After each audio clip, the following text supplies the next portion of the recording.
Hello, hello, hello, family. Welcome, welcome, welcome, welcome, welcome. I'm not sure where everybody is at, but we're going to get started. We are here tonight talking about something that is really important to our people, period. Basically, fundamentally, the most important thing, other than unity, is us realizing our history. And I wanted to have a conversation today about history. How important is history? And what we need to understand about history.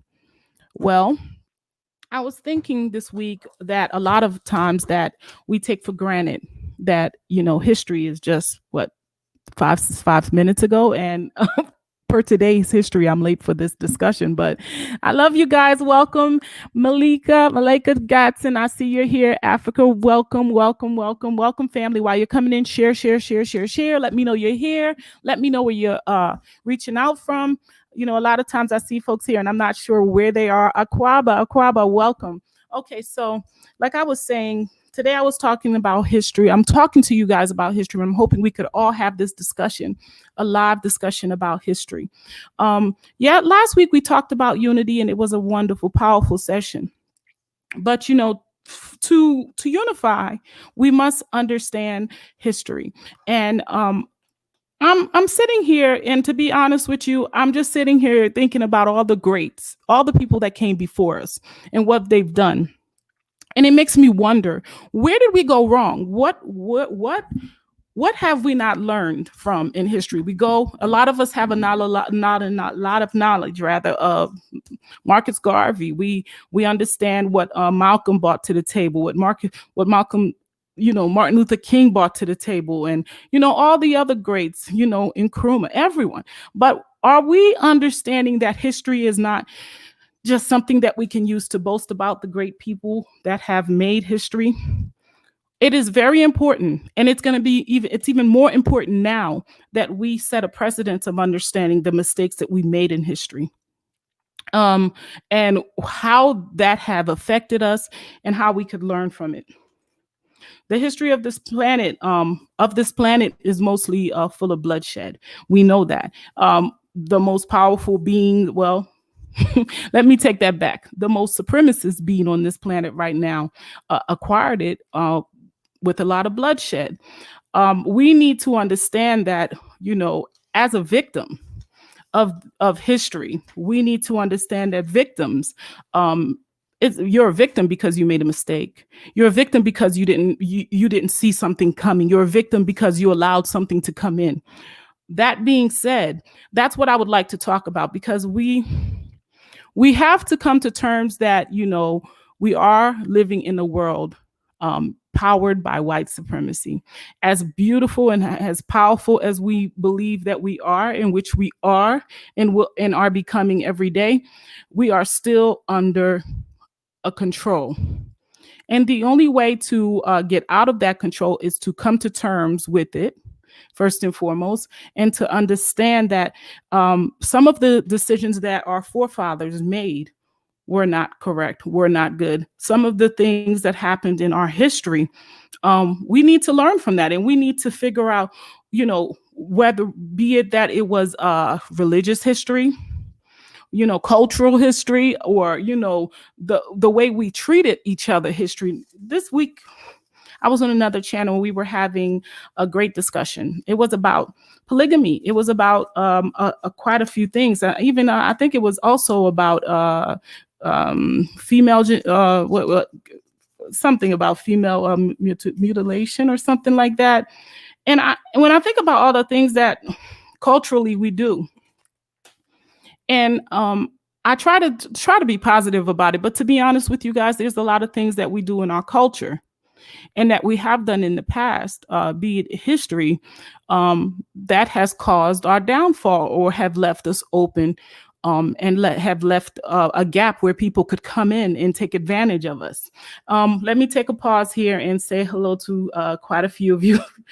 This conversation, before this conversation roll out, I see we have JC. Welcome. Please, guys, while you're coming in, share the channel. Let's get as many people in here as possible. I definitely want some insight from everyone regarding history. Some of the reasons, and I don't want to sit back and just sit here and talk about all the great things that happened in history, like, oh, this person did that, this person did that. Those are accomplishments that we could definitely be proud of, but we have to, if we want to move forward and if we want to progress and if we want to dominate, where we need to dominate, we need to take a look at some of the mistakes we made, and in production, and we need to go ahead and reproduce something different. Hey, okay, Miss Positive Vibes, I see you're here. Welcome. TT, hey family, I miss you this week. I don't think we got to talk this week. Definitely need to reach out to you between today and tomorrow. Malika Gatson again, thank you. Esta Sunko, I know I'm mispronouncing your name, but hey, I see that you're reaching out from Gambia. Welcome. That's my family in Gambia. I love the thought and the idea that I have Gambian family or brothers and sisters throughout the continent. And you guys, while you're coming in, share. We're going to be talking about history. What is important in history? What is the purpose of understanding history? And who can we say were our friends in history and who were not our friends? A lot of us could definitely clearly define that the Mzungu and the other races are not our friends. But, who has been the true enemy in our history? We need to talk about that, honestly. Okay, so let's go back. Bro Rising, welcome. TT says, we are all we have, but we are all we need. Yes, we are all we have. And you're right about that. And I truly believe that we are all we need. We must stop trusting and letting in other nations. I truly believe that. Okay. Miss Positive says, right, TT, she agrees with you. Mambo Gina, how are you today? I know I'm going to mispronounce your name again, but sis, blessings, welcome. Hey, Donnie, thanks for coming through. I know I saw you on the Happy Companion today. I thought you guys would have been quite tired, but as normal, you're not letting me down. Thank you for coming in and share. All right, so what I wanted to talk about, I didn't want to talk about the great things that happened in history. We all know what that is. We know the great people that we've had in our history.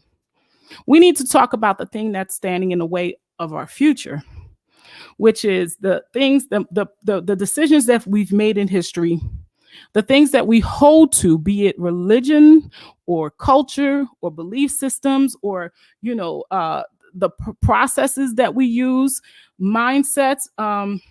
We need to talk about the things that stop us from moving to the future, the mistakes that caused us to disunify in the past, and how are they reflecting on us today? How will they reflect on our future, and our children in the future? Okay, Nadia Campbell, welcome. I'm going to address this right now. There's a couple of things that we cannot do moving forward. We can't continue to lie to ourselves and talk about all the grand things. And I'm stressing this because lately, when we talk about history, it is good for us to know that we came from greatness.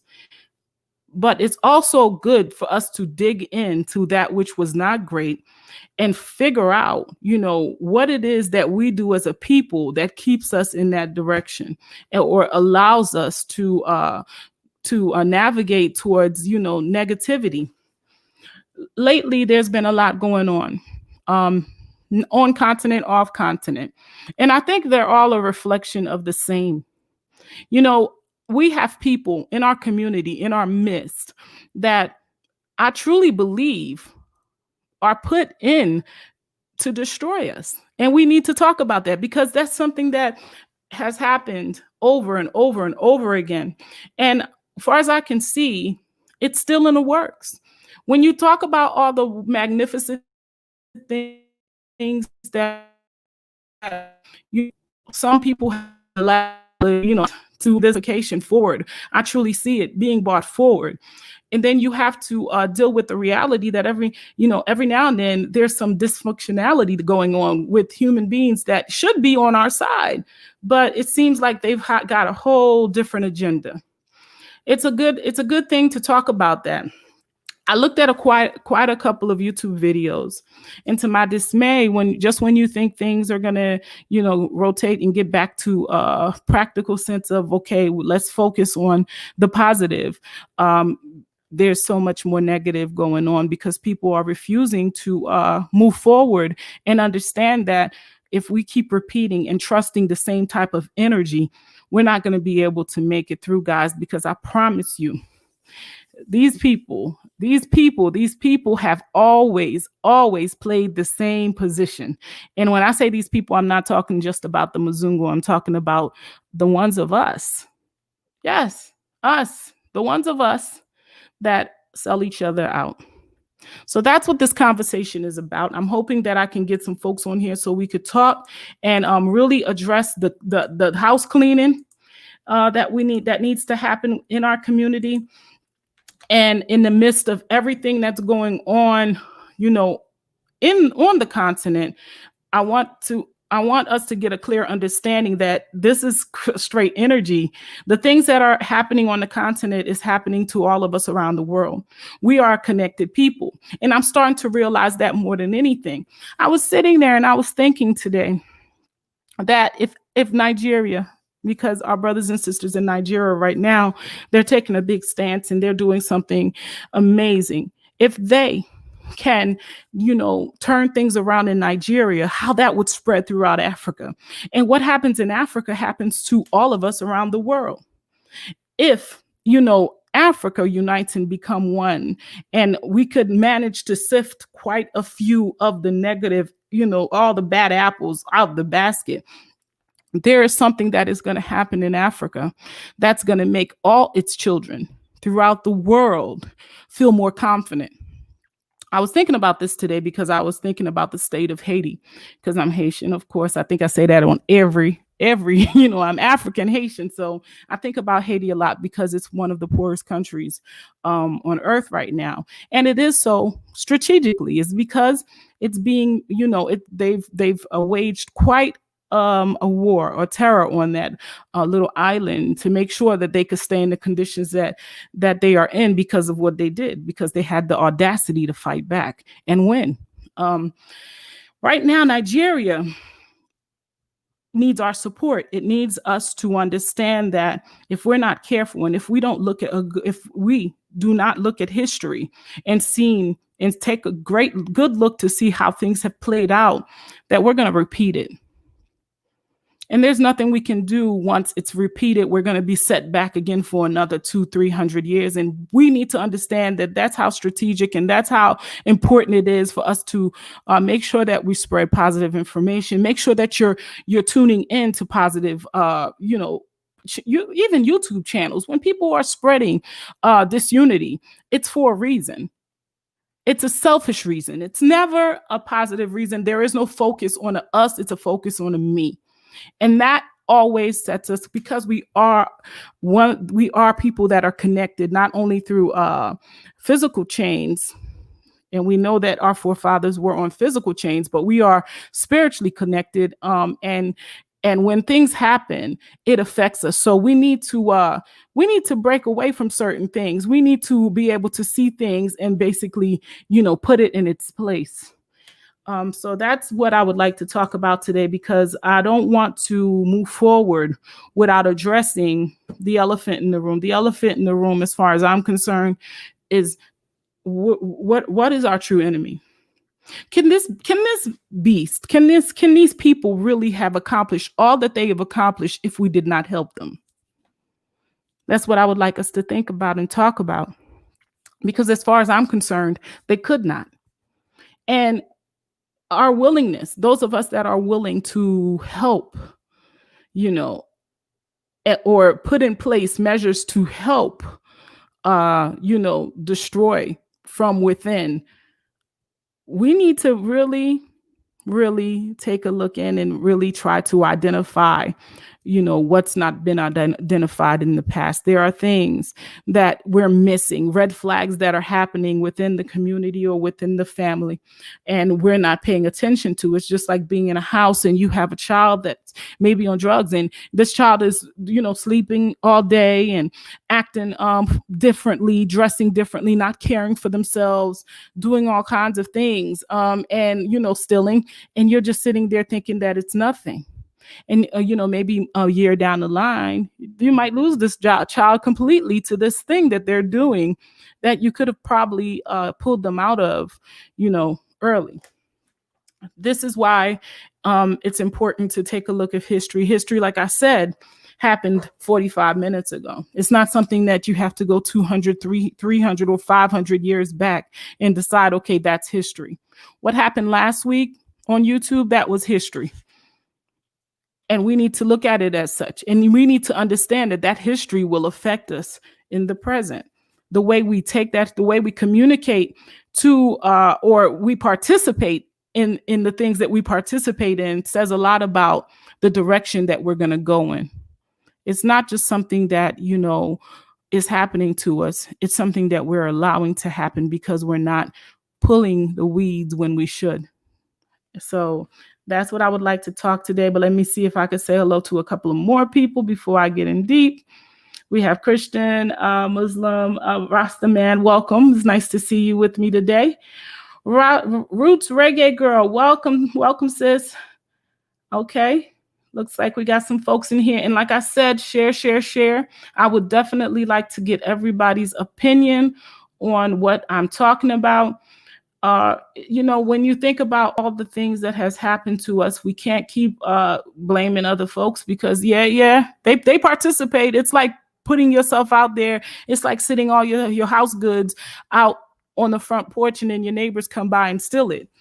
You didn't guard your stuff. You're not protecting your stuff. So other people will come in and they will take advantage of it. And that's what's happening. And that's what's going to continue to happen. And why shouldn't it? You're not guarding the things that you care about. We have to guard the things that we care about. When I talk about negativity, I'm talking about people still contributing to negative humans that are, disunifying us. It's funny because YouTube is a very good indicator of where we are as a people. The things that we buy into, the things that are important to us. People are basically, they are definitely using YouTube as a tool to see where our minds are at. And I promise you, they're very happy because they could definitely see we as a people, for the most part, still feed into the negative. I truly feel good that on this channel, we have the opportunity to be honest, to be open, to show another view, another perspective of what the reality that we're dealing with, how we're managing it. History is no good to you if you can't learn from it, and that being said, we have to learn from the experiences of the greatest, those that came before us. They made mistakes along the way that caused them to allow certain things to happen, not to judge them, but to understand that we are supposed to be learning from those mistakes. We could talk about the good all day, like I said, but we're not going to be able to move forward from the good. We could only move forward from understanding why. Why did the car stop? It was a great car. It used to drive well. Such a smooth car. It looks so good. Yeah, those are the things it was. But now that it has stopped, why has it stopped? Until you fix the problem, you're not going to be able to move forward. And this is what this life is for us as a people. We need to understand that. I have quite a few experiences myself when I think about some of the choices that I've made in my personal life. Some of the things that happened to me was because I didn't learn from past mistakes. I could have learned from mistakes of other people and would have been better off for it. Or I could have learned from the mistakes that I have made in the past. But you see, we see the red flags and we just keep going. And there's a point There is a point of no return. We have not reached it as a people. We're still here. We still have a roof to go to. Africa is still home for the most part, even though she's been raped and ravished and left hungry. And I'm not talking about the people, y'all. I'm talking about the land, in which I truly believe that we as a people are responsible for. And we haven't been there. We haven't done what we were supposed to do. You see, they took something from Africa, and it is our responsibility, diaspora, to bring it back. That something is unity. That something is truth and unity. The divide is what we're supposed to be closing. And we can only close that if we take an honest look at our history. And I'm not just talking about the good history. Again, it does no good to look at what you did good. You've already done that. It's like when you're taking a test. You don't have to take the stuff over that you've passed.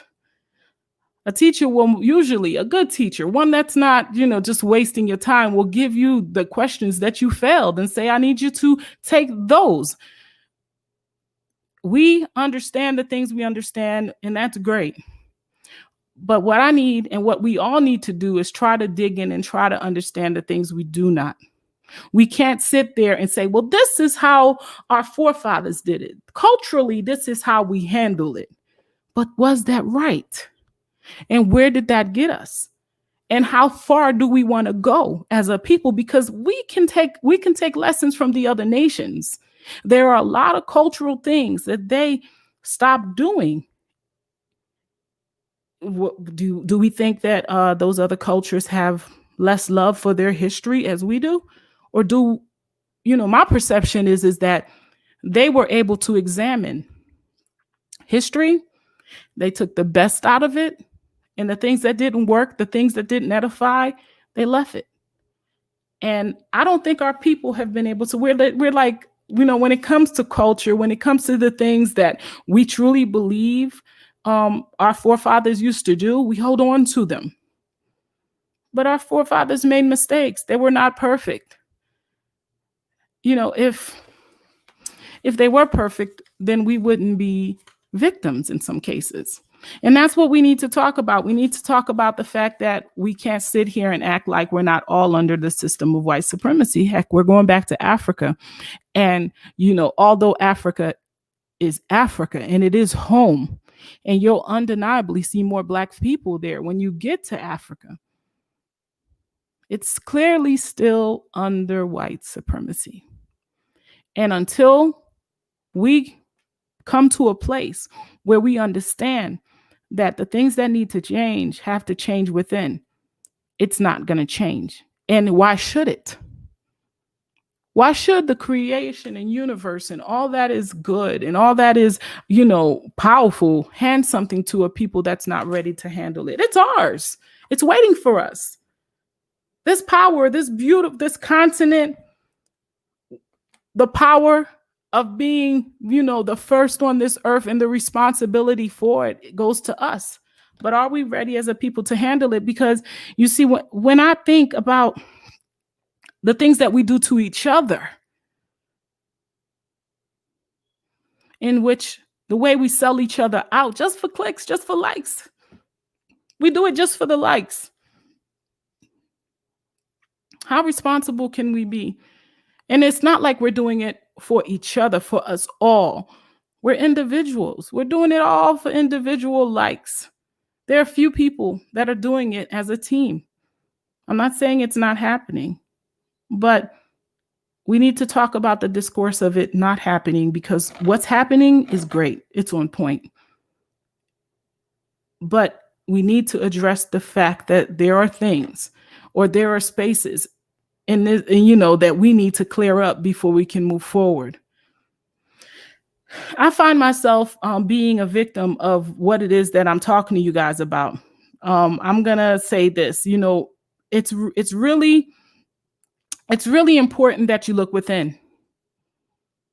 It's like you get those little pop-ups, you get your phone and you see the topic, it's juicy. Oh yeah, There's quite a few topics, and some of it is very, important because you feel like you're going to learn something from that. But then others just seem juicy and gossipy, and yeah, this looks like it might be hurting someone. Let me look into it. It says a lot about our people. When I think about how Malcolm was killed, and when I think about how Marcus was sold out, Nkrumah, and all the great men that tried to unify our people, yet we resisted. We have been resisting this unity. We have been denying the outcome to this power that we deserve as a people. And that makes it undeserving. We don't deserve it because we keep going back to the same thing. They taught us to hate ourselves, and that's the one lesson that we have not stopped putting forth. They taught us to be divisive. We're still doing it.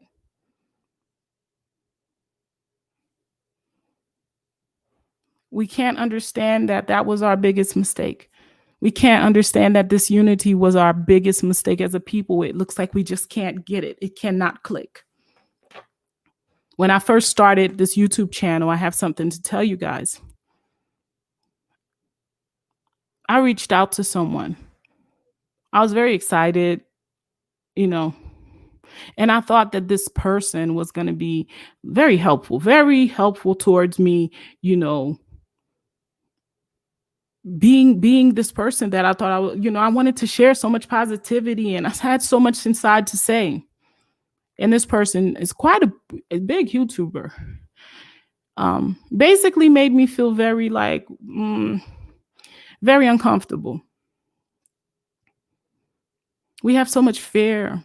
We have so much. We can't grow like this. We're never going to grow. And they watch us and they see this, and they know that this tree that they planted has strong roots. When I think about some of the posts that I have seen today, or just this last month, so divisive, so unnecessary. If I stepped on my brother's toe, I should be able to say, I'm sorry. I stepped on your toe. I was wrong. I want to make it right. But then that would mean that moving forward, I should be careful to make sure that does not happen again. Because you see, my brother's, he's walking with me, and if I step on his toe, he cannot walk. And that means that I'm walking alone. So you hurt your brother, you hurt yourself. That's the reality of it. And every time we sell each other out, every time we sit there, we stab each other in the back, the other nations this much closer to taking it over. You guys think that they're just trying to take over the planet. I mean, the continent. No, they're trying to take over the planet, and it belongs to you. Sometimes I look at our people and I see the beauty, and I see the strength, and I see this light, this glow. And I know for sure that we are the chosen people of the Creator, whoever made all of this, whoever you want to call them. We're it. We're the it that it was created for. And we're doing nothing with it. And the worst part is we have quite a few of us that's doing whatever they can to make sure that does not happen. They're working for the other side, building themselves while breaking us all. Hey guys, I'm going to put the link in here. I need you to come in here, talk to me. Let's get this thing. I need y'all to share. Let's get more people involved in this conversation. While you're coming in, please hit the like button. I want to talk about this unity. I want people to come in and talk to me about instances where we were wrong, where we were wrong. We sold out. We always talk about the Malcolms and the Marcuses. Let's talk about the people that stop us from growing, the people that have caused us not to be where the Malcolms, the Marcuses, the Nkrumahs, where they wanted us. Right now, we would have been so much further if they did not kill Nkrumah, if they did not kill Malcolm. And all I could say is that it's going to keep being that way as long as we let these people win. Right here on YouTube, we have an option, y'all. Unsubscribe to the negativity. Don't tune in to the divisive, energy that's being put out there. And be very, very patient. Some people helping when they're hurting. It's important that we recognize who they are, because right now the light is being taken off of what the most important thing should be. The most important thing should be the repatriation of our people. The unification of our people is the most important thing that should be being talked about right now. When you get in-house, we could talk about other things, but right now we need to be focusing on that. And if you step on your brother's toe, you should be quick to say you're sorry. But that's not happening. Let me take a look at the comments. Let me see what you guys are talking about so we can get this going. Zenobia Micro Berkeley says the backdrop is selfishness. Destroy the movement for self and facade. Yeah. Selfishness.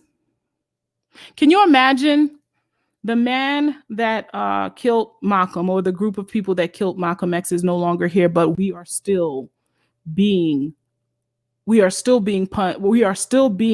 punished because of their decisions. Same thing for Nkrumah, same thing for Marcus Garvey. These people did not get paid enough for what they've done to us. To Nigel, welcome. Thank you for joining me. It's hard talking to yourself. Yeah, thanks for having me. Yeah, I appreciate it. First and foremost, before you go to Niger, I want to tell you that, I stand with my brothers and sisters in Nigeria. I think it's a beautiful thing what these young people are doing. I know that you may not agree, but I truly believe that if Nigeria can do this, if Nigeria could get the attention that it needs to do better for its people, that this will echo throughout all of Africa and then echo throughout all the world. But I just wanted to say that because it really saddened me to see what happened. Go ahead. I'm sorry.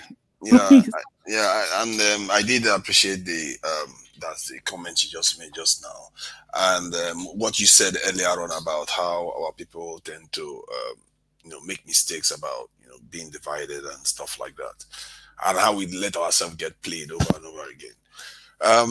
And also, I know you thought, you heard me say some things about this Nigerian protest, and I must say, I'm beginning to realize I'm a troublemaker, and I tend to. No, you're not. You ask good questions. You put things out there. You make people speak up. It's a good thing. Blacksit, welcome. So nice to have you guys. Thank you, Juliet or Adrian. I'm not sure who it is. Welcome. Yeah, it's me. I've got a bit of laryngitis. But okay, I heard your topic, so I got a sore throat. I'm going to try and speak because I want to speak power to words. Okay. Welcome, and it's important that we speak power to words, my sister. You know I love you, right? I love you too, Juliet. You know that. I'm Team Blacksit all day. I'm Team Bichu Noir all lifetime. So I'm going to speak some truth to power, sis. Okay. I hear what you're talking about, and I want to put it into context. Oh, you're breaking all of our great leaders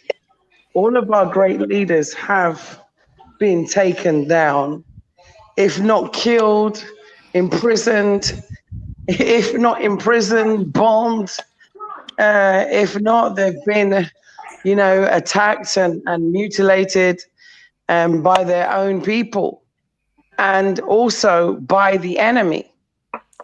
So it's been a combination of both. And sometimes it's a combination of both working together in harmony. Do we have to mention names? Marcus Garvey, was shot in his own office. And, his Black Star liner was failed because of the fact that he had people in his own midst, that went and reported to the white man in order to get him locked up for tax evasion. We have, when you look at Martin Luther King, he was stabbed in his chest by, his own, a black woman from Guyana. I mean, how long's the story going to go on? Malcolm X. How many times are we not going to see the agenda of the white man in propaganda? In always infiltrating organizations that are there for the repatriation or the upliftment of Africa. And history is going to repeat itself until we put an end to it. We put an end to it. What happens to these people that do these things? What happens to them? Nothing. That's the problem. Nothing is happening. There's no retribution. There's no consequences, sis. We have to start. That has to change. Start from here. We have to start from here. We cannot, because we're contributing. Because these people had people backing them. That was the problem. Sis, what did I tell you about certain things that have been happening? I told you, sis, certain things that have been happening, I told you they're done by design, not by mistake. Even if you look at the repatriation movement back home to Africa now, if you look at social media, it's under attack. And we're the same people feeding into it. These people shouldn't even be getting no views or anything for what they're doing, because they're not building Africa, they're destroying Africa. They're not building up Africans, they're destroying Africans. And, this has to, sorry, but this has to come to an end. At some point, we have to say enough is enough. I've been watching some social media and I've been absolutely disgusted by the lies and conjecture and absolute untruths. In order, and these people are being used in order to turn people off coming to Africa. And that can't happen. We have to come home. We have to come home, because what they've got planned for us is worse than any imaginable hell you could ever imagine. And if you think this pandemic wasn't planned, think again. We as Black people have to learn that we have to come forward. We have to learn from the mistakes of our past. We have to learn from the absolute lessons of our past. And we have to re-educate ourselves so we don't make the same mistakes. And as for those people that are going out and lying and trying to destroy others, there must be consequences. And this is the thing, because you see, this is not something that, a lot of us, we get online. And I was saying earlier that it's easy to fall for it, because you see these juicy titles and you see you already know it's going to be jam-packed, with other folks that are, and then you get in there and it's so easy to get caught up in the negativity. And next thing you know, one negative statement goes to another negative, then another video. And we're doing that while other nations are taking everything we own. Everything that belongs to us is being taken from us while we're sitting here attacking each other. And this is the part I don't get. And in the meantime, what about our children? What about our future selves? There were a lot of sacrifices made to get us here. We had sacrifices made to get us here. Can we not learn from the past that, we would have been much further if we didn't have weakness within, if we didn't have people from within that were tearing us apart. No one could have come in and done anything to us, not even from the beginning, if we did not have gaps. So true. So true. Instead of buying, in front, when you think about the past, and I'm gonna let you guys all have something to say. Thank you so much for joining me, Julia. I feel so honored. I did not even see this coming. You see, this is why when you come online, you never know who you're gonna get to speak to. It's a great thing. I have Tunija here, and I have the brother D Ryan. I'm gonna let you guys have your say, but I just want to make one more statement. It's now, guys. We have to do it in this time. There's a small window open, and we need to take it. We don't know what's going to happen in a year or 2 or 3. If we get up in the negative now and become a part of it, dance to it. It's like they know we're dancers. We take, when the drum comes on, we start dancing. And that's what I see, such as these YouTube videos. I feel like the drum. And as soon as they come on, we start dancing. And when we start dancing, while we're dancing, they're taking our minerals. They're taking our resources. They're taking everything. We have to learn not to dance to all drums, only our own. We cannot sit there and pay attention or get caught up into all this negativity, because we have work to do. We have to build up our unity. We have to build up our love for each other. And anything that is focusing on discourse is not love. It's not power. And it's not about oneness. And you have to take a look at the person bringing it to the table. What are they bringing? What are they trying to do to us as a people? Because anything that is fuming discourse is an enemy, even if the enemy looks like us. Okay, so I'm gonna start. Thank you, Juliet. If I'm gonna go ahead to D Ryan, or Tunija was here first, so let's let him say what he think about what I'm talking about. What's your opinion? What do you have to add, my brother? Yeah, thank you very much. I think in the past couple of days, what has occurred to me is that there is an element of give them the rope, let them use it to hang themselves scenario that is being played out here. Because when you look at the way the YouTube is going on, people go on YouTube and say stuff. You find that there are a lot of people that are quite lazy. They don't even bother to just use Google to search what they are saying, and you just say it. And they, with all the intention of being earnest and genuine, they mislead people. That is the element of giving people a rope to hang themselves. They mislead their own people inadvertently. And it's a scary scenario, because you see, we talk about not learning from past history. How about not learning from a few decades ago, a few years ago? We don't even learn that, and we just keep doing these things over and over again. And I fear that this is the reason why we have journalism. That because people have to learn how to see beyond what is just on the surface of things. And like just today or yesterday, I just saw somebody called Nigerian leaders the most evil leaders in the world. I like, Jesus Christ. There is somebody, the Egyptian president killed 800 and something people in one spot in Egypt, barely how many years ago. But if that person bothered to just search that information, they will find it. And they call our people the worst of the worst. We have to be realistic about things. And that person is trying to be genuine and saying, okay, our leaders are useless and all that. But calling them the most evil on earth, the wickedest leaders on earth, you are misleading people to make them think that their leaders are just evil and wicked and want to destroy them.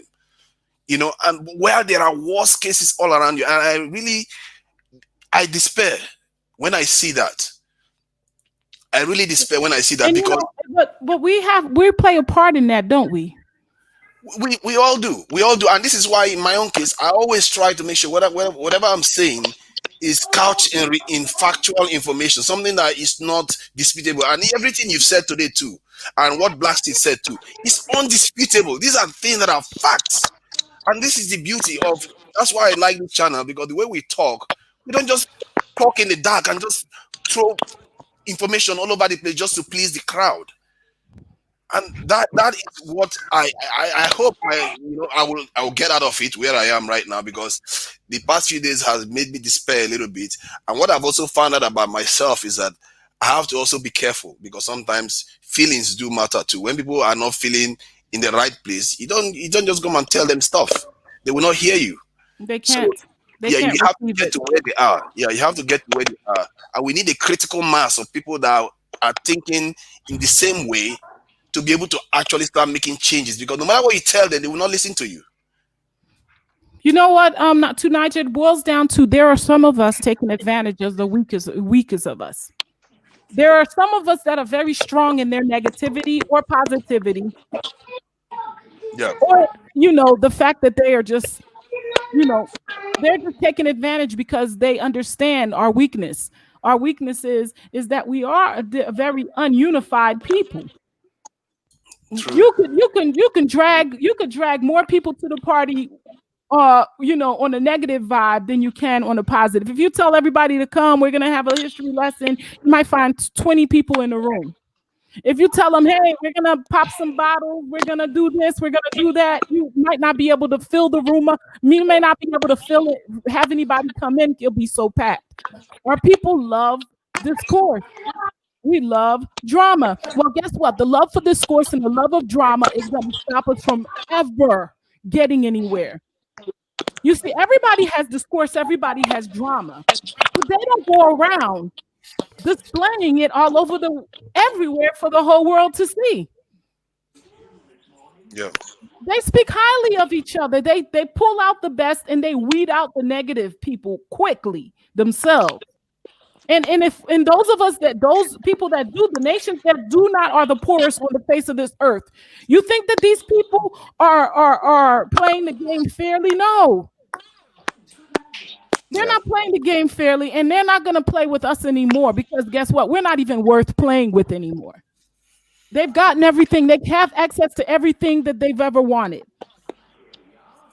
If we're not going to take this seriously, we're going to be removed, and all that's going to be left is remnants of us. One day they're going to be talking about the people that, the chosen people that God had created, that the creators had created to be on this earth, and how they could not. Yeah. You guys are turning, the people that are benefiting or benefiting from the discourse, you are turning over Africa to the wicked. Because unity is all we need. And anyone that's teaching anything other than unity, you are on the other side. As far as I'm concerned, you're not a team player. You're actually an infiltrator. D. Ryan, I'm sorry. What did you have to add, my brother? Okay, well, my 2 cents that I really want to add is that, I see a lot of our people are learning about our history, and hopefully they are learning, from what happened in the past and try to make the future better. Also, we see a strong community building around, positive movements towards Africa. So we see a lot of communities forming around that. So I just want to keep encouraging our people to just keep playing an active role in our unity, in our unification. Make it a personal responsibility for you to make a contribution every time. Whether it be you starting a business, supporting the community, whatever you can do, just stay positive. What can you say to the fact that, okay, what have we, or if you think about the mistakes that we have made in history, what can you say have been the greatest mistake that we have made in history to bring us here, to bring us this far? Yeah, so one of the greatest mistakes that I see so far is that when you look at over the past hundreds of years, over the past decades, we see a lot of our, leaders before us, they made strides towards, having a better community for us. We see what Marcus Garvey did. We see what Patrice Lumumba attempted to do in the Congo. We see what Thomas Sankara attempted to do in Burkina Faso. So one of the biggest mistakes is we have all these leaders who were making positive strides, but we had people come in and were able to infiltrate the movement, and derail the movement. So who do you blame that on? Do you blame it on the external force that acted on those leaders? No, you blame it on the actual persons who allow Agreed. themselves to be bought. Agreed. So Yes, so we have to you have blame to it on allow us. yourself not to be able to be bought. So we have to look within. We're the Yes, sellouts. We're the ones being bought out. We could talk yes, about the Muzungu and all the other races all day long, exactly. You but they cannot are not. keep They're blaming them. breaking in You because of cannot us. keep blaming them. Yes, you have to take a personal responsibility, and take responsibility within the community. Say, hey, who is allowing this allowed to happen? And it could happen for any number of reasons. Somebody might be looking at it from their personal, need to make a living in life and to get ahead. But you have to think of it as a community as a whole. If the entire community is doing better, you will be doing better. So, and that is the approach we need to take rather than an individual self-gratification thing. Well, it usually starts with propaganda, and it's important that we recognize, the propaganda that the negative ones always bring. Just like the people that were around Marcus Garvey, there was this propaganda forming right in the middle of his movement, and he didn't see Exactly. it. And he Yes. didn't see it. These were people that were very close to him. That's why it's very important that, we pay attention. And that's why I'm such an open person. Whatever I'm going to say, I'm saying it right here. Yes. If I had something if I had a negative thought, or if I even had a conversation with you, you better believe that I'm able to say it on YouTube about what, if I was thinking something negatively, I'm going to say it. Because what happens is that we don't know who you cannot trust right now. Especially if you're in a position, and it's sad to say that it seems like we have people that put themselves in a position where they're attacking hope. They're attacking those that we have hope in. So true. They're attacking our hope to go back home. I mean, with everything that's been happening, if you are not strong in your belief and in your heart, and understand that you hear the ancestors calling you back home, you can be derailed. You're like, oh, I don't want to deal with all this drama. It's no better than where I'm at right now. Yep. So And you that's see, what I've been feeling lately, and I had to come to terms with it.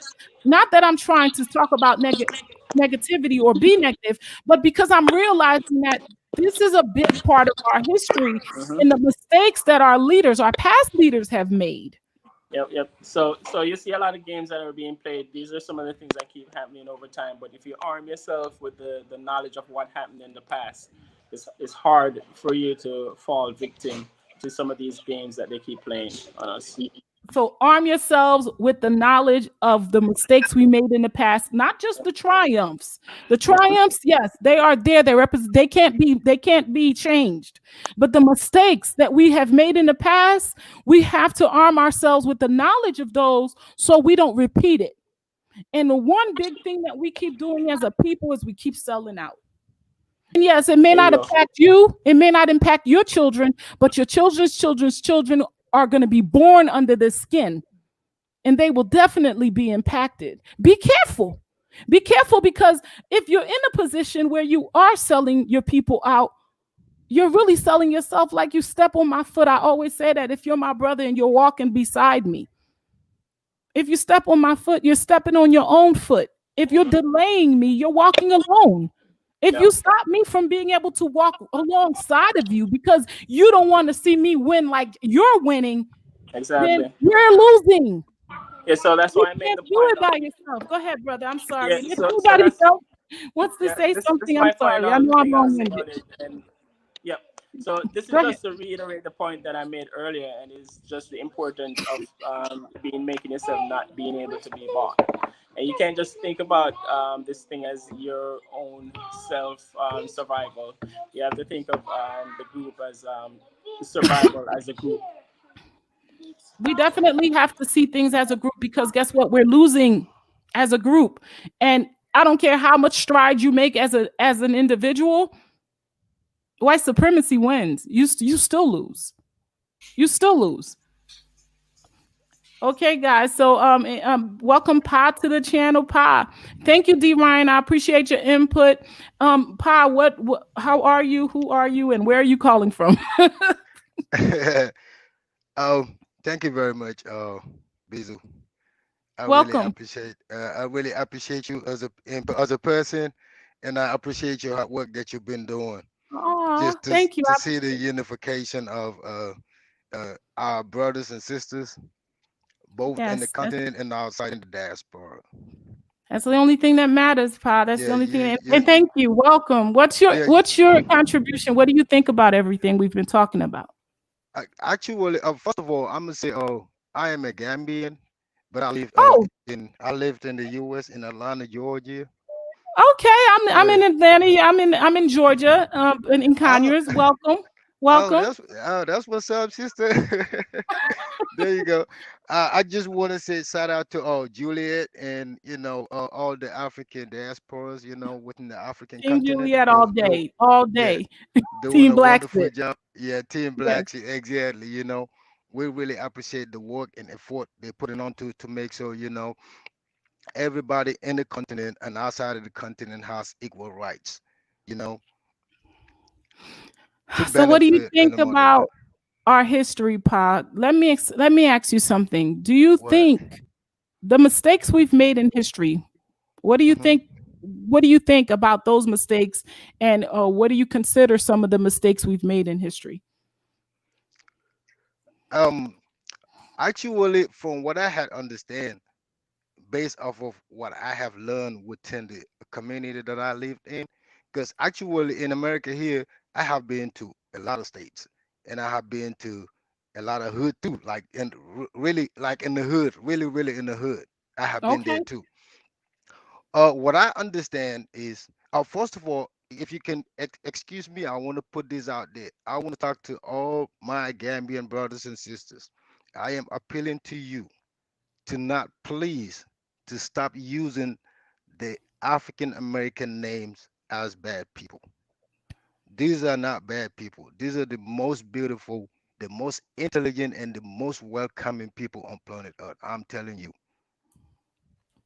Thank And you so much, Pa. I when I truly say believe that as well. when I say this, I mean the African Americans, people that look like us, that lives and that was born and raised in America, but has acknowledged Africa as their home. This is the people I'm talking about. Right. In America, there are other people that looks like us, but these people do not believe in Africa. They do not want anything to do with Africa. That is why they don't accept being African Americans. They call themselves the Black Americans. They want to use black as an identity and not Africa as an identity. Unfortunately, you cannot distinguish because everybody looks the same. That's true.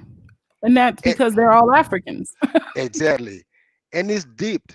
If you live within the African American community, you have seen the struggle, the fight, and the oppression that they have been going through from day one. And they're right. They build this country. They make everything look good here.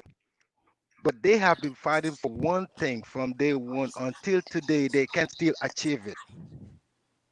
And the reason behind that is because there are other folks that look like them that is always undermining their achievement. And those I call the Black Americans. They are pretty much like the white supremacists. They I don't have know who they are. I But had seen. I will Go say ahead. this. They do not know who they are, but just like, all things, we have to be a light.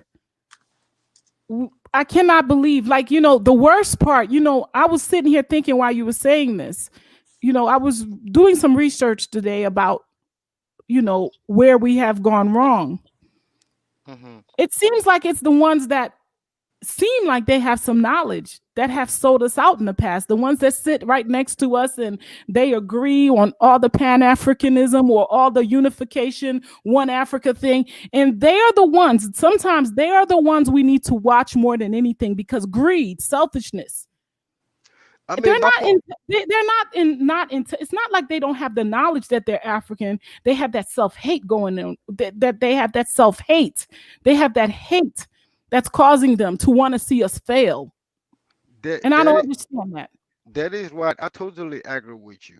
I have just watched a video a couple of minutes ago on YouTube that was uploaded with a beautiful sister that has repatriated to the continent. I do not want to put out names there, and these are YouTube vloggers that I love and respect so much. I have put so much time to support their channel, and as well as, do as much as I could to make sure I get a lot of people understand the good thing that they're doing out there in the continent, and have a lot of my friends subscribe to their channels.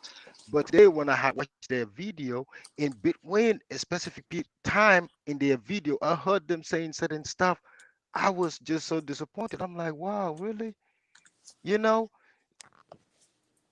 That's then why I said that you that is cannot when I really, that is go when ahead.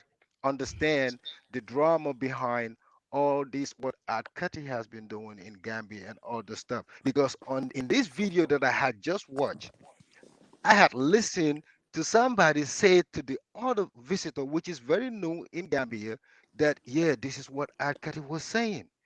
Now you see, we the people out here are jealous of us when we are coming over because they know when we come over, we are doing the thing. We are taking over and doing the thing, getting it done.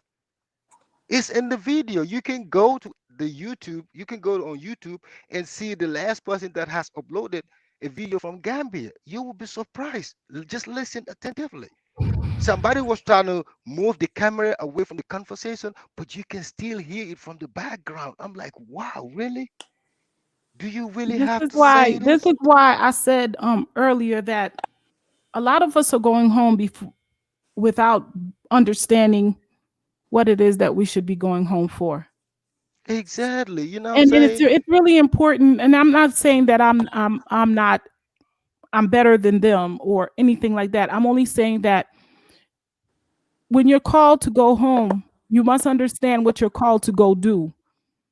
And you must, I can't stop people from having thoughts, Right. but as a unit, we have to present ourselves in a way where we're formidable, where we're so strong that things, words, and we must understand that words have power, Thank cannot you. affect the Thank you whole. so thank you so much that you just say that. You know what I'm saying? It's not about you being black or you being in the motherland or you trying to contribute or trying to be positive. No, it's about many of the things is about what you say because you don't know who is out there that you are influencing by just saying certain type of things. And And there is another a thing is, I've said this before, Pa. I don't know if you've ever been here to hear me say this. Is a lot of our brothers and sisters in the diaspora have to understand that most of the countries in Africa, 50, 60, maybe a 50, 60, at the most 70-year run right, that they've had from colonialism. And a lot of the privileges that we, and I keep saying this every week, and it seems like it's always needed to be said and said over again. All the privileges that we take advantage of in the United States, be it in the UK, some places throughout the Caribbean, have a lot to do with the stripping of the people and the resources off of the continent. very So true. we cannot look at where we are now and what we're enjoying now if we're outside of the continent and go back to the continent and then judge our brothers and sisters for what they've been able to do. They're not in a position to do it. And if you are going home and you are able to do something or bring something to the table, how dare you sit there and say, look what I brought to the table. Before I bought this, nothing else was there. That's the most Right. idiotic thing I've ever heard. Because And you have you to keep in mind the most important factor is there is still a table for you to bring it to. They held on to as much as they can. They preserved it. Our brothers and sisters on the continent, and I will say this every week until it is understood. It's not okay to go to the continent and not realize that it was easy having those things in the diaspora. And, because, that's where the thief is. You lived in a thief's house, and the thief had everything, took everything out of your house. So, yes, you saw all those things that you appreciate over there because they're not something that they had to work for. They just That took is it. that And is it's very important true. that our brothers and sisters realize that when you go home and you're looking down at the family, you're saying that people are okay. People are scammers. I'm going to address this right now. I'm Go from ahead. Haiti. I'm from Haiti, and my people are poor in Haiti. My people, and I call them my people because they're all my sisters and brothers, even if they're non-related. They're my people, originally from Africa, brought to Haiti, left to be poor. When they see you come, the minute you come from that plane, they see opportunity. You can't Right. blame them. You cannot blame a people that have been thirsty to see you come with 2 jugs of water and not go running for it and do whatever they can do to get it. It is you. You have to put yourself in an understanding that this is where I'm going to. I have to make this. I have to be wise in how I do things. You don't go around with a whole bunch of money. You don't go around talking about, acting like you're here, because people that are there, I mean, and these are still good people, but hunger can make you do some things, man. Well, I mean, I definitely understand exactly what you're saying. I've been there before. I mean, like I said, I'm an African, a Gambian. I was born and raised in Gambia, so I know a lot of stuff that you're talking about, and I know you're talking about facts. Everything is just facts, you know, and that is why it kind of hurts me a little bit, even though when you go to the internet, all you see is Gambia, sex tourism, white people, and that and that and that. I'm like, why is just people talking about these things and not really doing research as brothers and sisters to find out exactly what the problem is? Because they're right there in the motherland. If you claim to be a pro-black, if you claim to want to help the African continent, if you claim to be an African that want to repatriate or come back to Africa, and you have seen problems within the society, I think the best way you should do, we don't mind you put it on YouTube, but go ahead and do a thorough investigation, see what it would lead to, gather the right information. It's way better than it's just like here in America. If you see a black kid, a black guy, let's say me walking around with 2 white kids, you know what I'm saying? Everybody is gonna say, "Oh yeah, call the police." Oh, the white people gonna suspect that I probably kidnapped them, or I'm probably a rapist or a pedophile, or something. This is why black people they call cops on us at all time, especially when they see us with white kids. So if you live that kind of life and you experience that, why would you go to the motherland, take pictures of people holding kids? You don't even know. They're just walking around right in the streets. They could even be Africans because Lebanese are Africans. Turkish are Africans. Lebanese are Africans. Egyptians are Africans. Moroccans are Africans. These are African people, but they have a different color tone than we have in the West, on the west side of Africa. It could be one of them. You see them with a black kid. You don't know if they're married to the mama or not. You just take a picture of them on the street. See, oh, see, sex tourism, Gambia, pedophile. That don't make no sense. Come on, if you want to do good, you see something like that, approach the situation. Approach the situation. Talk to the individual. I mean, there is a law in Gambia. They have police stations in there. You can easily take your phone and dial a number. Say, hey, police, listen, I had suspect something is going out fishy out here. I saw some little babies with some white kids and stuff like that. You know, the authorities would definitely do as much as they could to get there and see what was going on. Why can't you do that? That's a Let me good way ask. of Let me helping. ask a question. African Americans that are on this channel, I need somebody to come in. I wanna ask this because to be, I'm African American for the most part.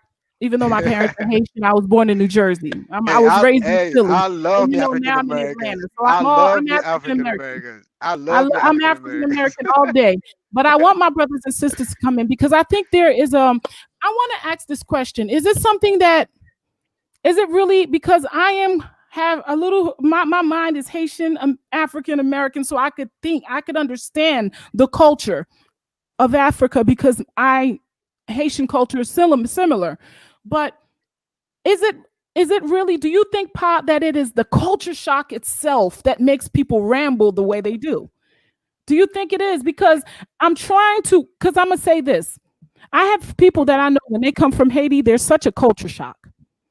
Mhm. They, the weather, the foods, the way people talk, the way people dress. I mean, for months, people will go around walking in awe of it. Now, they don't come out their mouth with negativity. Yeah, they do. They do it in a different language. They do. I have to be honest. Yeah, Do you think but it's about the same, or do you think it's more so different? yeah, What do you I think? mean, my assessment on that, I would say there is a little bit of that, but there is also a little bit of hate, to be honest. You Now, know, we're going to address that hate right now. Brianna, welcome. Before we go on, let me just let Brianna say what she thinks. Thank to Naja. Thank you for being so patient. Brianna, welcome to the conversation. Thank you for being so patient, sis. I don't think I've ever seen you come on here before, so welcome. What do you think about all that we've been talking about? How can you contribute? Hi, ma'am. Welcome. Hi, everybody. Hi, Bijou Noir family. What do I think? Oh, first and foremost, I'm calling from the UK, if you haven't noticed. Yes, I've noticed. Welcome. I've been taking in all that you guys have been saying. There was so much that was covered, though. So I don't even know where to start. Well, Do let's you have a start with question? this. The initial conversation is about the enemy within. You see, this history that I was talking about in the title, you know, the sad fact is that we look at positive history and it's all good. We had some great people who did great things, but the negative history is the people that, for the most part, set them up. The people that sold out, the ones that we have right now sitting in the highest offices, taking advantage of their privilege and not doing for their people. What do you think about that history, and what is it that we can do to prevent it moving forward from having an impact on our people? That Oh, was the first question.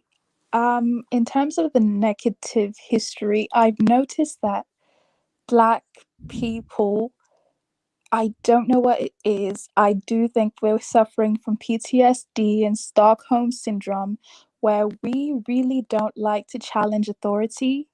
So when we are in situations where things are wrong, To prevent it we moving forward from yeah, having an impact on our we don't collectively come together and do enough to prevent.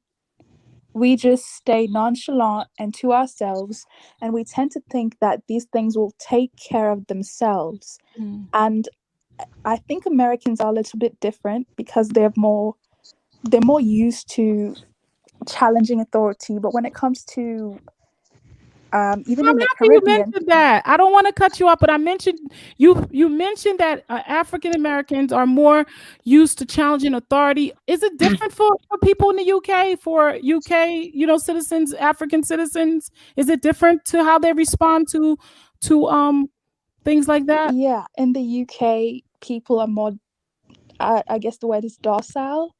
We're Mm. more like, okay, you know what? We really don't want to take it to that level. So we just leave it alone. There could be something wrong, but it's like we'd rather just let it go and let somebody else deal with it.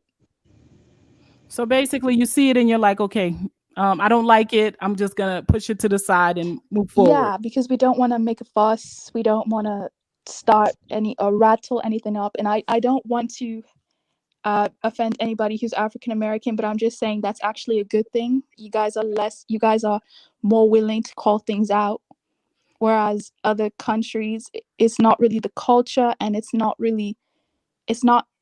We have other cultures and other systems that don't really invite people to Right. be able to do that. Let's just say that the systems aren't as liberal.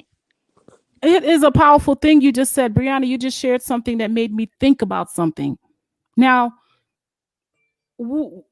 African Americans, for the most part, I consider them like the Nigerians of Africa.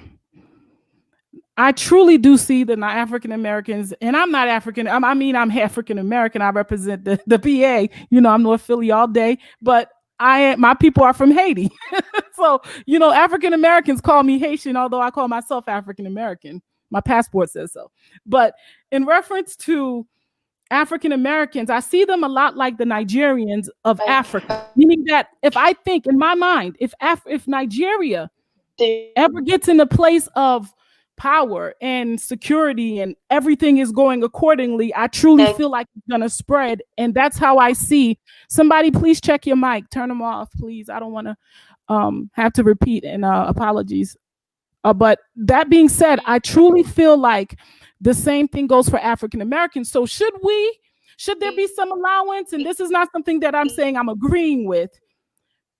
Do we have to understand now that, okay, this is the way African Americans are? They go somewhere, they see something, they don't agree with it, they fight against it.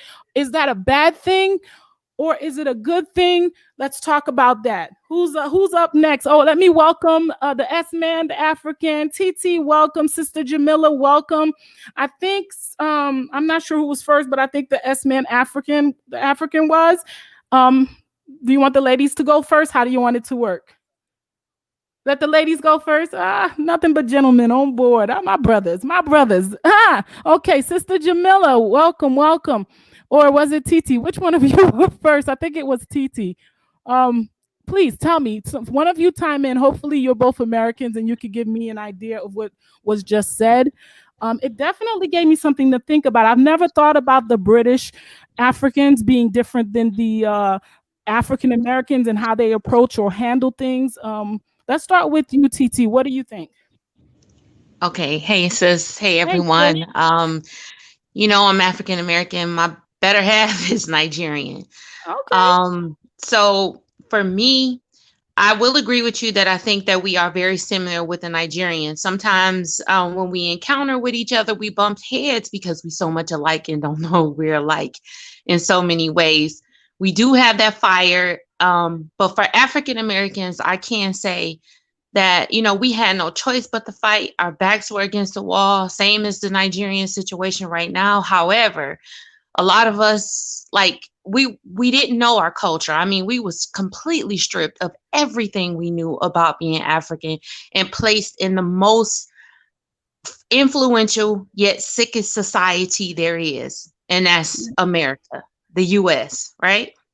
Yeah. So with that came a lot of miseducation as well. Like, you know, like you do have a lot of people that's just, they'll argue you up and down. I'm not African. I'm Black American. And so be it. And those are the ones that's like, go vote, go do this, because they believe that, you know, they're still holding on to that hope. They're still holding on. They're still marching. They're still protesting. And for me, my family did that 60 years ago. And I don't believe in the fact that I have to continue to keep proving to white people that my life matter. Do you understand what I'm saying? Like, I won't do it. 100%. So, and then I'm starting to forget what the question was that you asked before that. Well, it was about unity. It was about, okay, not unity per se, but more so the history. We tend to talk about, you know, Black people, you know, we got big egos. We talk about the greatness. Oh, the you know, the pyramids. We talk about how we were this and we were that. But what should we be focusing on? I mean, what is going to be more helpful to us? Should we be focusing on that which broke us, that which stopped us from achieving? Because shouldn't we be focusing on fixing that, or making sure we understand or understanding what that was, so we can make sure that we don't fall into the same holes again? Because when you think about the history of the sellout, our sellout community, that has played a big factor in how can we get a hold of that and understand its mechanics and not allow it and not fall into the traps. What do you think? Oh, definitely. I mean, we definitely have to think about like go into it strategically, like the movement, and definitely figure out where we went wrong. Unity, we know. For one, I think it was last week when you were talking about where you posted something from a historian where he said, you know, we have high self-esteem. So when you see someone that looks like you know, you instead of congratulating that individual on their success and, you know, their African empire that may be slightly bigger than yours, you know, don't, you know, join with him, congratulate him, not to hate on that individual, or even if that empire is ran by a woman. Do you understand what I'm saying? Like, we went wrong in a lot of places. And stop. I had posted earlier, you know, like we fail for falling for the things of the Mzungu, like valuing what they value. That leaves the door open for us. You know, we value their cars, their women, all of their things. They're running water. They're running water in their house, the electric, the switchboard, the air conditioning. Don't go to Africa if you want those things, if you have not prepared the money to have all those things on deck. And we need to, you know what? I think it's a blessing that we had the Wadamayas to show us the beautiful aspects of Africa, but half of us cannot afford it going to Africa. We have to understand that there are levels to this thing, and everywhere. We could get there, but we got to work ourselves there by buying the land, building the factory, planting the crops. Maybe 5-10 years down the line, you could live like like those places that you see on, you know, let's say the Wadamaya channels. But going into Africa as is, living from check to check here in America or in the UK, you need to understand that you're going to be going into, you may be able to afford a land. You might be able to rent a house for a year and just, you know, you might have to buy you a couple of fans. You might have to take yourself 3 good generators for air conditioning. Don't think that and this is the problem, because I think a lot of people saw those beautiful, and that was a thing I was talking about a while back.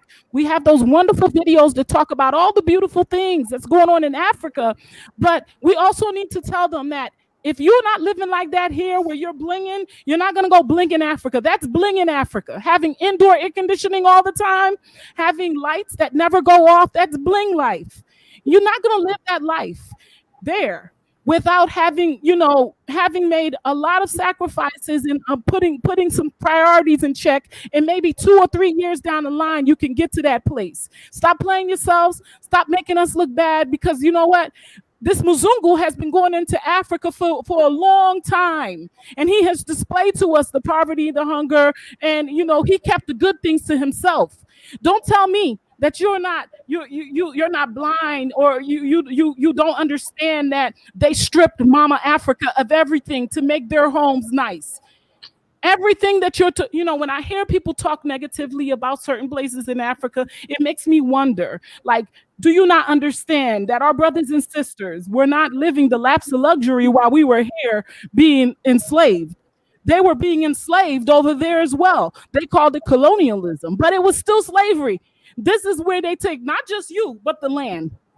So not only did they take the people, they took the land. They had them work for nothing. They were paying taxes on their own land. They were not even able to live in the ways that they wanted. They saw other people come into that land and live better than they were. They've only had 60 years, guys, for the most parts. I think the most 65 years to be able, and they've done so well. When you think about how many Black people right now are doing well on the continent, we need to sit back and say, wow, instead of going down there and acting okay, I'm gonna let the next person in.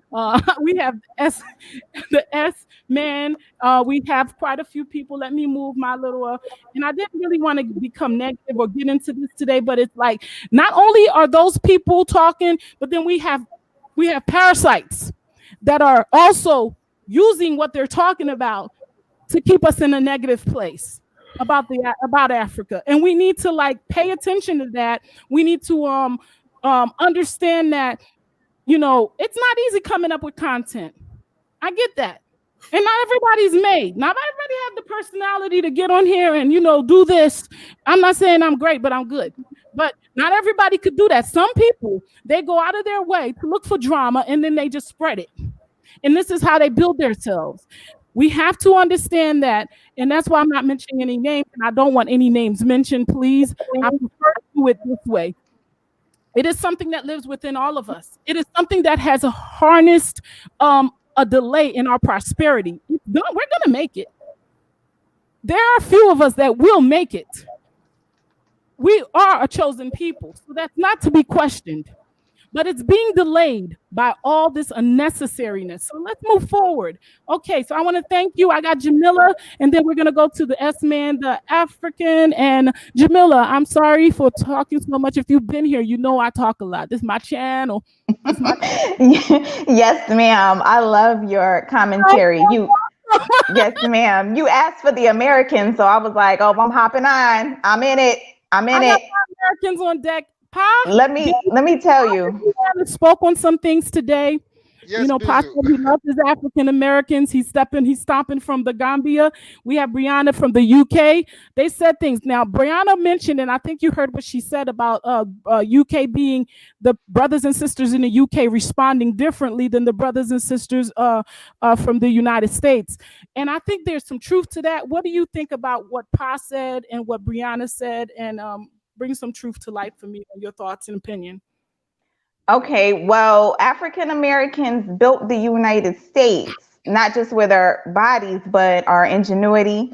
You know, our inventions got stolen because we weren't able to get the patents. We've been here, as in been here. The Black people of England, they are children of immigrants or even grandchildren of immigrants. Their parents immigrated from the Caribbean or Africa. So the overall idea is these are either immigrants or children of immigrants. That is not what African Americans are. African Americans are not immigrants to the United States. If your ancestors were slaves, then that means your ancestors were on this land before even the white folks. Because think about when the Europeans came from Ellis Island, the colonizers came first and stole it. They brought the Black people as slaves, and then they invited all their homies to come. Now we know Africans were here before Christopher Columbus, you know, the Mali explorers and all of that, 200 years before Christopher Columbus. But as far as the actual wave of Black bodies, that was here so many generations back. So how could an African American sit back and have the mentality of a immigrant when your ancestors been here? So that's one of the reasons why Black Americans are a little bit more forthright when it comes for fighting for rights, because how many Black Americans can even trace back their actual ancestor that came from the continent? Your great has been here. So that's the primary difference. So you think so based on what you said, and I just want to reiterate to make sure I have it correctly. Based on what you're saying that because African Americans played such a role in the foundation of America, they feel like they have more of a right to fight. Definitely. Okay, well, I'm going to let some people chime in on that. I'll chime in after, but I'm going to let some folks chime in because I tend to talk a lot, y'all. That's okay. I'm going to let some of my people talk. Mr. S-Man, the African, what do you think about everything that was said in reference to, do you think that that's where the attitude comes with the African going back to the continent being so, let's say, boisterous about their opinions on how the conditions are? Or do you think that's not no excuse? Okay, yeah, good evening, everyone, and thanks for the opportunity. Gina, great topic. I don't even know where to delve in, but what I will say is I don't necessarily agree that African Americans, at least right now, this day and age, are more assertive for their rights, you know, in this country.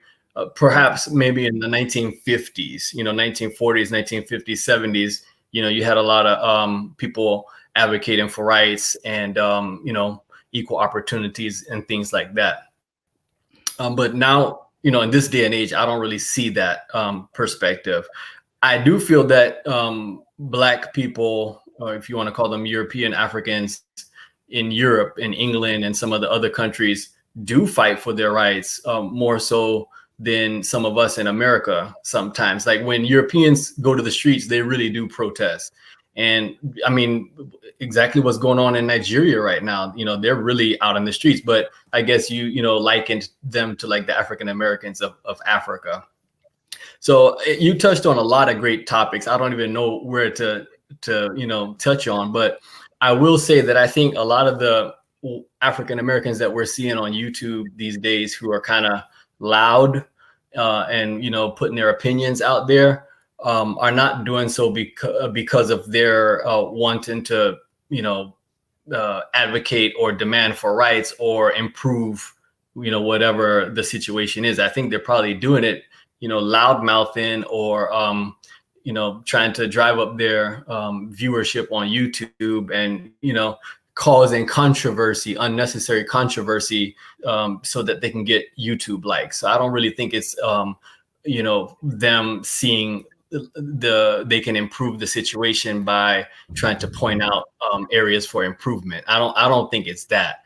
I think it's probably pure entertainment.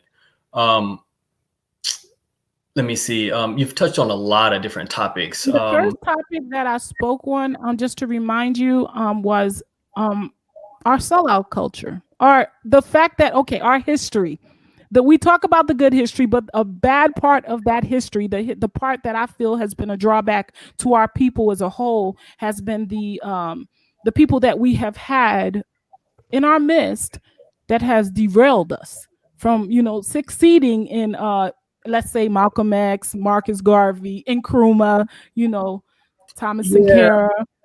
I mean, in America, at least, I think some of that is related to just the mental derangement of the African American from slavery. Like the whole Willie Lynch letter, like this was done to African Americans on purpose to make us turn against one another. So I think somehow African Americans are still living with that, where if you see someone doing well, you pull them down, or you hate your brother, or you hate your sister. Like we're one of the only groups in the world where we do that, because other Black people around the world, look at Somalis, they help each other out. Nigerians help each other out.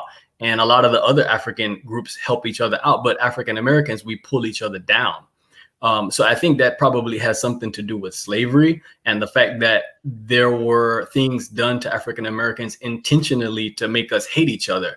Up until today, that still happens. And I had just posted on a video on my own channel about the topic of Stockholm syndrome. You probably know what Stockholm syndrome was, but it's the person who is held captive ends up having empathy for the person that's keeping them in captivity.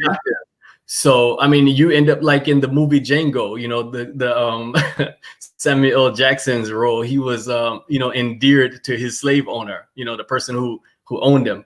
He'd do anything for him. So that's kind of how we've become, some of us, not me, some of us. But I think that probably has a role to play in Black people bringing other Black people down. You have said so much, my brother. And one thing you said, that Stockholm syndrome thing is real. And can we really blame the sellout culture, Stockholm syndrome?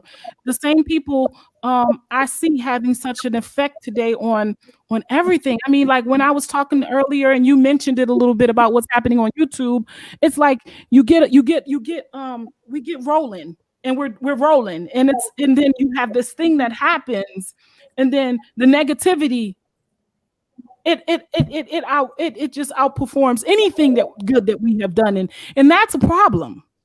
I mean, I'm not talking about the individual that's making the videos and the people the parasites that are making videos on top of the videos to justify, and then everybody's getting likes and this is good and YouTube is paying us and we're doing good. But what the fuck? I'm sorry, what are we doing to our culture? Excuse my language. What are we doing to our people?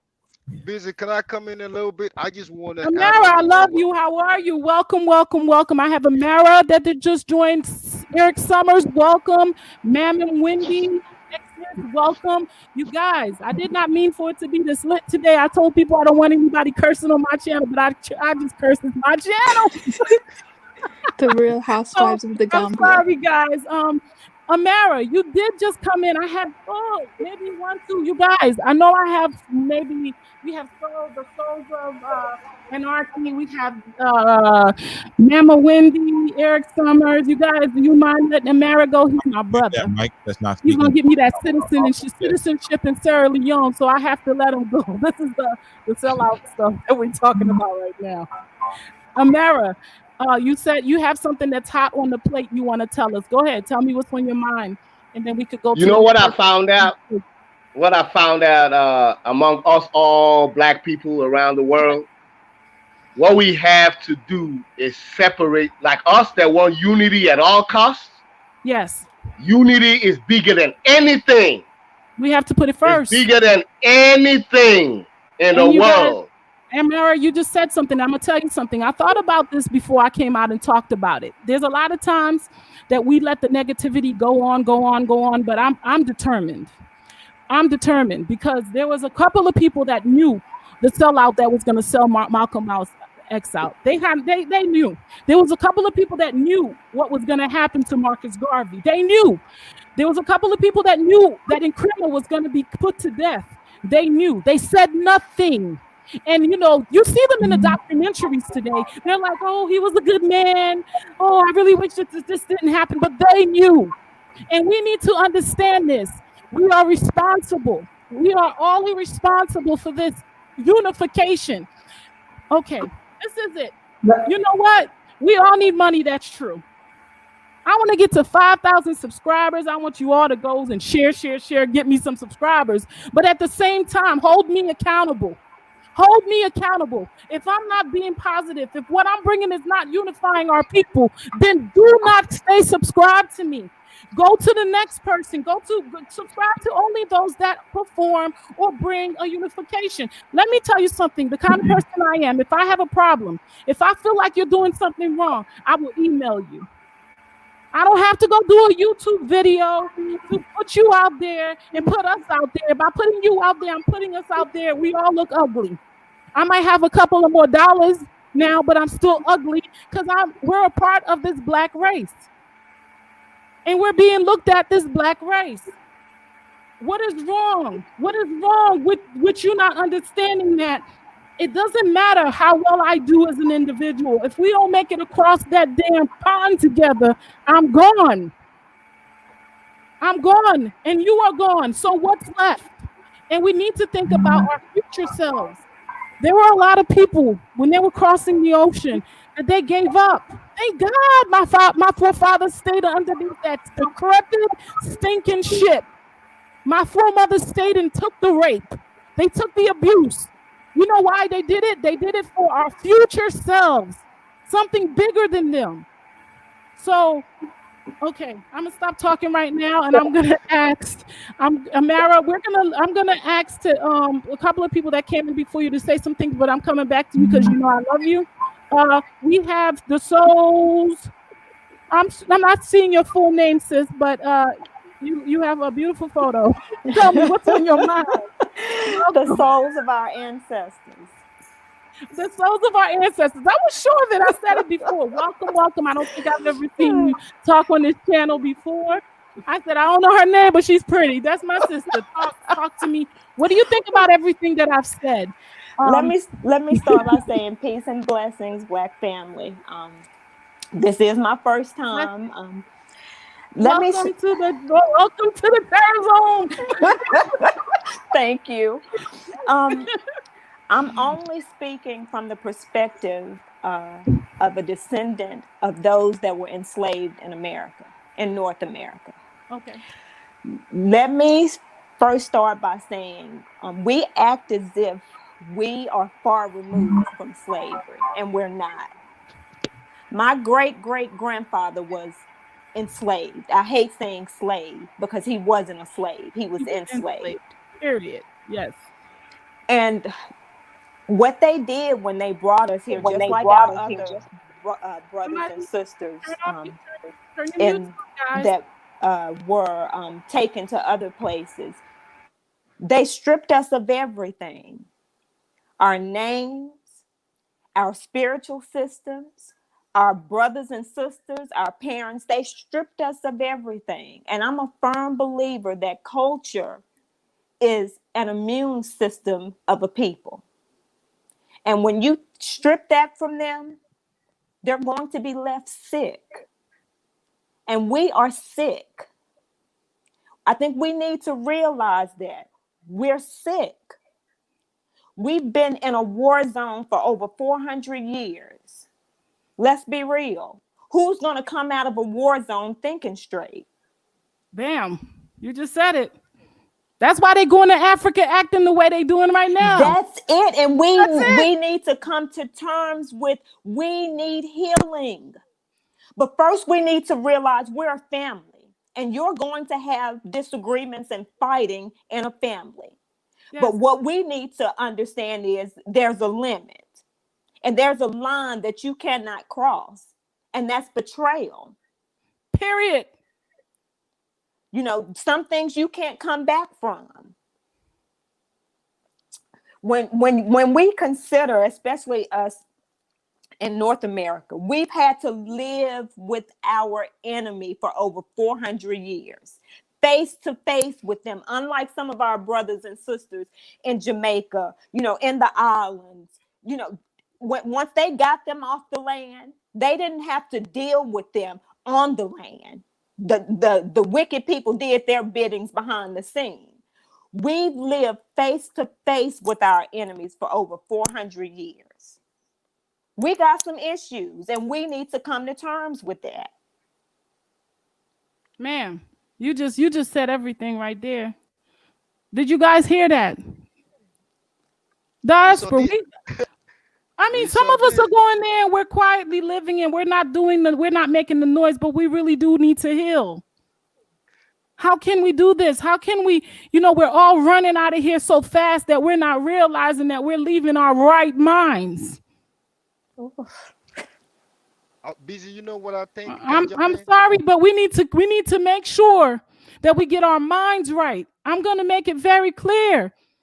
Africa is for those that want to go home. And home is not always pretty, y'all. Yo, the first time I went to Haiti, I was 16 years old.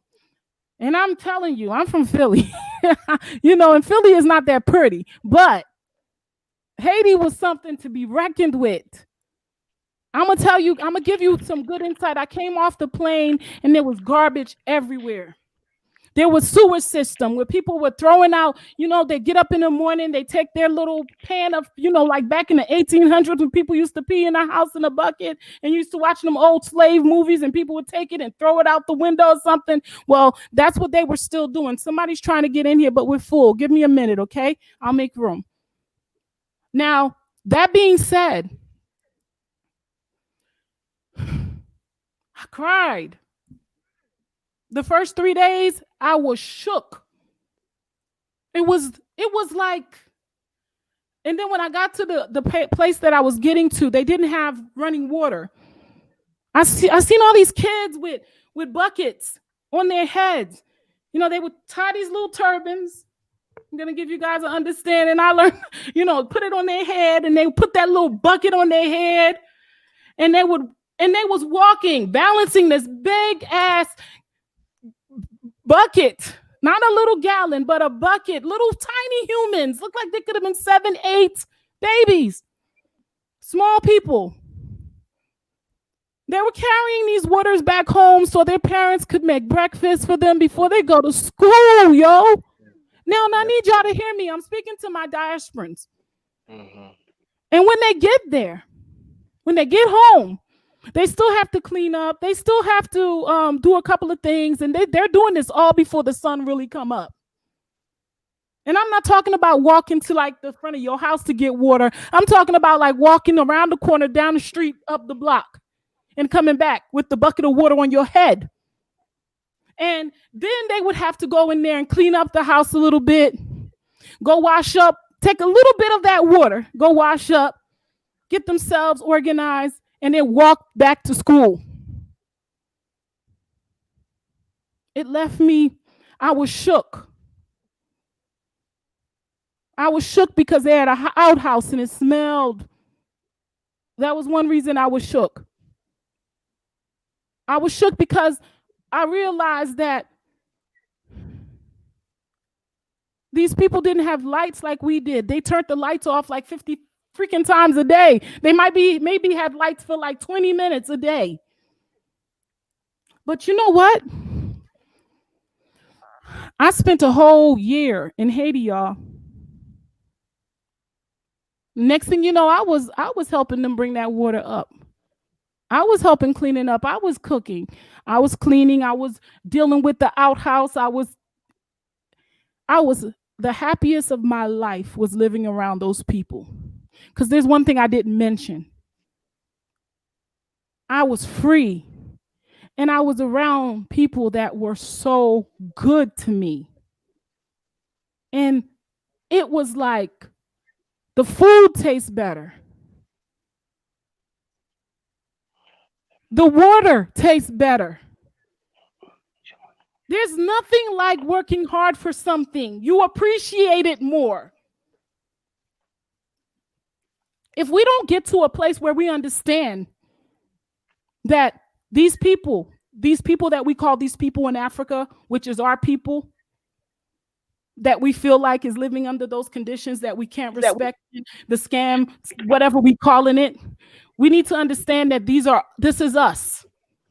Until if we do not respect the people on the continent, we're not going to be respected throughout the diaspora. If we cannot give them the respect that they deserve, you cannot expect other people to respect you, and it's not going to happen. It will never happen. Understand that the reason they don't respect Africa is because Africa don't respect itself.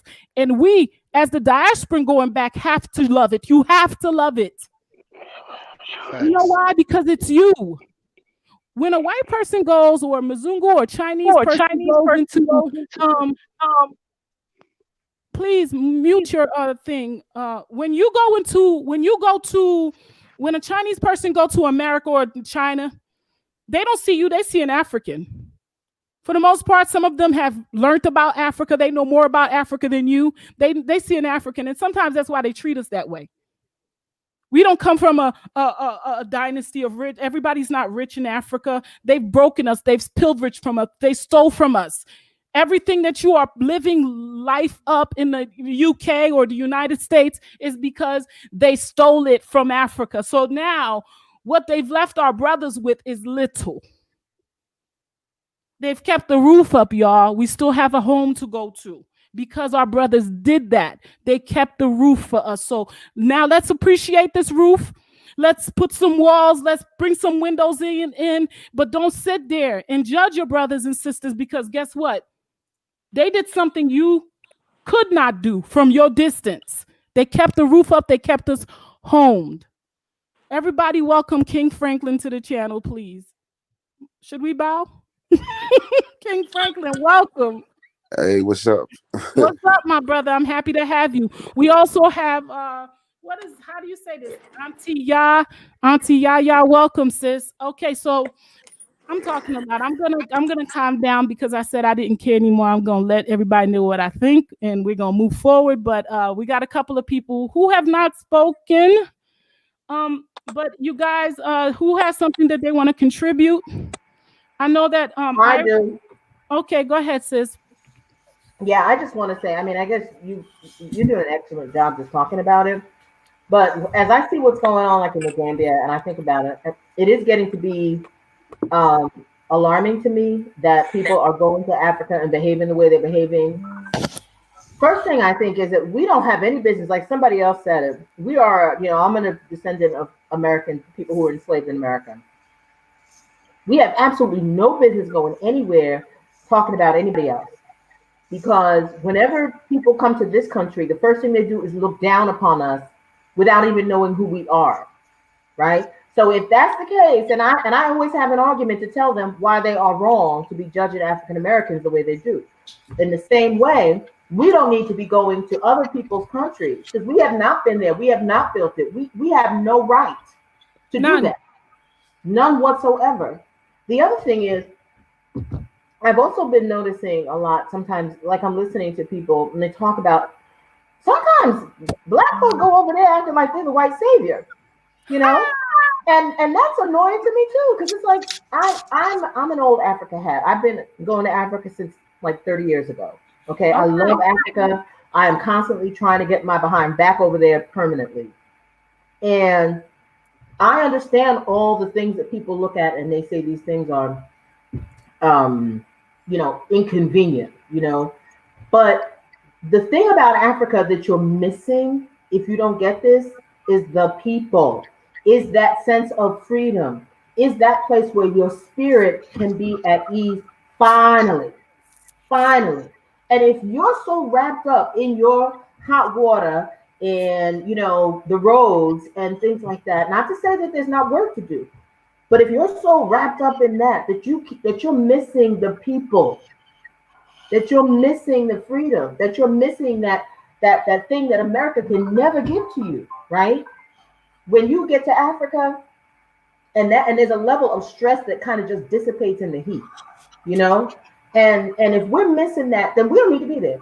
And as I'm seeing more and more, I really believe that I don't know this, but somebody said that Marcus Garvey said, Africa is not for all of us. Not all of us need to be going to Africa. And that's the way I feel. It's like if you can't see the beauty in Africa and understand that she's receiving you as a refugee, right? Period. You don't need to be talking about Africa that way. And let's just be honest. It's not like we're doing all these wonderful things over here, building cities and this, that, and the other. Here, we built it, right? But we built it as enslaved people. We built it as people who were in, convict labor. We built it, we never got the benefit of what we built, right, in this country. But you can't go to Africa acting like you're the solution to all of Africa's problems. I agree. I agree. Let's just be honest. It's really annoying to me, and it is alarming to me. It's like I don't want to see us go with the wrong attitude and create division rather than unity. That's all I have to say. I agree. Thank you, sis. I appreciate that. Who was that? Can I add something quickly? Okay, to Nigel, but we have a couple of folks that did not get to speak at all. But yes, please, quickly. All right, then. I just wanted to add that given everything that has been happening, you said something about the way our people think about stuff. I just feel like, from my own experience anyway, that in Africa, we don't tend to have this Pan-African identity from the point of view of, the way the news, media is covered and stuff like that. People have very little awareness of what is going on in the African family, including the African Free Trade Area stuff coming through down the line. And there is also the aspect that they are not also aware clearly of the effects of the Western system on Africa. They are not clearly aware that these things that are going on with Africa right now is from the Western people, because the media never reported like that. Education, tonight, what you just said is the end and the beginning of it, because it's like we sit out all the people that are coming from the diaspora. I don't know if it's because of those beautiful videos that Wadamayo posts. Again, I will say it, showing the beauty of Africa. And I don't know if y'all was thinking that when you get off the planes, that's what you're going to get only. But at the same time, you have to understand, and those of us that do not get it, yes, we were enslaved throughout the diaspora, but we're like, we were all slaves. We were like the house slaves. We enjoyed the privilege of being in the house, in the master's house. We had the lights, we had the electricity, we had the streets, the infrastructure's good. We enjoyed the privilege just like the old house slave used to enjoy the kitchen, the living room, the deck, the porch, and maybe even had a room in the basement. Now, the field slave had to sleep out in the field.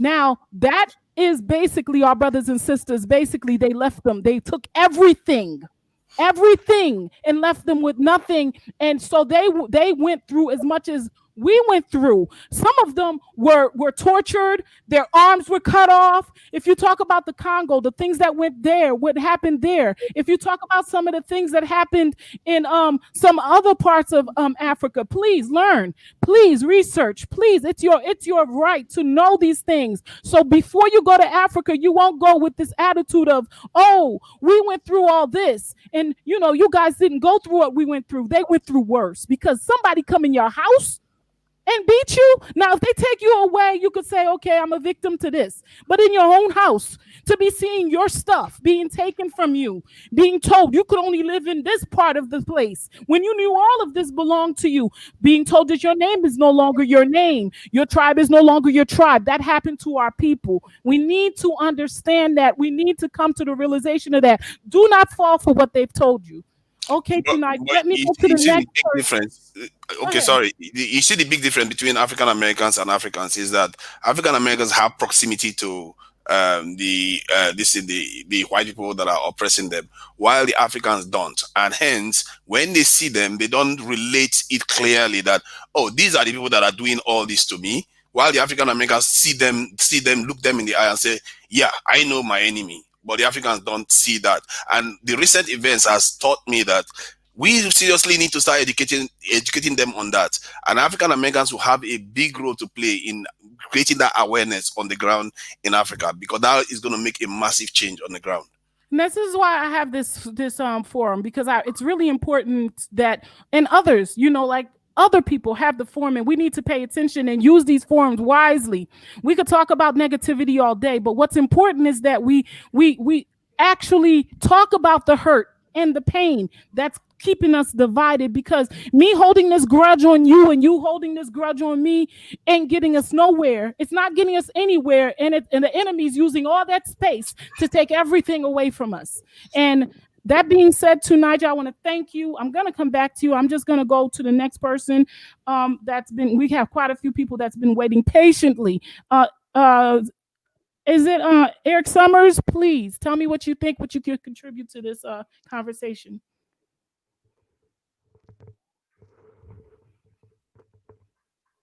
Okay, I didn't realize I was muted.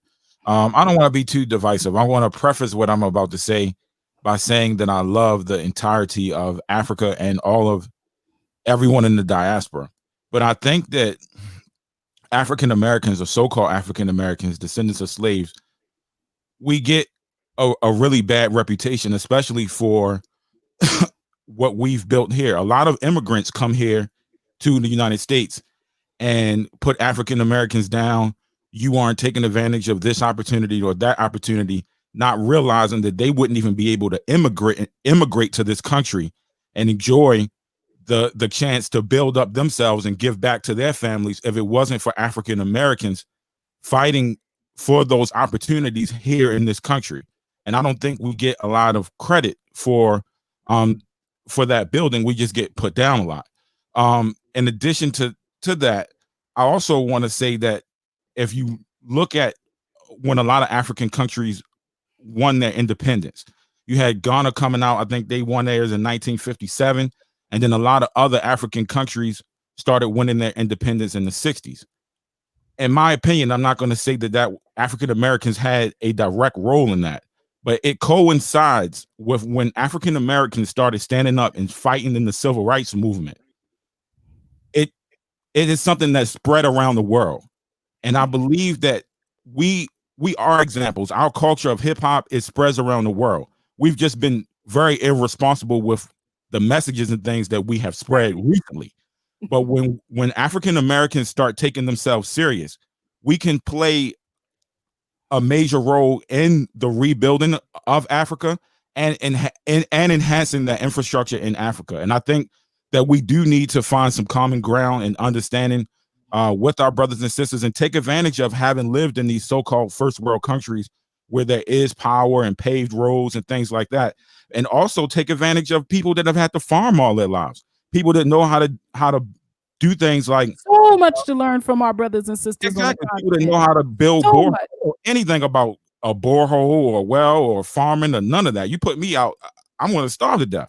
But these people have that type of understanding. So when we come back, Eric, what you just said, you're going to starve to death. I will tell you this about Africans: they're not going to let you. Especially from what I heard about the sisters and brothers on the Gambia, you will not starve to death because they will make sure you eat. And that's the beauty of going home, y'all. That's the beauty of going home. Please don't sleep on that. We need to have a serious cultural exchange, and we need to take advantage of this infrastructure and not just look at it like, hey, the lights go. I'm kind of bougie. I'm gonna keep it 100. I would like power to be on 24/7. I want running water. I want it all. But I'm not gonna put you down because that's not there. We're just gonna figure out how to bring it there, how we can make it work. What do we need to do to make better roads? What do we need to do? And we can build up our own paradise instead of, you know, praising this white man's paradise that he built for himself off of our backs. So. Thank you. Very much appreciated. I agree with you 100%. I don't even have to echo that. I'm actually not going to talk a lot right now. Can I say something real quick on top of what the brother just say, if you don't mind, please? Sure. Who's this? Who's talking? It's Pa. Oh, okay, Pa, my Gambian brother. Right. Go ahead. There's a lot of people that speak on here beautifully, you know, and we appreciate everybody's contribution. But I just want us to figure this out. Now, let's say in America, you know, they said Black people, African Americans in America consist of 13 to 15% of the population. Now, I want my African American brothers and sisters to hear me out clearly, you know, and reason out. Go into statistics and see how many Africans, Haitians, Jamaicans, people from the Caribbean and all parts of the world that migrated to America and have children in America. And those kids are considered as African Americans. Those are the majority within that 13 to 15% of the African American community. Do a research on that. You will be surprised. If all migrants that are Black people to America took off their children, their kids that are considered as African Americans out of the American continent, the Black people in America would not even be left with 7%. That tells you that Africans and African Americans are the same people. Period. Africans globally, because you know sometimes people they say African Americans and they don't even realize that's a Jamaican or that's a Haitian or that's a Barbadian. Look at the celebrities. Look at the celebrities. Even Obama is a great example of it. Obama's father is from Kenya. If Obama's father was not from Kenya, there is not going to be no Obama in America. And it is millions and millions of them in America that are considered as African Americans because they are born in America, but they have parents somehow that has migrated from the African continent or the Caribbean or from Haiti to America.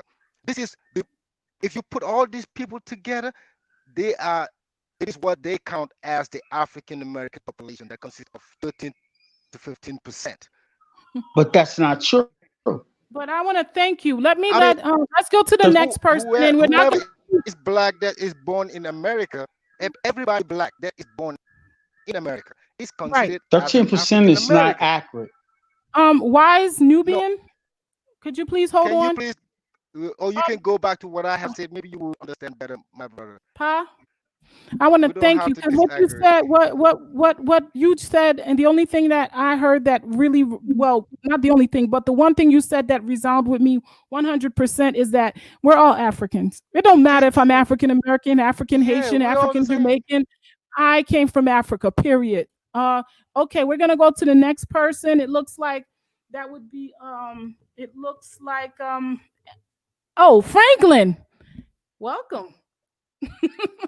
What is your thoughts, sir? What do you think about what we're talking about today? You know, it's not a light thing to talk about, but we need to address it. Right. Can you hear me? Yes, sir. And welcome. Hi. What's up, everybody? So, the way, you know, because a lot of people have covered the ground and said most things anyway. So I'm going to say a few things. First of all, the issue of African American and some African Americans, I'll say some, you know, going to the motherland and the ongoing YouTube drama. For example, as a YouTube, you know, content creator, I've had my inbox bombarded by so many people saying, you know, Franklin, use your voice, and I just laugh and delete them because I would never create a content, you know, sort of mudslinging. The only thing, one major thing that I've got issue with, which most people, again, you know, I've covered very rightly, is the idea of people going to the motherland with superiority complex, with I'm here. This is exactly the same thing we say about white folks, that the god mentality that we reject, we all don't like. So it's the same thing amongst black folks who think, oh, I'm here, I'm better than you, oh, everyone around me, your brains are not functioning properly, and all that stuff, which has created a lot of problems, and then it's led to so much divisions, gossip, infighting, and all sorts. And also, there's been a lot of lately. There's been a lot of allegations about frauds and financial misappropriation. The only thing I'm going to say in that regard, because I'm not going to go down that slippery slope. I agree. Regardless of whether anyone is an African American, okay, even me, I use my voice. I make so many contents on my channel. Don't send money to your families. I do stories where people work so hard in the diaspora, they send it back home, expecting their siblings, their mom and dad to help them build homes, buy lands, and they rob them blind. This is not African American specific or Nigeria specific or Ghanaian specific. It's just human nature, right? You live abroad, you send them $5,000, expect your brother or your sister to buy a piece of land for you, and they think they're clever. They use your money, for something else, and then you have to start all over again and stuff. The only thing I'm going to say to people is, especially if you're an African American, I understand the issue of cultural difference, okay? Everyone is hyped. A lot of people are drawn to the idea, I want to go to the motherland. There's nothing wrong with that. Oh, I want to go to Gambia. I want to buy a piece of land. I want to buy an acre of land. And you're able to bet on the Forex. Use your Benjamins in the States to be able to buy plots of land. That's fantastic. But there is a big but. Not but as in B-U-T, big but. But what I'm saying is, do your due diligence before you do business with anyone. Right? Do your due diligence. Now, I've sat back and listened to a lot of these stories and stuff. Okay, fine. I empathize with people because it's not a good feeling to get scammed. No. Whether you're Nigerian or you're Ghanaian, it's irrelevant. To know that somebody, maybe you trusted somebody and they fleeced you, they treated you like a fool. Okay, you know what? Learn from this. So you want to buy a piece of land through, let me use myself as an example. Okay, fair enough. Because one of the advantages of being on YouTube, because I hear a lot of people, I read comments a lot. People say, oh, never do business with YouTubers, blah, blah, blah. That's wrong. That's wrong. And I explain. YouTube, the advantage of this platform for us, and it's nice saying this as black folks, if you put in the hard work and you manage to build a brand, build a good following, part of that is naturally when people like the values that you bring to the table, they like it. YouTube, first of all, for a content creator is about personality. So why do I come to Gina's platform? I like Gina, right? So whatever Gina wants to say, I want to listen. So if Gina becomes 20,000 subscribers tomorrow, 30,000 subscribers, and she's selling, let's say some organic body oil, organic body cream, why not buy from her? Why not support my sister? Of course, there's nothing wrong with that. So, but here is the deal, right? YouTube allows us to be able to build business into, the platform that we've got, and you can enjoy the fact that you got a good following. So if I'm in Nigeria and I happen to set up a real estate company, and I am true, I'm honest, and I use my platform of nearly 100,000 people to say, hey man, if you want to buy a piece of land back home, blah, blah, blah, blah, get in touch with me. I can help you buy a plot of land, XYZ. Great stuff. Now, people are like, oh, Franklin, great stuff. But this is what I'm going to say without bias. Always do your due diligence. Do your research. Do your research. Now, if I claim to have a company back in Nigeria, my company, first of all, should be registered. I should have a business account. Okay. Now, for the avoidance of doubt, some people would say, okay, great stuff. I'd like to do business with this guy. Franklin, you know what? I'd like to buy 2 plots of land in Lagos or whatever part of Nigeria. But I want my lawyer to liaise with you to close on that transaction for me. Now, if I am a honest guy who's just doing my business normally, I shouldn't have a problem with, liaising with Gina's lawyer to make sure that the transaction runs smoothly and for Gina's peace of mind and for my peace of mind. But if I have the intention to defraud Gina, as soon as I hear, would you like to deal with my lawyer? Boom, I cut the communications off, I disappear. That's the way scammers behave. So for the most part, a lot of people were emotionally blinded. Like, oh, such and such is selling lands, or such and such is offering to pick me up from the airport. I pay them $500. I pay them X amount of money. Let me tell you something, man. No disrespect. I love and respect Gambia, but $500 is a chunk of money. And most people, the average person that live in the States, don't even have that as a disposable income in their bank accounts. That's facts. Period. So before you part with your hard-earned Benjamin, pound sterling, euros, whatever currency, simply do your due diligence. Yes, you like Franklin, you rock with Franklin. I appreciate you support my channel. You want to do business with me, I can sell you your shoelaces. Maybe I'm just a very articulate person. Do your due diligence. If you have to check 10 times, 20 times, ask necessary questions, right? Franklin, where is your business address? Is your company registered? The moment I'm starting to go, no, but yeah, but it's not necessary to register my company, but don't worry, I'll get you the land. Boom, red flag. It's nothing personal. Just pull back and hold on to your money. And this is, again, within the Black community, we talk about lack of togetherness. Trust is very important. And then, unfortunately, the recent, incidences and occurrences when you see that, certain persons are taking advantage and stuff, it leaves a bad taste in people's mouths. And some people just pull back into their shell. They never want to do business with anybody. And they keep that memory. They spread bad news about the wider Black community. And they think, oh, the whole repatriation movement is a sham, blah, blah, blah, blah, which is in fact a lie. It's a fantastic idea. It's just that in every society, whether white, blue, green, you would always find good people. You would always find chancers. You would always find people that would take advantage. Open your eyes. Do due diligence. Ignorance is not an excuse. So, and also, with regards to people wanting to move to the motherland and all that stuff, look, man, it's not a crime if you're an African American and all you've known from the day you were born up until 2020, the 25th of 2020 right now, is America. That's your environment. That's where you grew up. So having to migrate all the way to a place that you have no clue about, yes, it's a massive cultural shock.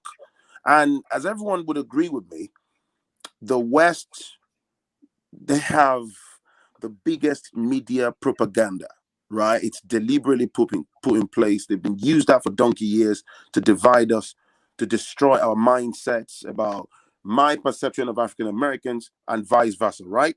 So this is why we have to unlearn and flush out a lot of toxicity. It's a gradual process. It's not an overnight thing.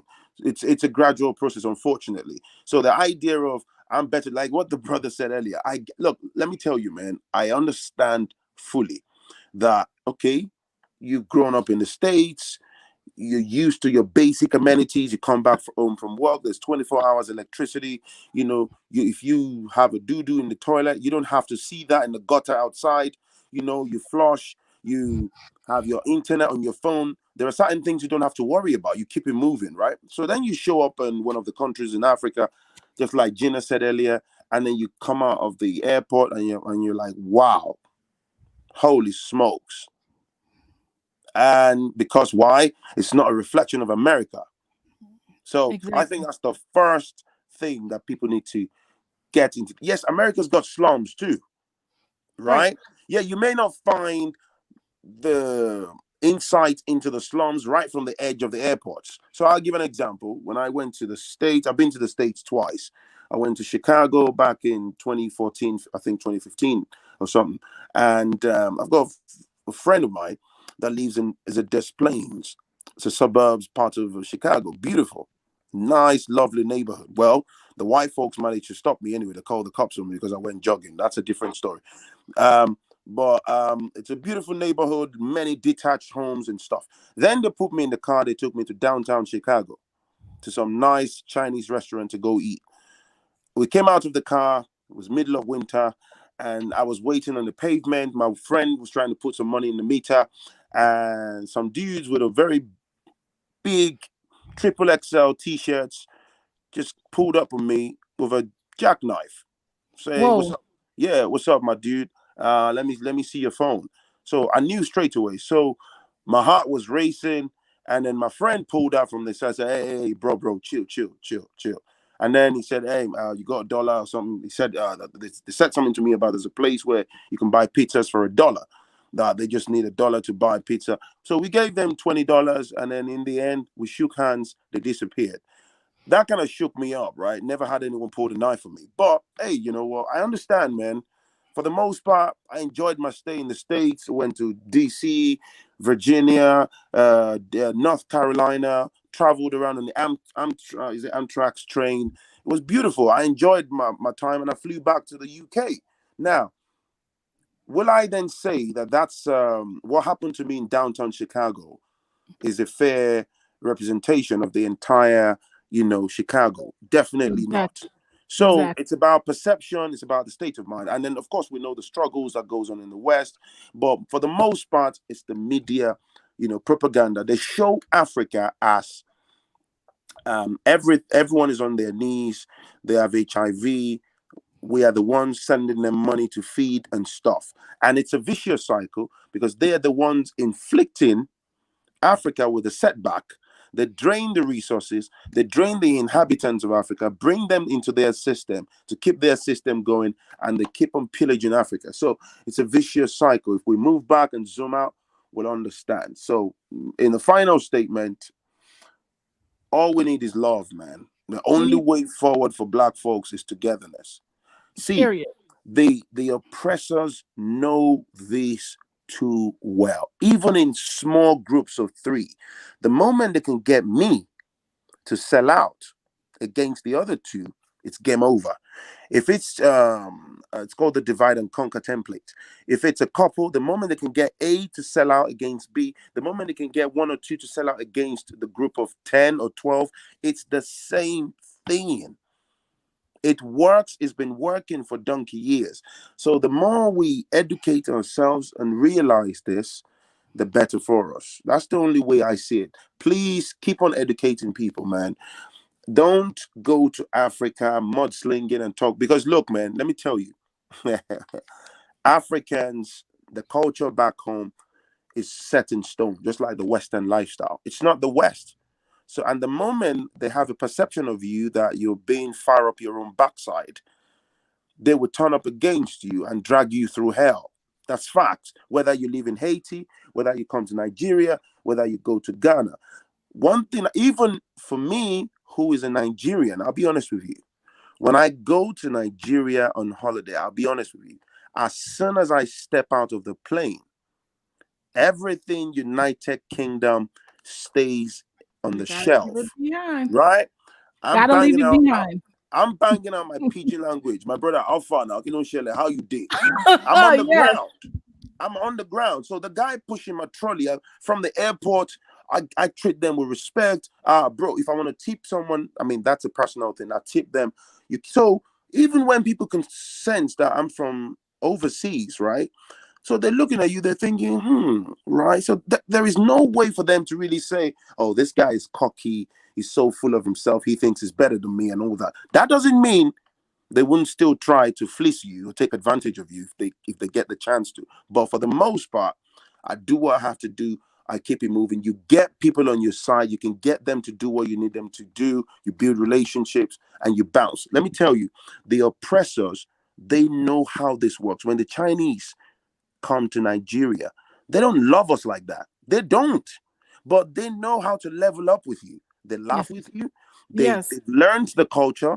And this is how to get the Black man laughing. They speak the Yoruba language. They throw in a bit of Igbo language, right? And you're like, oh, wow, a Chinese man speaking my language. But the truth is, The Chinese man wants you in his factory, working 24 hours a day and paying you peanuts. And then you be like, oh, look at that American man.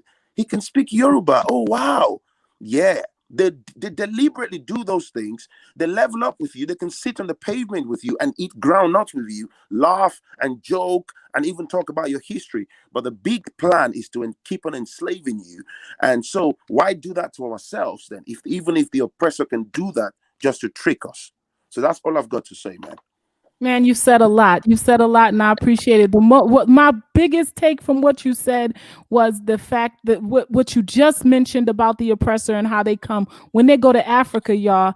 They are nice people. They act like they're there with so much love. Of course, taking all their wicked pictures of the of the poorest sections, of course. So when they come back, but while they're there, they're so nice to the people, and that's why the people think that they're such good people on the continent because they treat them so nicely. In the same way, we're actually going home to family. Yeah. How are we going to have the Mzungu manipulating our family with their fake love? We should have some real love to show our people. And Franklin, I want to thank you because nothing you said I disagree with. Nothing you said I can question. The only thing I'm questioning right now, and my one question for you is, how do we get rid of the sellout culture? Because that's the part that I don't understand. Like, we got mess going on in the family. We got issues. But then why are you sitting here trying to feed off of it? Why are you sitting there being a parasite and spreading it and making it even more so? Do you know what? Can I just say something quickly to that, right? Sure. It's I see it this way. It's years of psychological damage that's been passed down. It's just years. So I mean, we can go on in circles and talking about this. The only way out is, and it's kind of tiring. I mean, sorry, the only way to sort this is educating ourselves in your little circles. Look, platforms like this, we have power, and this is the way to use it. We have voices. You have this platform, it's growing. I've got my platform, several brothers and sisters, right? It's not just about cashing in, banging out contents. And I'm gonna ask, I don't know who's gonna see this, but most of our Black content creators, we can do more. Okay, take for example, look at what's going on in Nigeria, the end SARS and all the palaver that's ongoing. I had to change the direction of my content creation. Yes. To bang out contents that align with trending topics and what's going on, particularly because that's where I hailed from. Let me tell you this. Some people, they will think about money. Like, yo, I better put out my stories and, get my money. Let me tell you, you probably don't know this. When we do live streams, I'll say this very quickly so other people can talk. When we do live streams, and I do my live streams and stuff, you see, YouTube, this is part of learning and educating ourselves. And you're going to come across this as well, Gina, because you're growing too. You see, before, as soon as there is any, like all this, what they deem as controversial issues, this is about Black oppression, what's going on in Nigeria, but they don't want us to say these things on this platform. So what they would normally do is sometimes they aggressively just take down the video, right? And then people go on Twitter, you put them on a blast, and then you shout racism and stuff, they get embarrassed. So they refined their tactics. So what they do is they let you put the content on, and then they abruptly demonetize the video if it's monetized. Now, this is how the algorithm works. This is how they punish you. You see, when a video is monetized, okay, and it gets suddenly demonetized, it doesn't matter how powerful that content is. The algorithm crawls that video and believes that, oh, hang on, people don't need to hear this because monetization has disappeared. Because the framework of how YouTube makes money is when you put content out, you monetize it, they get a fraction of the advertisers, budgets, right? And then you get the fraction and everyone wins. So when they remove the monetization on your video, the algorithm believes that, oh, hang on, maybe people shouldn't see this. So the reach and the exposure of that video gets drastically shrunk down. You see now. Then a lot of Black content creators attacked YouTube about trying to silence our voices, blah, blah, blah. Do you know what the new tactic is? They let you monetize the video. And then when you're doing the live stream, during the life of the live stream, I could stream for 2 hours or 3 hours. The monetization is on. As soon as I say to my listeners, thank you for listening, it's your boy Franklin, I'll catch you in the next one. Peace and love. Click, I end the live stream. I saw that last week when that was my first week being monetized. I saw that. That's true. Less than 2 minutes after monetizing, after ending the live stream, you realize that the green monetization icon turns to gold. Yeah. You then have to click on the review button in the back end. So you know what? They've done this to me like 5 times in a row now since the end SARS thing started in Nigeria. So you know what I did this morning, right? Somebody replied to me, watch this. Somebody replied to me and said, unfortunately, your video is not suitable for advertisers. And I'm like, wow, really? So what I did this morning was I went on Twitter and I put YouTube on a blast. And I put them about 3 or 4 tweets about why are you trying to silence us? And guess what? In less than 20 minutes, they remonetized the video. Wow. Because you know why? We have racists working in these companies, and we need to understand that white supremacy is everywhere. We are existing on a white-owned platform. And Period. That's facts. Period. So what I'm trying to say here in a nutshell is, I always say this, one of my favorite things, the pathway of integrity is subjective and it's narrow. So I can only speak for myself. What I'm saying is I am willing to use my platform regardless of the challenges, regardless of demonetization, to speak about the Black struggle. There are some Black folks, doesn't matter if they have 1 million subs, 100,000, they are only interested in what monies they can get. Exactly. So for them, my videos are gold. they are interested in the aesthetics of their Instagram profile. They don't want to post about the Black struggle because it's not going to look good. Exactly. Right? It's going to stop their money. So that I'm tying this into what you said. There will always be sellouts. There's nothing we can do about that. Yeah. But the only thing we can do for people like us, particularly when we have platforms like this, let's keep, and some brothers and sisters have said it, before me, let's keep on educating ourselves. And look, even in Nigeria, for the people who are in abject poverty, the people on ground who are a bit better within the community are using this medium to educate. Education is key. They want us to remain blind. We have to keep educating.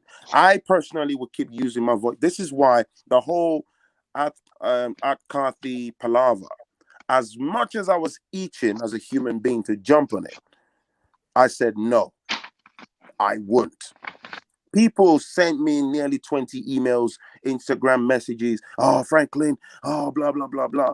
I said, no, because I'm trying to be very careful. My platform is growing, is reasonably sized at about 85,000 subscribers. I just don't want to, because the moment I say Art Carthy, I know the type of catchy headline that I can give my video. I'm very good at that. Yep. That's why I don't even do it. If I'm going to talk about it, I don't put it on the title so I can get those kind of people. I can bang out 4 or 5 consecutive videos and get 100K views from propaganda, but I don't need that. That's why I did not get involved. But when you do that, yes, I'm going to make the money in the background, but what type of money is that anyway? That's greed. But hey, that's just me. So it's about education. That's the only way forward, man. That's the only way forward. It's about it. And lastly, not every skin folks are kin folks. Not everyone is bothered about the motherland. So we need to understand that whilst we're preaching and talking about Africa, not everyone will align with the idea of moving forward as a group of people, going to the motherland. Not every Black person. It doesn't, even if you offer them $1 million in a box today, not everyone is willing to embrace. A lot of Black people want to go. They are exactly like the supremacists. I've seen them. There are so many Black folks, even in America, in the UK, they would talk the talk.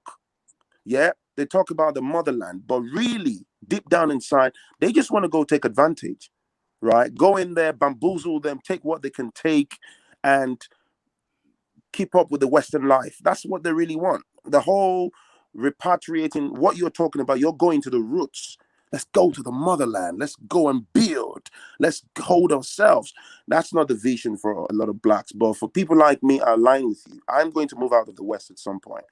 Thank you, man. Thank you. Man, Franklin, I love you. Thank you. I really just sat quietly because I've been wanting for you to come on here because I know what power you bring and how positive you are. I'm on your channel every day. I know you guys have all subscribed to Franklin. If you haven't, you're crazy. Franklin, I want to thank you again. I'm going to tell you something. There are a few, you, Black Sit, there are a few big subscribers that take the time to really, search out us small people, and show some love. But you've always done it, and I'm so grateful. And you are right, we are one.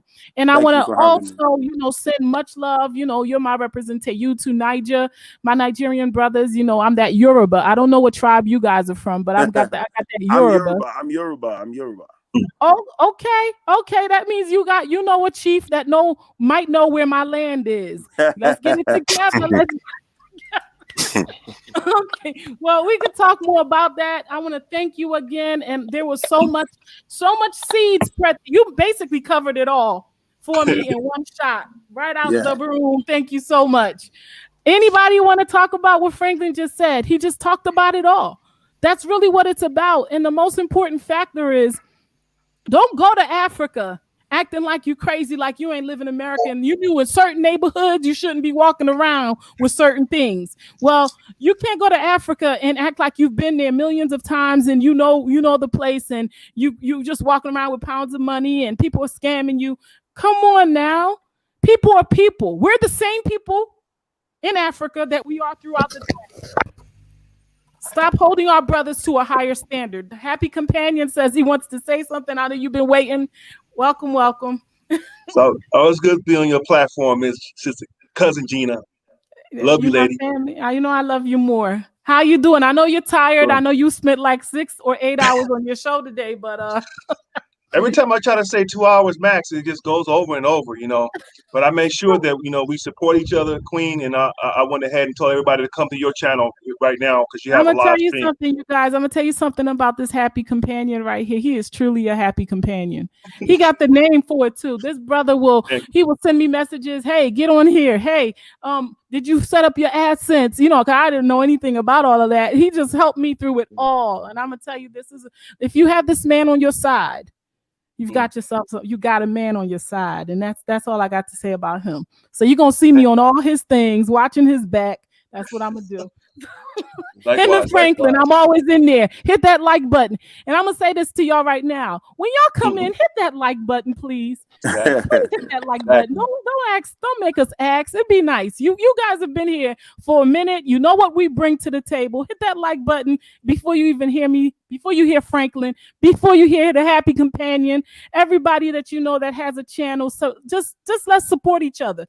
That's how the Mzungu do it, and they do it well. So the Happy Companion, what do you have to contribute? This thing right here is serious. It's dear to me because there's a lot of things involved in all the stuff that's going on. And the reason I brought up history, when I thought about everything that's going on in the Gambia and now on YouTube, and we got parasites all on it trying to get likes and power. I thought about history. And I thought about Marcus, and I thought about Malcolm and Nkrumah, and I thought about all those people that had these people try to basically eliminate the movement that they were bringing. And right now, this movement is bigger than all that little stuff that's going on. And I'm tired of it stopping the movement. I'm tired of us not paying attention to that. Like Franklin said, there's something bigger happening right now. We can't focus on the negative as far as I'm concerned. But what do you think we can do about the negative history? That sellout culture, that sellout spirit that we have, where we always have to put each other down or bring each other down. Look in the mirror, love ourselves, love who we are first, love yourself first, love who you are, everything about you, the way you smell, the way you breathe, the way you look, the clothes you have on, no matter what it is, the amount of money you have. If you don't have that much, if you don't have that much freedom, if you don't have that much education, if you're lacking education, if you're lacking family members, if you're from a broken home, all those negative things that you got to overlook that. Because once you overlook that, guess what? Once you get with other people and then they start to excel, you don't get envious. Okay, you don't get jealous. You don't start trying to collaborate, and then you can be able to build with everybody else. Because that's what happens. Because you get a lot of good people together, and everybody say they like mindedness, and then all of a sudden, because they have interpersonal issues or egos or something like that, alpha this, alpha that, or they low self-esteem, whatever, they're not seeking help. They're not seeking help to help each other. And so then they come out and try to grab you down and say, I can't have this person reach too far. This person has so many subscribers more than me. This person getting a lot more likes. Let me bring them down. Let me bring them down. I'm going through this. I want to bring this person down with me. They still looking clean. I got to bring them down in the mud with me. And we do have that crab in a barrel, crab in the mud type of personality. And that's the problem. You're right. Yes, sir. Yes. I'm sorry, continue. I'm always doing that.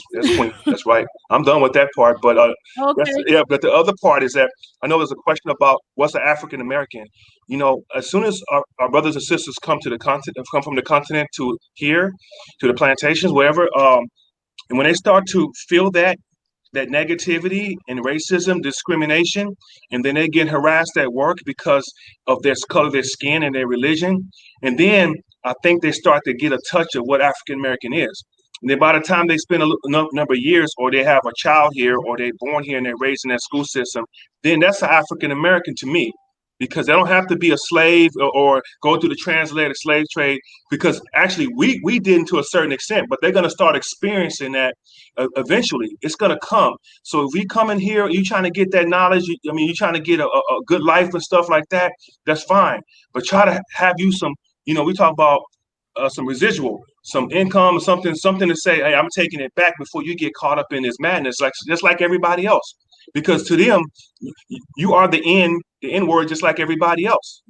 We all group in one. Because at the end of the day, when they pull you over, unless you have, they're gonna treat you just like everybody else. Because in the day, they're having a bad mood, they're feeling bad. Like, you know what? Oh, he just, I don't care what language you speak, what country you say you're from. You here now. BOY and GIRL, you know what I'm saying? That's how they're gonna roll with you. So we gotta stick together and like you said, love thyself, love thyself, because that's what is gonna happen. And then plus being an African American, we all together here. Okay. Although some of us brothers and sisters have a way to go back home because they're coming from a certain place. But a lot of them don't want to go back because they're not ready yet. They're not settled. They're like, oh man, I still need to get a little bit more money. I get more education. I need to get this so I can build my house back home. I got about a couple more years. I can, that should be the plan. That should be your game plan. Okay. Because, you're not going to be wanted 100%. Never. It's not going to happen because of the basically how this place was built. It's built off of our labor and everything. We're always going to be seen like we're going to be second class all the time, no matter what. And everybody know a lot about my background, and I didn't give you a lot of it. Trust me, I didn't drop it. I got so much positivity I can give, but I'm not going to say it on these platforms. But the fact is, my military and all that, you guys know that. But still, I still experienced it. Okay, even before and after I became a Muslim. It doesn't matter about even before. It doesn't matter. It's this. That's it. That's it. You know what I'm saying? That's it. That's all we have, sister. Queen, man. So I'm gonna be quiet for now. I'm gonna observe, but kick me off if you want, because I know you got other people coming in. But I'll come back in. Sit still, cuz I like to see you. Stay right there. We're gonna ask you some more questions. One thing I want to say though is one thing you said that brought something to my mind. Okay. We have these little tribalisms going on outside of Africa, African Americans, Haitians, UK. Yeah. Lately, I've noticed that this thing is more visible, especially with this little thing going on with the YouTube Gambia, it's just, yes, it's getting to the point now where, somebody mentioned in the comment that we just have to shun them. But yeah. I thought about that and I was like, yeah, just ignore them. But, it's just like having that fly, and you ignore it. Yep. And then he goes and have babies, or she goes and have babies. Exactly. And it becomes 3 flies. Yep. Next thing you know, you have a whole kitchen full of flies. I'm ready to kill them. Exactly. I'm not one of them kind of people. I open the door and ask you to leave. I'm asking negativity to leave. I'm asking the spirit of negativity to leave. Yep. But if it's not going to leave, and the only way you could kill it is to make it feel uncomfortable. Mm-hmm. You know that the only way that you can make this fly leave is to make it feel uncomfortable. You can't, right. If it tries to sit somewhere for a minute, because you know they got to sit still for a minute, you got to attack it. And it's like you got to go in full throttle. And it's a sad thing. Yes, but I'm going to tell you something I learned from my Haitian ancestors. You know, the minute that we stopped fighting these Mzungus and we started letting them come in, buying land, lying, telling us that they were our friends, is when we lost the war. We were winning as long as we was chopping people down. We didn't care what they had to say. They offered this, they offered that. We didn't care. We was chopping everybody. But as soon as we decided that we're gonna, you know what? All right, you seem like a nice Mzungu. I'm gonna give you a little space right here. You okay? And I'm gonna tell you something. I'm gonna give you a good example of that. Please hit your mute. A good example is that is what happened between Haiti and the Dominican Republic. Our lighter brothers and our light-skinned brothers and sisters. If anybody knows, and this is not for all Dominicans, please don't come at me because I have half Dominican in me. That's why I got that that Dominican. Okay, so that being said, you see, Haiti, it was the whole island after the war, after the fighting, was all ours. Was for the black race won that war, it was us. But there was a mixed breed of people, the Spaniards, and between the Africans, and these people were, of course, you know what we call the Dominicans today. Basically a mixture of Tatianos, European, and African. And they had lived privileged lives because when the European or the Spaniard or the Mzungu was there, they were considered the higher class. Okay, so the first couple of leaders that started the war, they were like, no, we ain't giving them no peace. They either with us or we cutting them. And that's how we was dealing with it. And we were winning. And we were fine. The Mzungu was not able to get in, but the minute we started giving these people a little space, trusting them, they sold us out. They sold us out. And this is what we keep falling for. And now we have people that are not so light on the outside, but they're very light on the inside. They think this whole movement is a joke. And because they don't agree with it, they're gonna do whatever they can to sabotage it. It's funny, right? How somebody could say, I don't like this person getting the red car that they have. I'm gonna do whatever I can to make sure that she can't have this red car. You ever had, if you live in America and you live in one of those home association type of places where, let's say you're building yourself a driveway and your neighbor, she's the home association president. She goes and she gets a meeting just because she can't afford to fix her driveway the way you're fixing your driveway. She calls a meeting and have the whole neighborhood go against you. And this is the pettiness in the jealousy, in the infighting that's going on. You have a couple of people that are just jealous, or they don't want to leave them. They don't want to be without the Mzungu. If so many of you leave, if this thing is successful, they might kick them out. They don't want to go. They want to stay right there. They want to take advantage of those privileges. And you're talking about go back. Well, I'm going to go show how negative Africa is. Because I can't believe, that you could sit there and you could take something that's already bad and then make it worse by highlighting it every damn day. This is something that most people don't do. Most people, they see something bad and they clear it up, they fix it, they make it they put it in a position where they can take care of it. Our people, we see we have the dirty laundry, we go put it out in the front porch so everybody could see it. No, let's be like everybody else and put that stuff in the back porch. You don't got to put it. We could still handle it. We could take it out, wash it, hang it out outside in the back. Why do you have to put it in the middle of the street for all the other people to see it? And now we're looking bad as a group of people. And this is the kind of history that I was talking about. We have a history of this. This is something that we keep doing. And these sellouts, they think they're doing us a favor. I'm saving them from themselves. They don't know what they're doing. You know, can I say something about the Dominican stuff that you said? That Dominican story resonates with me because there's something that happened recently that I experienced. The same kind of dynamics is happening in North Africa.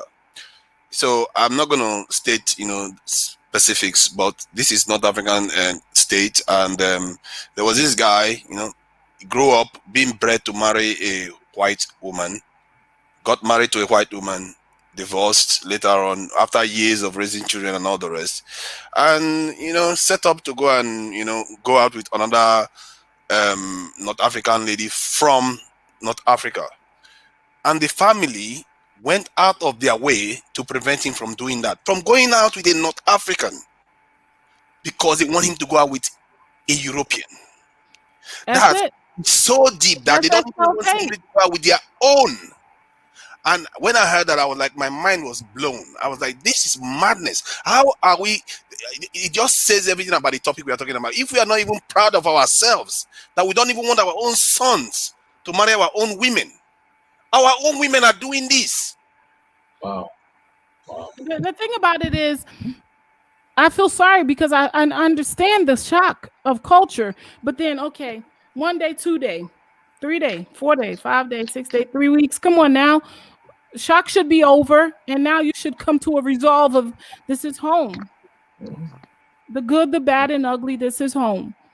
And what can I do to make my position home or the situation at home better?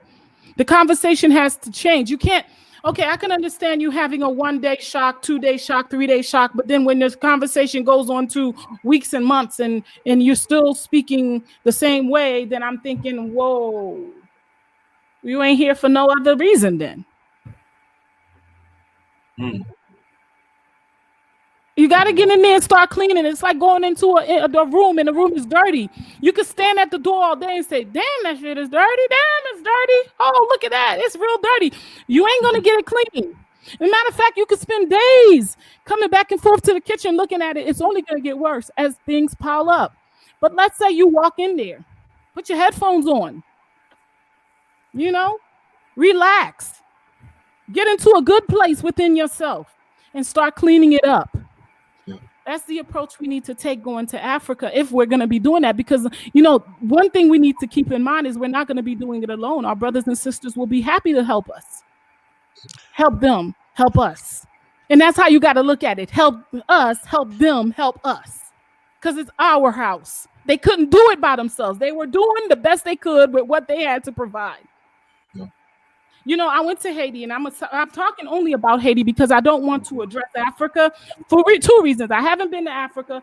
The other reason is it's not fair to sit there and keep talking about it as if this thing is only happening in Africa. Shit, it's happening in North Philly. It's happening in certain places in Chicago. It's happening in certain places, and everywhere you go, you see a hood. And in that hood, you see people living under conditions that you just can't understand.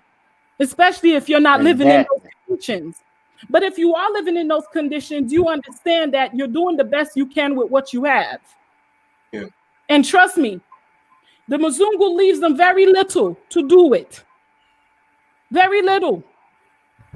And you need to understand that the same way they're depriving you in the United States, in the UK, and everywhere else in the diaspora, they are depriving our brothers and sisters of much needed education, much needed understanding of their situation and how to work around it.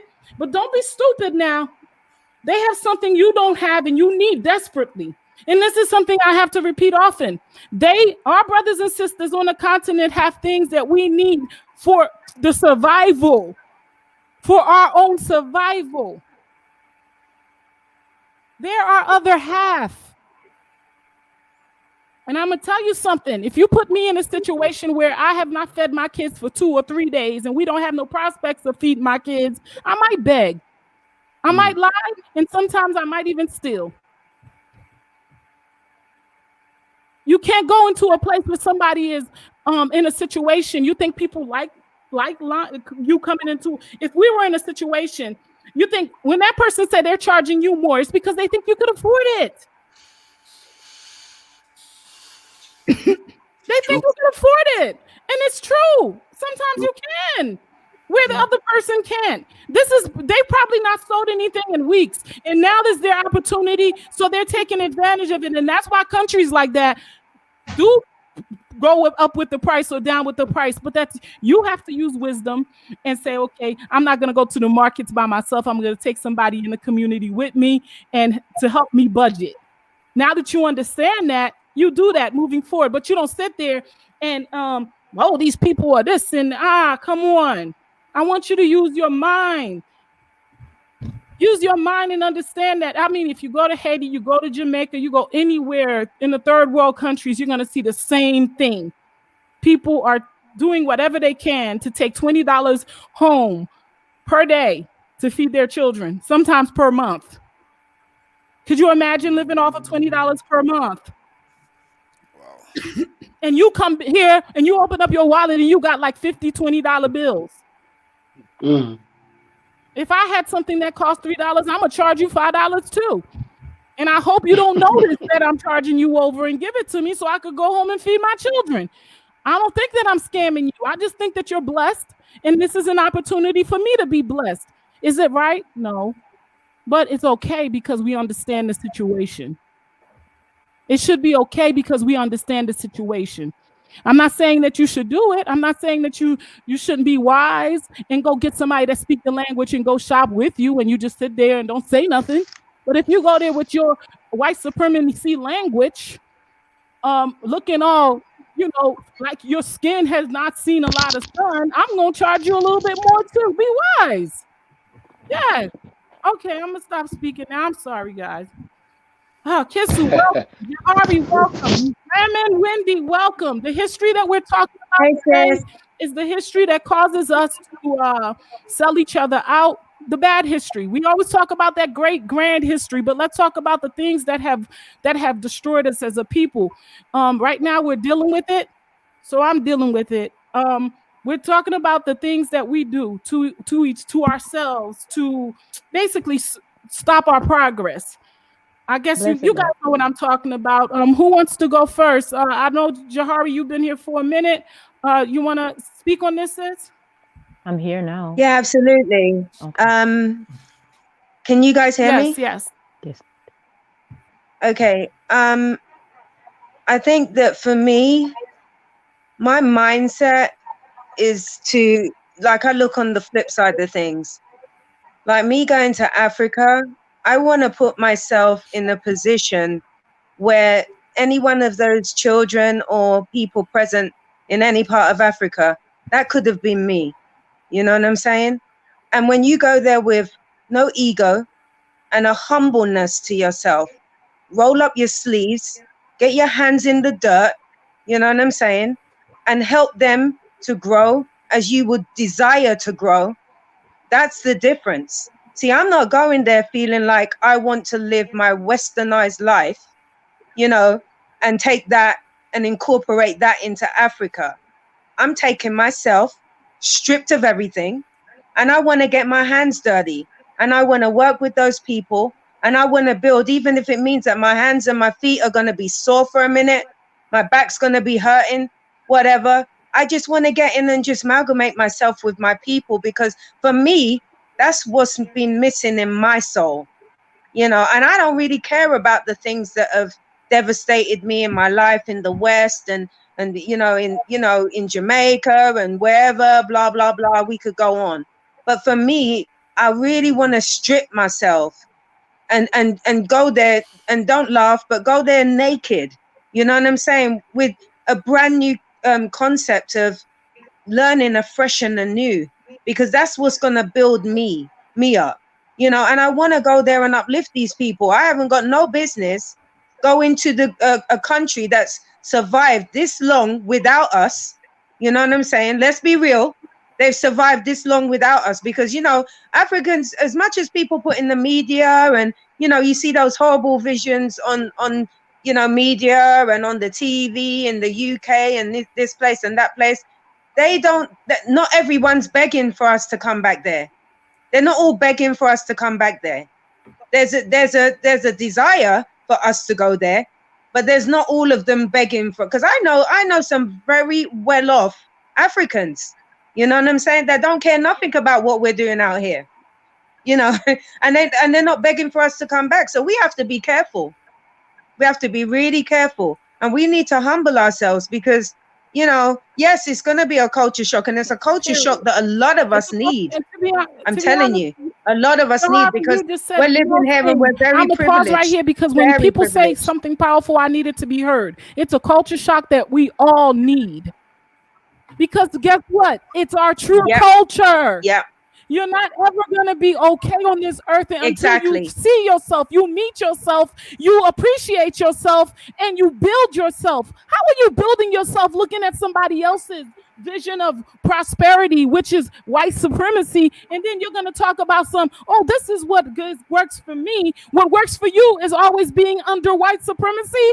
What the hell? What the hell is that? Yeah. Then stay in America. Stay in the UK. Because those people, members, let them know you're here. Give them a rope and say you're right. Please hang me because you're right. I'm worth nothing. Yeah. What I come from is worth nothing. That's what you're saying. That's what you're saying when you're saying that, selling out. You know what I come from is nothing. So I'm gonna go back where something is, because where I come from is nothing. No, what you do is you go home and you make it. Yeah. You and make respect. Even if it's only 2 blocks of it worth that something. You work with the people. Right. And you know, I'm really upset. I am upset with the African government. And I want to, I am so rude. Thank you guys for the super chat. The souls of the ancestors. Thank you, sis. I'm sorry. Sometimes I get into myself. Denise, oh my God. Thank you, sis. I want to thank you guys for those that have super chatted. I'm just not used to it yet. I truly am. I miss it.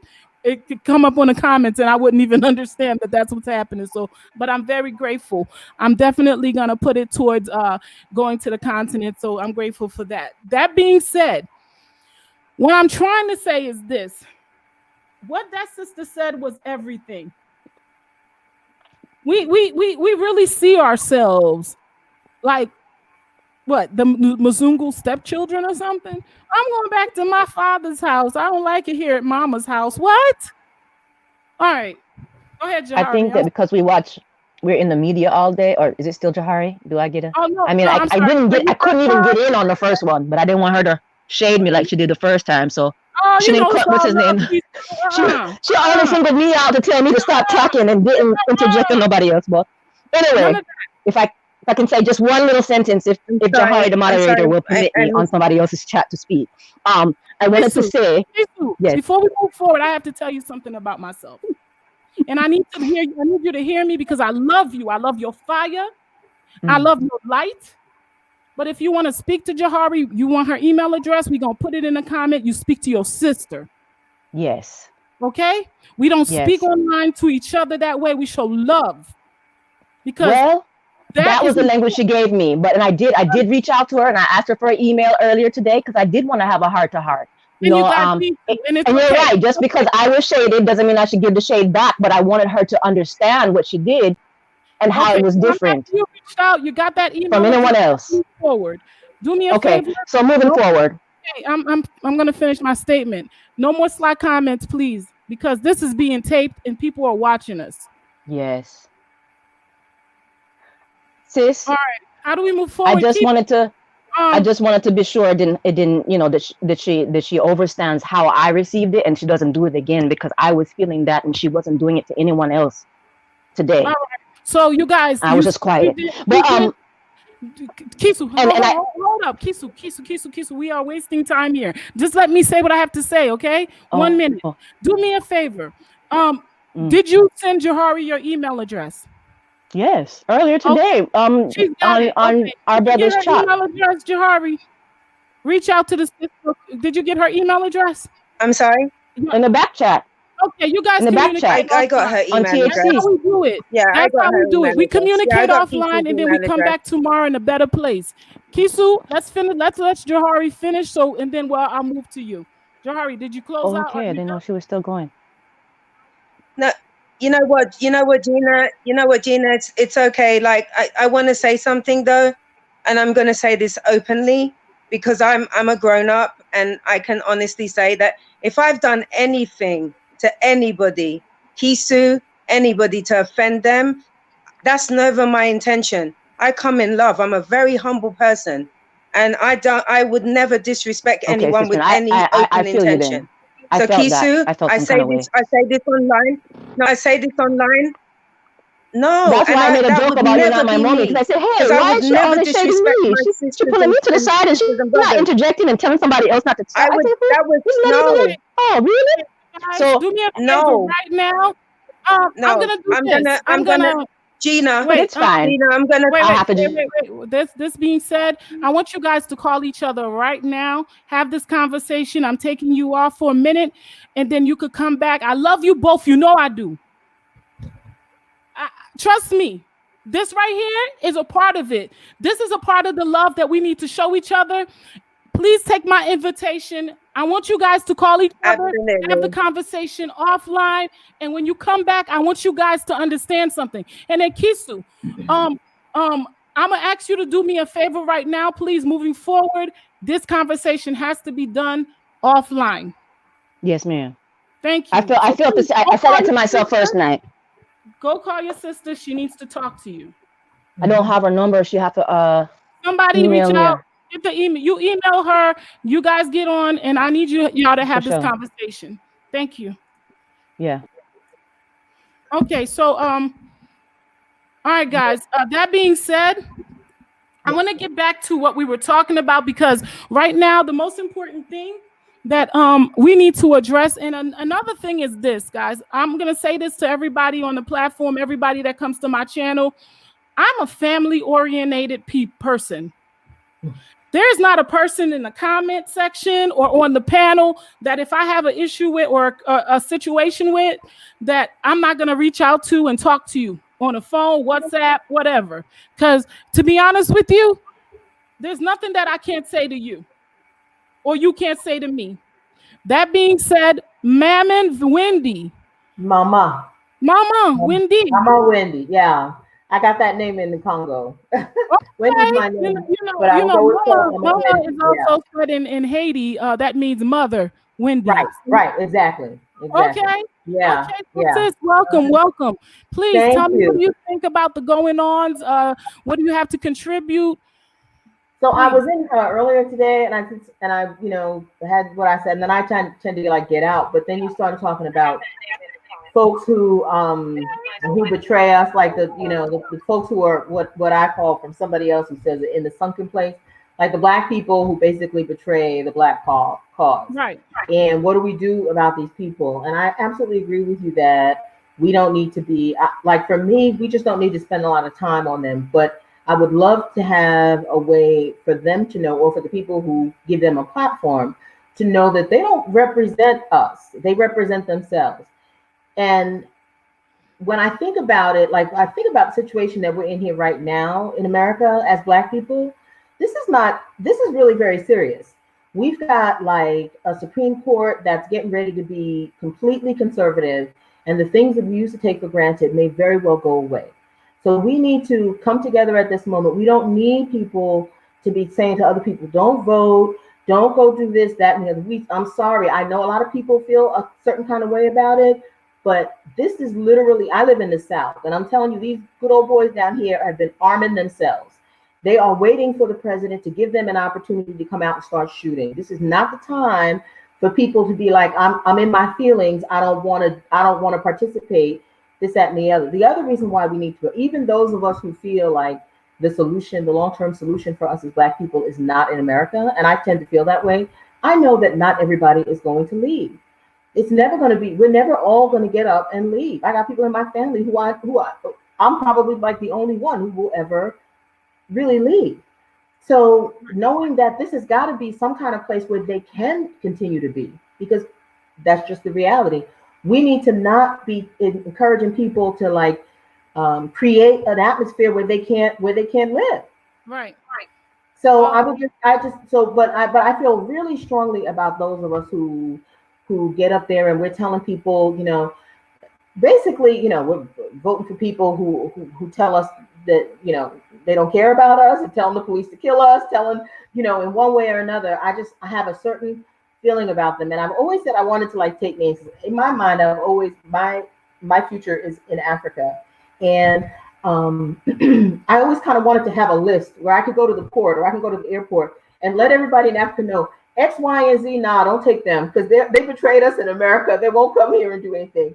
But I feel like, not being able to do that, like not being able to say, I think we need to use social media. I'm wondering if maybe that's what we need to do, is use social media to like let people know, like CNN, NBC, whoever invites these people onto their platforms to provide information as if they represent the Black community. The Black community needs to start flooding those people with emails and Instagrams and whatever to say, you know what, that person does not represent us. We want you to know. You bring that person back, but that person does not represent us. And so I don't know what else we can do about it, but I absolutely feel like we spend a lot of time and energy that could be spent on more positive things, worrying about people like that. Now, there's some other things that you were saying also. You said something about, like somebody was talking about how, we have like, I don't know, this is the way I thought about it when I heard it. We've got like a little white man in our heads that's telling us, we have that Bazungu in our heads telling us, that our skin is not pretty, that our hair is a problem, that our noses are wide, and all this other stuff. And we have real colorism issues. I know for a fact that I know Haiti has a problem with it. I know America, I'm from here. I know America has a problem with it. I know even in Africa, because people in Africa are using like skin lightening creams, and nobody has natural hair nowadays. Everybody feels like to leave the house, they've got to have on hair that looks like it came from a Korean person or something. So I think what we need to do in terms of a lot of these things is we need to start re-educating ourselves. I mean, just like really re-educating ourselves. I agree. And we have to. We don't have a choice. We do. And even the way I think about it, because like, I know a lot of people from the Democratic Republic of the Congo, and I listen to a lot of the news and everything. And sometimes what they say is like, we need to develop, we need to modernize. And then I realized as they're saying it, that what they're saying is we need to become like the West. Like we need to have roads and buildings and infrastructure just like the West, right? We need to be like the West. But when you think about it, if that's our standard, we will always be behind. Period. We will never. And I'm happy you said that. Did you guys hear that? That is the thing. That's the part that I think that we keep doing. Please put your mute on.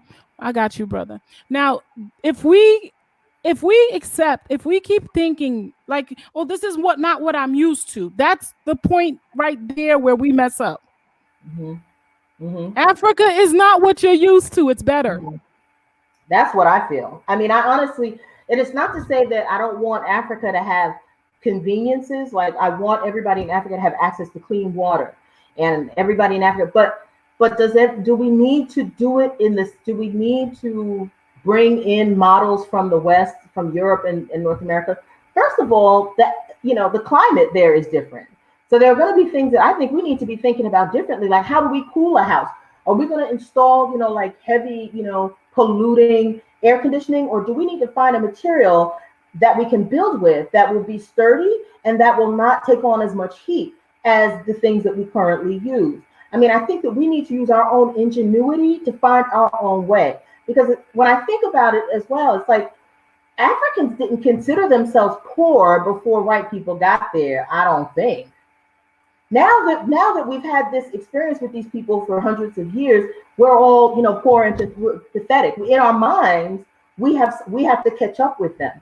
I think from a starting point, we need to begin to think about developing Africa according to African standards, Right. Using the African ingenuity that we need to nourish, and help grow to do that. I agree with you 100%, sis, because there's no way that we can expect to take the blueprint of this Mzungu and take to Africa and have it work for us. It didn't work for us throughout the diaspora.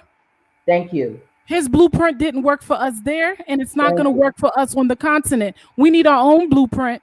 His blueprint was set up to keep us under him. And if we go there with that blueprint, we are going to remain under him. We need to come up with our own, and we need to respect our brothers and sisters on the continent, because guess what? They still kept the culture.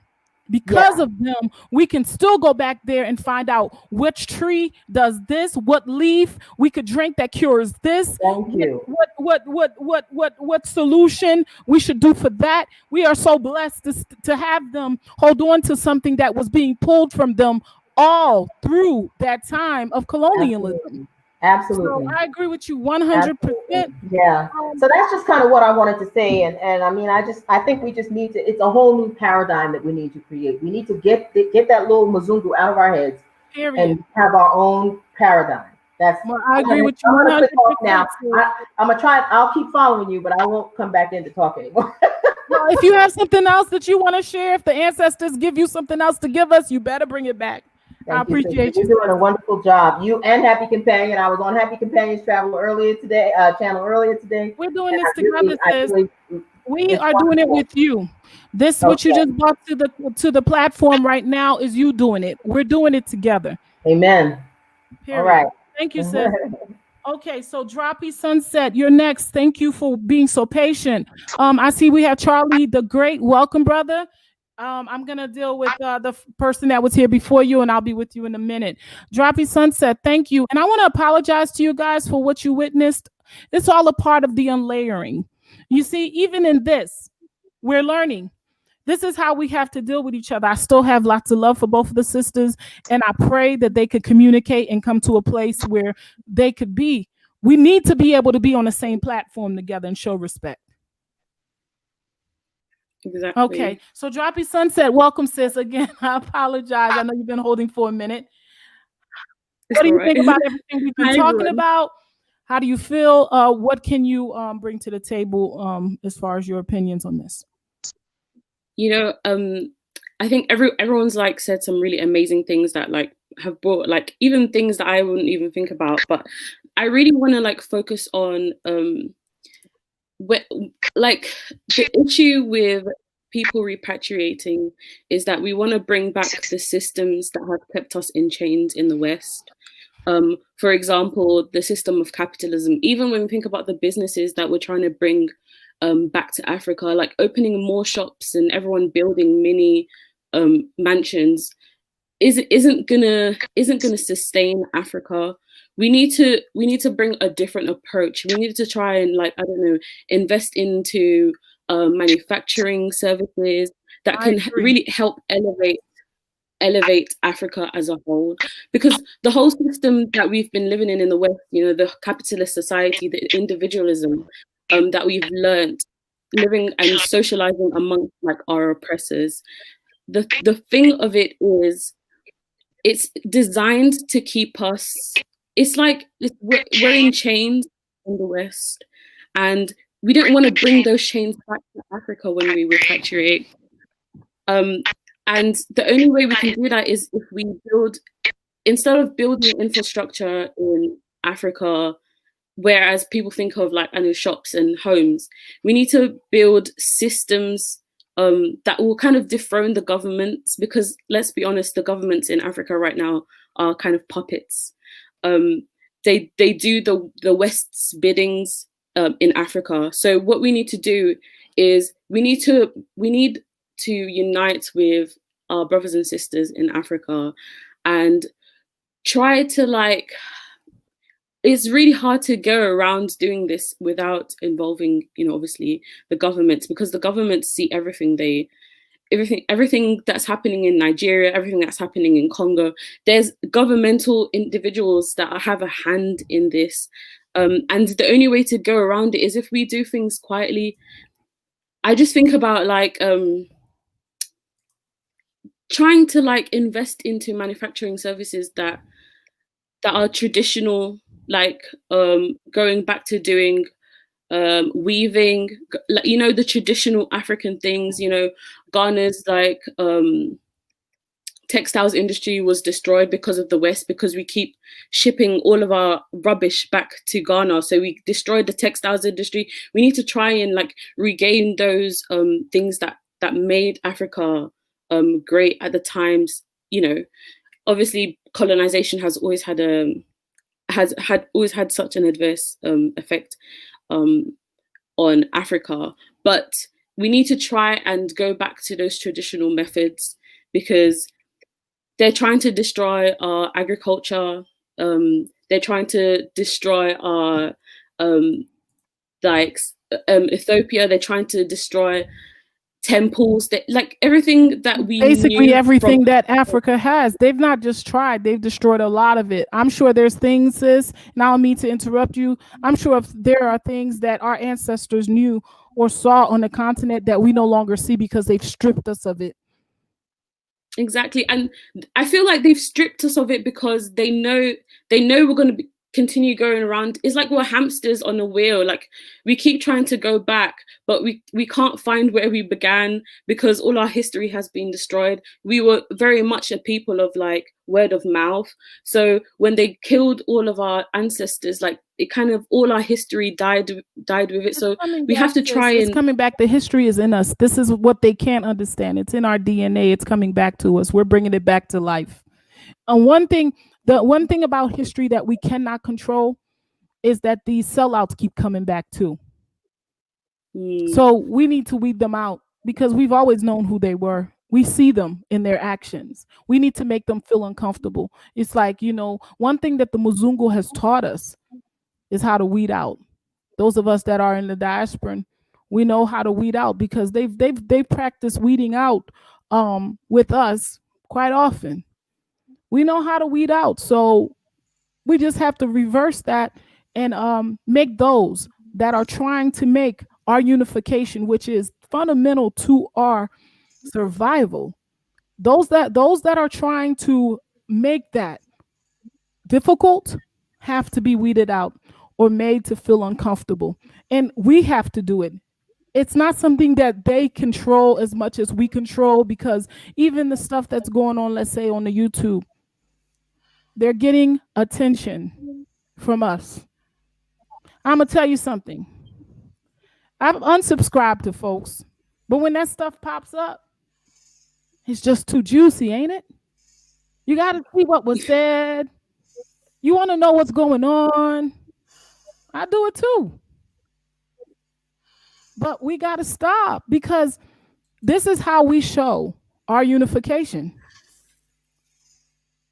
You know what I mean? This is how we show it. And another thing is, I'm starting to realize that we have to speak word. Our words have to be powerful. Just like what happened today with the two sisters. Now, I could tell you something. I could have let it go on. It probably would have been good for views. Probably folks would have been like, oh, there was some drama on Bijou Noir page. You should go click. People would go click to go see it. But I couldn't let my sisters do that to each other online. And we need to do that. It's funny because this happened. We can't let ourselves be seen that way. And it's not okay to go back to home to Africa and let her be seen that way. Yes, she's not in the best of conditions in some places. But those are the places we're going back home to work on with our brothers and sisters on the continent. Stop thinking that you can do it by yourself. Half of you go down there and you're paying people to tell you how to do things. You don't know how to garden. You don't know how to build. You don't know how to cook, some of you. I ain't speaking for all of you, but some of y'all don't even know how to cook. So you're going to have cooks, you're going to have planners, you're going to have builders, and you're going back there to fix what? You're doing nothing. The only thing you're doing is using a little bit of coins that you've gotten from your hard days working slavery to take back to your home, as you should, to help your family build. And that's how we need to see it. Because you can't even do the building. Your brother's going to have to teach you that. You can't do the gardening. Your brother's going to have to teach you that. You don't even know what herbs to drink to make you feel better. You're going to have to learn that. We're such an insolent people. We go around with our heads all high. We walk around like the Mzungu with all the airs, you know. Oh, look at this. Look at that. Oh, look at the situation. Oh, my God, they don't even have this. Shut up. You don't even have your right mind, because if you have your right mind, you would understand that you're actually looking at yourself. You're looking at yourself. When the Mzungu see you with your little electricity, your lights, your water, your whatever you think you have, he don't see nothing but an African. And he makes it very clear. That's why he's shooting us and put his knees on our necks. And, you know, when they do that, they get out of prison. Where's that guy that just did that? Isn't he out? He out. But I know a brother that's been in jail for stealing $25 for over 10 years. We need to think about that. We need to stop playing about that. You know, you want to talk about what's going to happen to you if you come back here. Some of us are just hoping we could get out of here on time. Some of us may not make it out. You guys might be over there. I might be stuck in this damn YouTube talking to y'all forever. You don't know my situation. Some of us are truly stuck. And those of you that are blessed and have passports to go and get there, make good of it. Build your own little corner stores. Fill it up with all the food you want. Sell the things that you want to see in Africa that they don't have. Find a way to bring it to Africa to be sold. If it's healthy. Don't bring that poison down there talking about I want what they have in America. Please leave the poison out. But all the things that you want to see, let's talk about getting the licenses to bring them in there. You ever heard of shipping? You could bring all kinds of stuff. It's ridiculous. And then the pettiness that goes on between us. You see, oh, you said this, you said that. Shut up. That doesn't matter. It doesn't matter. These are just words. We got something bigger that we're working on. And if you have a problem with your sister or your brother, call them. Find a way. Hey, sis, I could be sitting here mad at you and you won't even know it. And I'll kindly ask in front of everybody, hey, brother, can you give me your email address? I'd like to talk to you. And then when I talk to you, I'll say, hey, you stepped on my foot. And then you could tell me, hey, you stepped on my foot, and this is why I did it. And then we could really talk about it, and we could scream, yell, fight. But by the end of the conversation, I promise you I'm going to love you, and you're going to love me because I'm doing it with respect. We need to be calm, cool, and collected. If we can't even handle a little conversation without getting so disorientated where we're starting to, this is two things I don't respect in human beings, especially our people. If you get to a place where you're speaking and you need to use foul language, that means you're not really intelligent and you can't go in your mind and use words without cursing. So that tells me that something's wrong. You don't have a lot as far as vocabulary goes. If you need to speak in that way towards me, that means that you cannot really communicate your feelings without going to a grade 3 level. Stop putting our family down, man. Stop putting each other down. Stop putting yourself down. Stop putting mama down. Give me the things I need to make me better. Tell me what I need to make me better. We have they trained us to be a certain type of slave here throughout the diaspora. Let's go in Africa and bring our knowledge to our brothers and sisters as far as customer services, and then they could give us the culture, knowledge of how to be family oriented. These people could put a piece of seed in the ground, grow a harvest, and feed their family for a year. Can you do that? No, you can't. So stop, be still, and go learn. They could look at you and tell you what's wrong with you just by looking in your eyes. Can you do that? No, we can't. See, these are the things they bring to the table. Some of the things that they bring to the table, you can't even afford. You're getting it at a discount. So stop complaining and let's just be still, take advantage of the blessings that are coming to us. We need to get it right, Diaspora. We're not doing okay with this. We're not doing okay with this. We're failing and we need to get it right. So I'm going to stop talking and let you guys have a say. I have a couple of people that joined.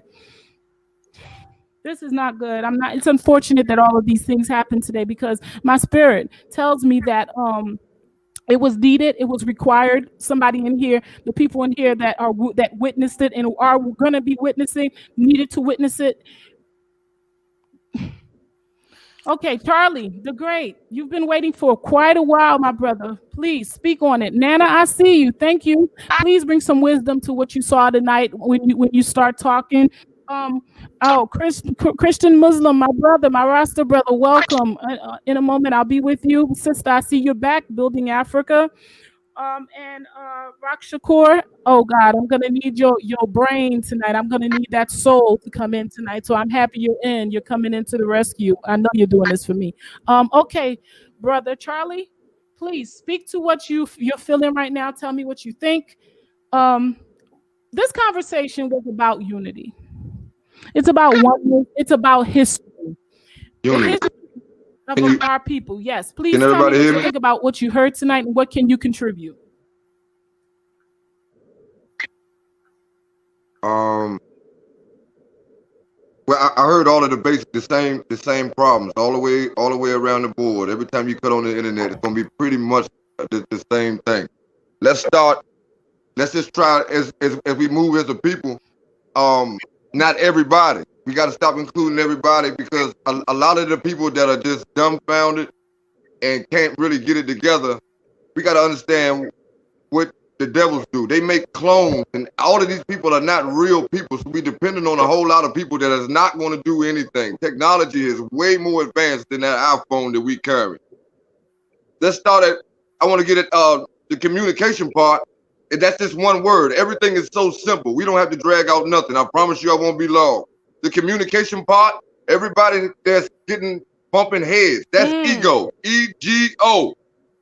When you know what that is, it's all over with then. It's nothing long and drawn out about this at all. I'm gonna hit the nail right on the head every single time. I hope you invite me back one day. Listen. Let's not clip branches. Let's go to the root. The communication, ego. Let's cut that out.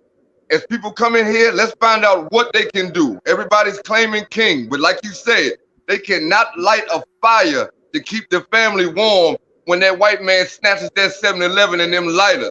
Cut that type of talk out. Do exactly what you're doing right now. As they come in, get them out. Get them out. Take the trash out like you do out your house every time. Get these people to take the trash out their brain. Upload it like they do their phone. Upload that software in between them ears and let's get the rocking and rolling. I'm one of the men that's not going anywhere. I'm not going back to Africa. The American land that I sit on, when them tectonic plates shifted, it's all apart. It's all one piece. I'm not concerned of going with nowhere, and no offense to anyone that is. I wish you the best. But where your feet are planted, it's been some celestial help to guide you right to where you're at. You're there where you're at for a purpose. If your heart tells you to travel, please go do it. Don't let nothing stop you. But at the same time, don't try to get along. Everybody, when you go online, you see everybody wants to find a system to get along. I want to get along. I want to get this person in Congress. I want to get this person over here. No, guess what we're going to have to do? Stop it all. Y'all ain't read about how they come through in the middle of the night. Go ahead and build up what you think you're going to build up. This man has mastered the material and physical. He's going to bomb your store. He's not going to have it. Let's cut them plans out. Everything they're talking about has been done already. And you got to be sick of it. You got to be sick of people with so many opinions. Everybody that calls in, lay the facts down. Lay the facts down that 666 is you, what they calling the devil, that carbon. They selling us in stores. We are those diamonds. We piss gold out of our body. You stop. That's all you got to do. It's very simple. Just like ego. One letter word, one syllable word. Stop. Stop going to work. Everyone is scared. They're scared to death. They're not going to do anything. We, as the kings, if y'all claim king, call in here and figure out how you can get some midwives together and birth this black woman. We keep talking about this material stuff. No, you are the material that's important. You are the only material that's been important. Let us not forget that you're being sold for $756 a gram right now. When the black woman has that baby, it turns into $700,000 that they give that placenta, that tree of life, to that Red Cross. Stop it. Stop it. Stop it is what you're going to have to do. Listen, one pregnant black girl is going to bring us 700,000. You can't keep your heads together to keep her? That's buying one block at a time. That's how you get it back. Starve them. They can't lift their gun up, black woman, if they don't got you. If they don't got you, black woman, they have nothing. Nothing. When that afterbirth, that placenta come out your body from having that baby, they make calcium pills, iron pills, prenatal vitamins, and that's what keeps the Arabs, the Koreans, everybody, human and mankind. That's what keeps them alive. You. All we got to do when them goddesses and them queens yell loud enough, you kings gonna hear it. You ain't gonna wake up until then. They have studied us down to the wire. They know that we are born defenders. The black woman is a resurrector. She resurrects the king to make his move. You haven't screamed loud enough. The queens have not screamed loud enough. The kings do not hear it. They believe that they own a block, a street, that they own no house or no property on. They know how to make us react. They've studied us down to the wire. They know how to make us react. They make you believe that you have a block. Give the black man something new to defend. You know how you do that? Black woman, scream louder. Stop fucking these niggas. Stop being with them. Cut the water off. Cut the water off and you're gonna get some results. Everything that we do is modeled after you. If you go inside of a store and they were selling Ronald McDonald shoes, the biggest, dumbest shoes in the world, all we need is 10 women to say, they look good and we gonna follow. Don't let these black men fool y'all that y'all don't have the power. They have nothing. I have nothing without you. Wake up. That's what I'm saying. Those diamonds in the ground, they selling us in the stores. Let's get to the root of the problem. Stop clipping these branches. The root of the problem is healthcare. They are eating us. Eating us. Eating. Did I just say eating? Did I just say eating? I said eating us. That don't get through to your next callers, your next viewer's head. Cut them off. That's that arm that's doing you bad. Cut him off. You can't understand these simple words. They are eating us. Pharmaceuticals. Y'all ever seen a white couple? Wait, I want to say something to what you said. A lot of people don't know, Charlie. I want to say something to what you said. A lot of people don't know what he just said about they are eating us. A lot of the medications that they're making right now, they're using our fetuses, the ones that we're going to abortion clinics. To bring truth to light, that's what he's talking about. Let me break it down further. We need to address that. But Charlie, I want you to answer my question on what do you think about our history as far as, you know, why the people that have sold out. Is that what you're saying, that we need to be cutting off when you were saying cut them off? Is that what you were saying? Yes, those are not leaders. Those are not leaders. Those are puppets. You have to listen. We have to program. Our brains have been hardwired for the BS. We need a new download to understand that it's all a game. We don't need to get along. Never mind the history. Like you just said, it's in you. These guys are competing with each other on who's the best historian. We don't have no time for that. Oh, this year this happened. This year that happened. I don't care nothing about it. Does not make no bit of difference. You have a lot to offer. I want to tell you this, but right now I want to say this. One thing you just said, and I want to say this, and then I want to go to the next person to give everybody a turn because I've been here for 3 hours. He just said something, and it's important. A lot of the word ego stood out for me. A lot of what's happening right now has a lot to do with ego. And a lot of the sellouts, they were jealous. They were jealous of the person, you know, the Malcolm X's, the Marcus Garveys, the Nkrumahs, the people that stood right by their side. You know, the people that were closest to them, they were jealous. It was the ego. They wanted to be in those positions. We need to pay attention to that aspect. That's one aspect that I didn't think about that you just said. Sometimes somebody wants to do what you're doing, can't do it, so they go ahead and they figure a way to eliminate you so they could have some light on them, even though they don't have nothing to share. Charlie, and you hit the nail, right on the head. One more thing, the word. Everything you said, sir. The word. Everything you said. If we're saying words like spend and spent, I went to the store. I had to spend this today. Y'all have to learn these words and cut these words out. That's what's keeping us broke. We are putting you spell words and we're putting spells on ourselves. Thank you, love.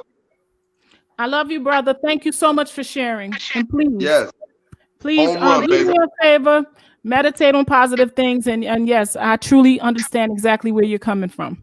That ego. Yes, baby. Work this show. Eliminate the fear. Eliminate that fear that they got in them because they all have that fear. Once we eliminate that, we're good to go. Know that Word magic for Rock Shakur. I see you sharing that book. Yes, sir. Put that name of the book in the link because I definitely want to read it or get it later. Thank you. Now, it looks like we have Amara. Well, Amara, you spoke. I'm going to get back to you. It's so busy today, Amara. I don't even think I got to speak to you more than once, but let me get to Nana, Christian, and Rock Shakur, and I'm going to get back to you. Them dudes sitting in the room like this. Oh shit. Everything I just said is over with. Oh Lord, Charlie, we're gonna turn you down because okay. So who's next? It looks like we have Rock Shakur, Christian Muslim Rastaman. I know that's you, and Nana. Okay, Rock Shakur, please share. What is your thoughts? What's your opinion on everything that we've been talking about? Share some love. Give us something that we can heal from. Okay, let me add this book in here real quick. Thank you. You guys, Rock Shakur, this brother, he's been giving us a lot of knowledge and understanding of some things. He's about to add a book on the link. If you guys are interested to see what that book is about, just Google it and maybe you could get a reference and see if it's something you want to read. Find out how you can get it. Okay, hey everybody. Welcome, family. Welcome. Love y'all. How y'all doing? We love you too. Always welcome. Saeed. I keep tripping off that name. THC, you give me vibrations. So,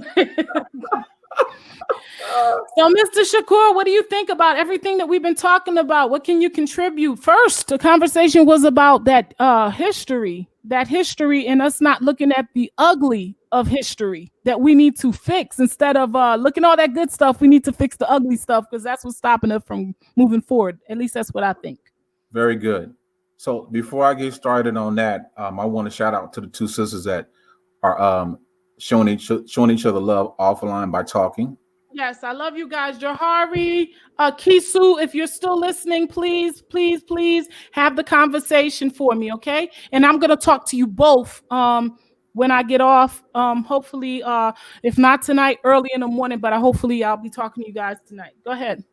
Okay, so one thing, we have to show love and consideration with that third eye is when people get together and start talking, your DNA is activated. With that being said, your ancestors are talking through you.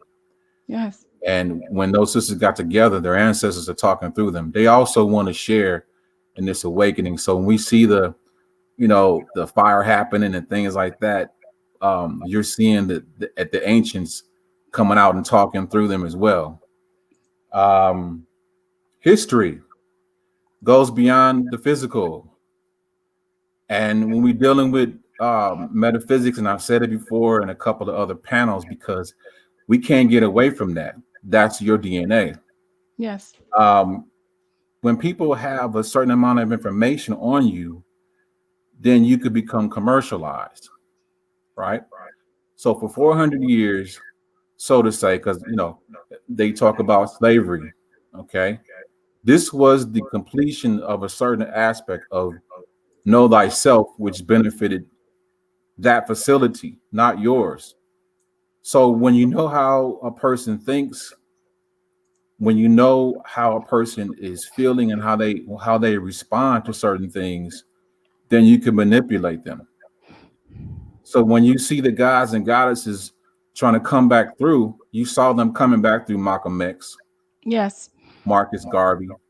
Yes. A lot of the leaders. You got other leaders. You got John Henry Clark, the brother out of Africa who came through to start teaching about ancient metaphysics, because those ancients, and it's on the walls, they were dealing with the non-physical all the time. The resistance was to not become all matter. Now, emotionally and mentally, we become matter. When you say matter, brother, please break that down for us. Very good. The brother that was just on that talked about the ego. Yes. Well, you descended into a realm that is based on a world of perceptions. Okay, so when you turn your light to whatever it is that's being presented to you, you actually power it.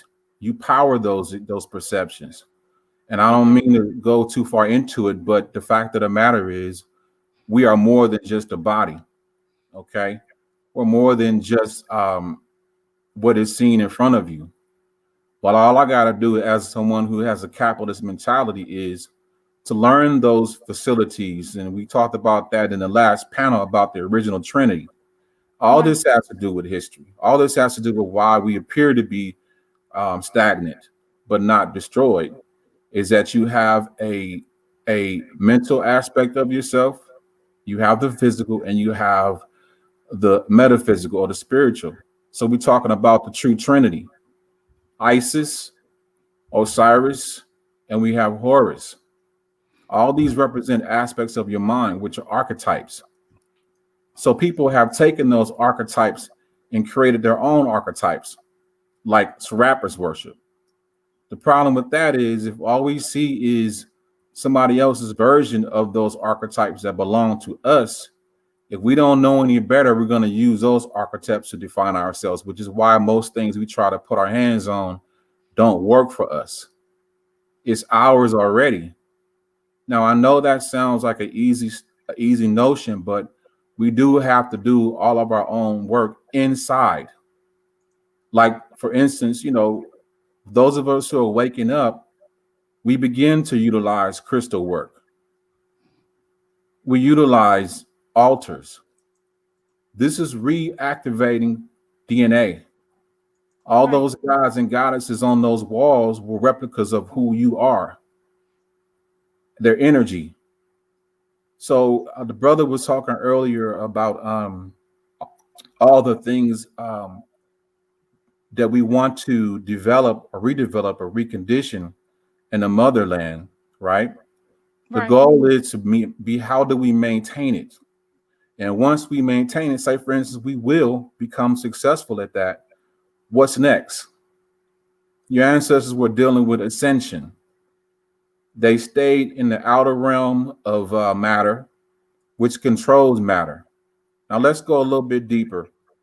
When we talk about word magic, okay, word magic has a lot to do with your emotions.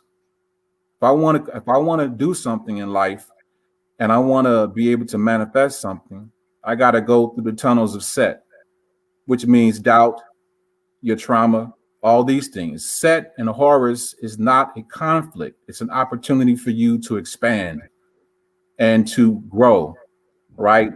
So to make that real simple a bit more is, you are God in the physical, a goddess is in the physical. Now, if you're looking for a God outside of you, that's still your choice. You still are a god or a goddess. Okay, we're talking about history that we're no longer practicing or pointing our attention to.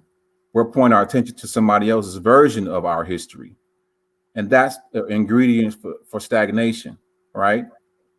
So I'm gonna pause for a second. If anybody wants to come in and talk about that in the panel, I don't want to be selfish. I want to be able to build. Hey guys, yes, go ahead. Okay, thank you. About this, because you raised this issue, often about how we can counter some of these negative aspects of our history. I think we have to build a kind of anti-sellout culture, isn't it? And in other words, counterintelligence kind of culture, whereby we have a code that anyone that steps out of line has to answer for why they do that. It has to be beyond the individual here. And because some people talk about how this can result in egotistical instincts, and that can lead to sabotage. But if we have a culture that questions everybody's loyalty to the goal, which is for our own reclaiming our destiny, and then anyone that steps out of line will know they will be flagged immediately. And you are the leader of a group or not, or you are a leader of a community or not, you'll be flagged by it. So that's what I find other cultures tend to do. There are several templates you can see that other people do, like Iran now. You have people that still don't like some of the stuff the government does in Iran right now, but yet by and large they are all on the same page that, hey, we don't like some of the stuff the West is doing to us. You can see North Korea, the same thing. North Korea is an extreme case because it's almost like a cult there. So, but we have to use our own unique method to flush out this type of sellout culture, or in other words, have a strong counterintelligence culture whereby everything we do, everybody's motives has to be made plain. It has to be plain, because if it's not plain, you could walk into an office, you sell your people out, and then you come out, everybody just follows you over a cliff. So we have to be loyal to the goal, not to individuals. I think I agree with you tonight in reference to, we're realizing more and more that it's really not a good idea to put your belief or your faith or your your unity, your press to your mission towards unity should not be based on individuals. It definitely have to be based on a goal. And I think, but when you talk about the sellout or the person that we can't trust amongst us,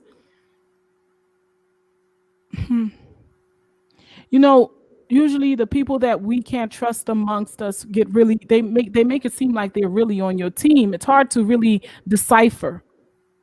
But it is time that we need to understand that the people that are closest to you are the people that you need to really watch. That's why you have counterintelligence culture. You can make them think that they are talking to the right person when they are talking to the wrong person, and you flush them out. Intentions can be flushed out. I think there are methods that are well established that can be used. And the trick is, in the end, unity helps with that, and also being clever about these things, and just focus on the objective. Anybody that deviates from the objective, you better start questioning, because that is equivalent to being compromised, because the objective is compromised. It's not about individuals. It's not about ego, like the other gentleman said. It's not about individuals. We love our fellow Africans. We all have shared history, and we are all traveling in the same direction. But we also have to watch out for these pitfalls that often set us back on our path. So I think if we focus on the objectives, and anybody that questions that objective and does anything that undermines it, we have to question that person. Kwesi Nunya says we need to utilize African spirituality to fish out the sellouts. Is that even possible? Is it possible to use African spirituality and why haven't we done that in the past? Why are we still in the midst of all these sellouts if we have some type of power to protect us from this? Because we keep focusing on individuality. And I know that sounds simple, but the reality is taking on a holistic view, which means that all the bad that comes with it, we have to take a good look at it. What part are we playing in that sense of individuality? Now, listen, we're in the realm of duality, right? We see everything as separate, but that's a material illusion. We are all connected. You can't say you ain't went into a room and you've been able to read other people's energy, because you actually enter their energy field. because you're part of it. When you look at rain, right, and you look at a rainbow, what are you looking at? You're looking at an interference between energies, because we're all one. The biggest illusion that has been played on creation is that it's divided. Now, I'm not saying the soil. No, repeat what you just said, because I want to make sure I'm keeping up with you. You said the biggest illusion that's been played is that we're divided. Is that we believe we are perceiving this reality as individual and divided. When those who are understanding your true belief or knowing is oneness are taking advantage of this. They know it. They've been in your home. They've been in your sphinxes and pyramids and studying you. So when we move away from individuality and look at the collectiveness of everything, the trees, the plants, all these things, understand they are one. They work in a cohesive. We have to get back into that. Mother Nature is constantly giving us, giving and giving and giving and showing us the lesson of holisticness, right? So we've been in this repetitious game of individuality for so long. We're talking about generation after generation. So it is attached to our DNA and our DNA memory. So we're going to constantly see it that way until we do that inner work. And that inner work is meditation, going into a quiet place. All these things and skill sets the ancients already knew. And if we begin on this journey, an inward journey, everyone, then we can start seeing the wholeness moving around us, and has been doing that since day one. I do want to say this, though, and I want to pause for a second to catch my breath, is that we have to come to the realization that this is one of many realities. This is one of many realities. We're not just present here in this energy field. There are multiple energy fields that we are connected to. All right, this is why your ancestors can check in and out with you on a random. When you deal with certain information, they check in. Right. If you have ancestors who only reach a certain level spiritually in this reality, and they like certain things, when you drink, when you throw libations out, you play a certain music, you can literally feel their energy checking in the room. So what you're saying is, if you knew an ancestor that liked certain things, let's say they liked Miller Lite and they liked Bob Marley, and you play that and you're drinking that, they're going to be attracted to that, and they're going to come participate with you. Because it's called emotional memory.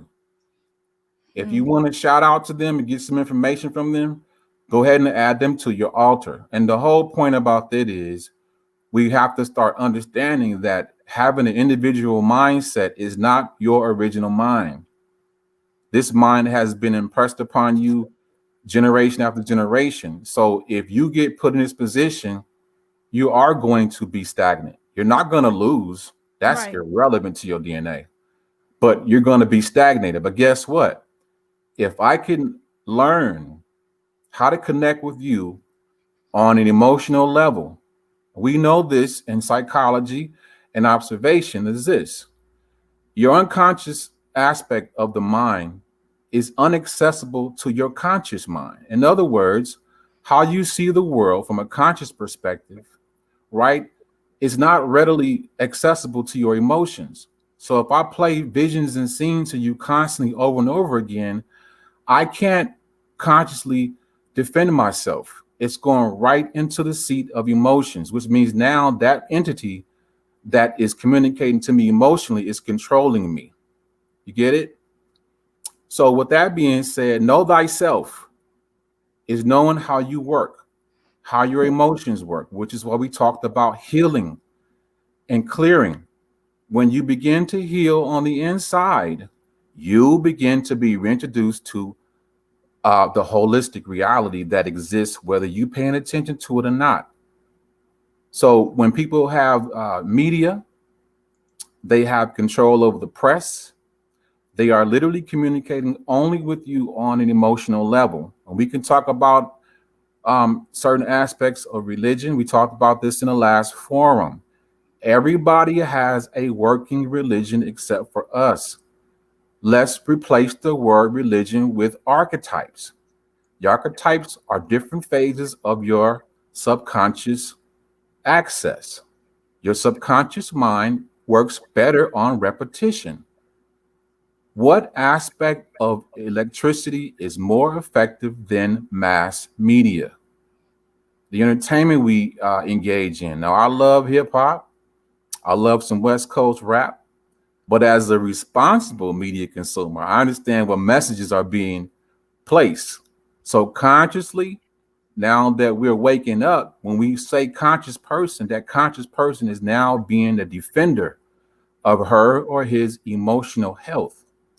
So let's talk about building, right? Building and creating an environment that we all can live in, be comfortable, and see some financial and social economic stability, right? So that's going to be about planning, right? What is your overall outcome in this? Once you become materially stable, will your spiritual work begin? Begin. Now understand this. We are multidimensional beings. We have a stake in more than one reality. Okay. So if we begin to start tapping into those things, we can start readdressing. Now, don't get me wrong. Now, these people are creating movies and films about this life. I don't know if you guys saw the movie Avatar. What is it called? Avatar? Yeah. That movie came out, what, about 10 years ago? And I believe so, about that time. Yes, ma'am. And what you saw was these men who were going to these little tombs in a little machine in the ship. Those represent the astral realm. They're starting to do the work in the astral realm. When they come out of the astral realm, they begin to do certain things in the physical, right? So that's kind of what we need to understand too, is our assets in that realm. Now let's make it a little bit simple. Okay. So your thought process is attached to more than just this reality. Now, when you start doing things repetitiously, you are going to create that reality for yourself. Now, if we are dysfunctional, the subconscious is not differentiate. It's going to do exactly what you give it. It's going to take your instructions and create that reality for you. So let me ask you something, Shakur, Rock Shakur. Yes. Do you think what you're saying right now, and I guess Amara could answer this as well, is this what you're talking about? The same thing, is it reflected in African spirituality? 100%. Amara, is that what you're getting from this? Brother, we can't hear you. Hello. Yes. Sir. Is this what Rock Shakur talking about reflected in African spirituality as well? The part is talking about emotional decisions. Yeah. I could relate to that part. Okay. You remember the couple of videos back that we did when I gave you a real good detail of African spirituality and the emotional state of people, and the consequences when you go to the medicine man, it gives you the consequences. Right. Telling you it's a lifetime decision, and you have to live with the guilt of the decision you make. So it'll tell you go back. Now the part like he's talking about when the medicine man tells you go back, think about it, come back in a year, come back in 6 months, come back in 3 months. You understand what I'm saying? If your decision is the same, then we could move forward. That part he's talking about is where you make a judgment call, where your emotions get the best of you, but you have to live with a lifetime decision. You know, that part I can relate with. And like the spirituals, like my uncle in particular, he just got a gift. And he got a large track record, a lot of satisfied customers way back. And so that part it is very, very, like, for example, I was giving the example of the Fulanis and their women. That they preserve their women until they are ready to get married. Every time you run into a Fulani woman, the first thing they tell you is, you want a relationship, we got to get married. There's no hanky-panky, there's no nothing before marriage. And that goes to the letter. That really goes to the letter. Because I've talked to a lot of people that got killed, that got a curse put on them, that got healed.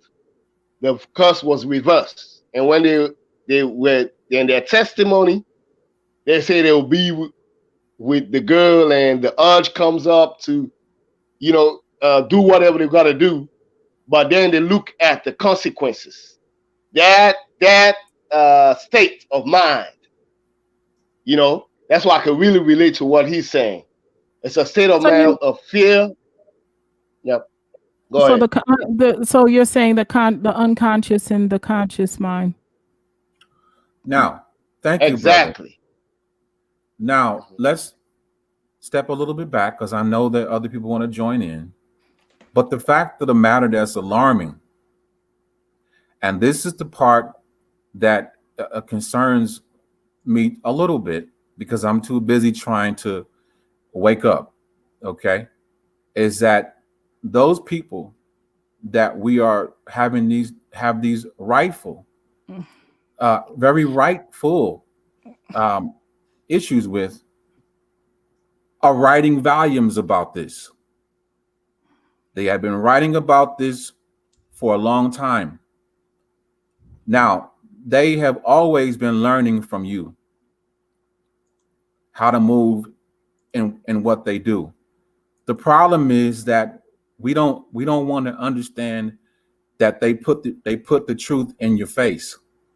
Okay, so we're looking at mythology. Go back and look at Greek mythology.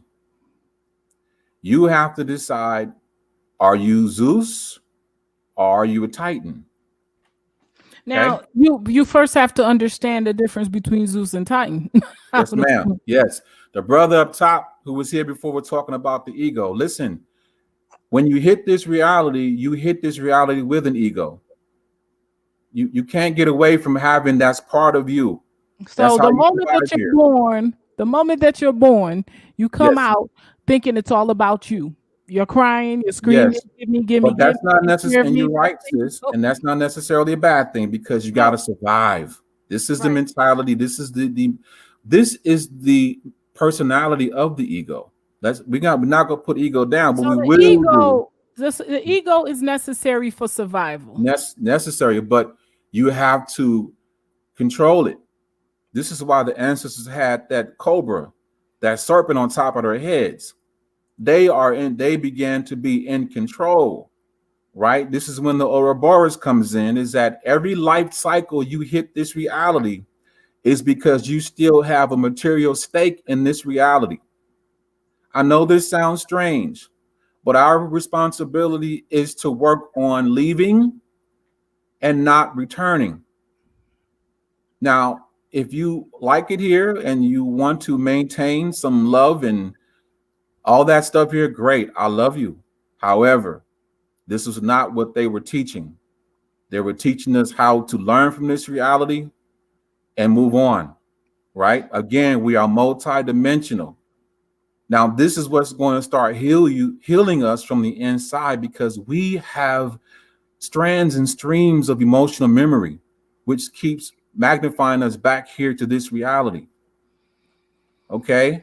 So while you're saying that, I'm gonna say this: as the channel, we communicate or keep communicating on this, you'll see the numbers going down. Because folks, if you ain't talking about someone, if you ain't putting someone down, if you ain't giving them some juice, they out. They like, what?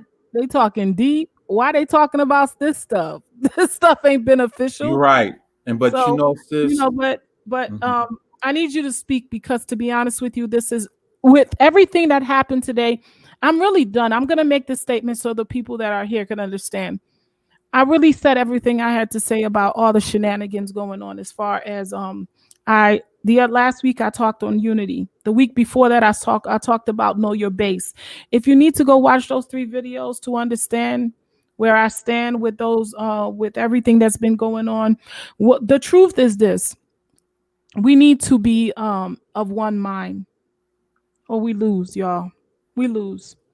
And what we're gonna lose is a lot. It's not a small thing. So that's why it's really important that we pay attention and we make right choices. I waited for this to go down because I was with everything that happened, and the 2 beautiful sisters, the 2 sisters that I love dearly, and all that's happening. I had to take a moment to really think about how broken we are as a people, how much we need to heal, how sensitive we are, how much we all are trying to get that attention from each other because we love and we miss each other, to the point where we're stepping all over each other. And I think that's what's happening all over YouTube. And even those that, when I think about, somebody brought up today how that brother was so jealous. First it was love, then he became jealous. And then that jealousy, it still stemmed from a place of, I saw something that was so great, I wanted to be that great. And that's how Nipsey Hussle died. I couldn't do what he could do. I wanted it so much. And that's happened so many times. Wouldn't that be sad that is our weakness? That our greatest weakness and what has kept us crippled is the fact that we keep we can't stand to see each other shine. Somebody told me once, and I was there was this sister that I'm sorry about, Shakur, I'm gonna get back to you, but I want to put this out. I had a sister that I had met her. She didn't have a place to stay, and at that time I was a Hebrew Israelite, and I had given her a place to stay. I had extra room in my house. And I noticed that the sister, the more she stayed with me, the more she became a lot like me. She started wearing her hair the way I did. I wear long dresses. She started wearing long dresses like me, talking like me. And then I was like, okay, I was flattered by that. I was good with that. I was okay with that. It didn't bother me. But then she started talking about me negatively behind my back with other people. And I couldn't understand that because I didn't have her paying no bills. I treated her like I treated my sister. This was somebody that I didn't really know. And I even let her wear my clothes, and gave them to her, And so it broke my heart that she did that. And I asked her, I said, why did you do that?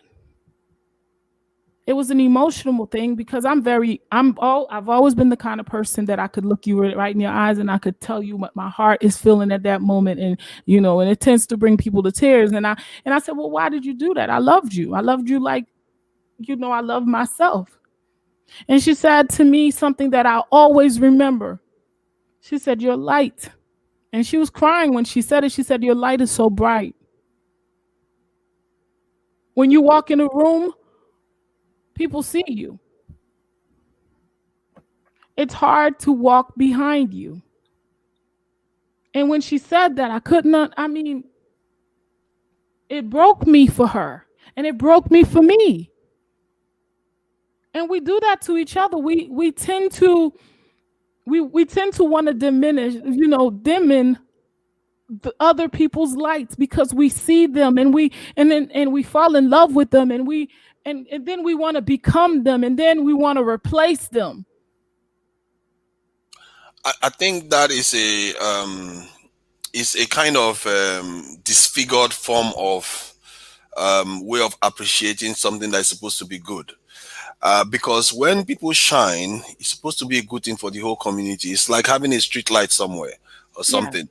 And I think when people start attacking people just for shining, and actually, because people shine for good reason, there's wisdom.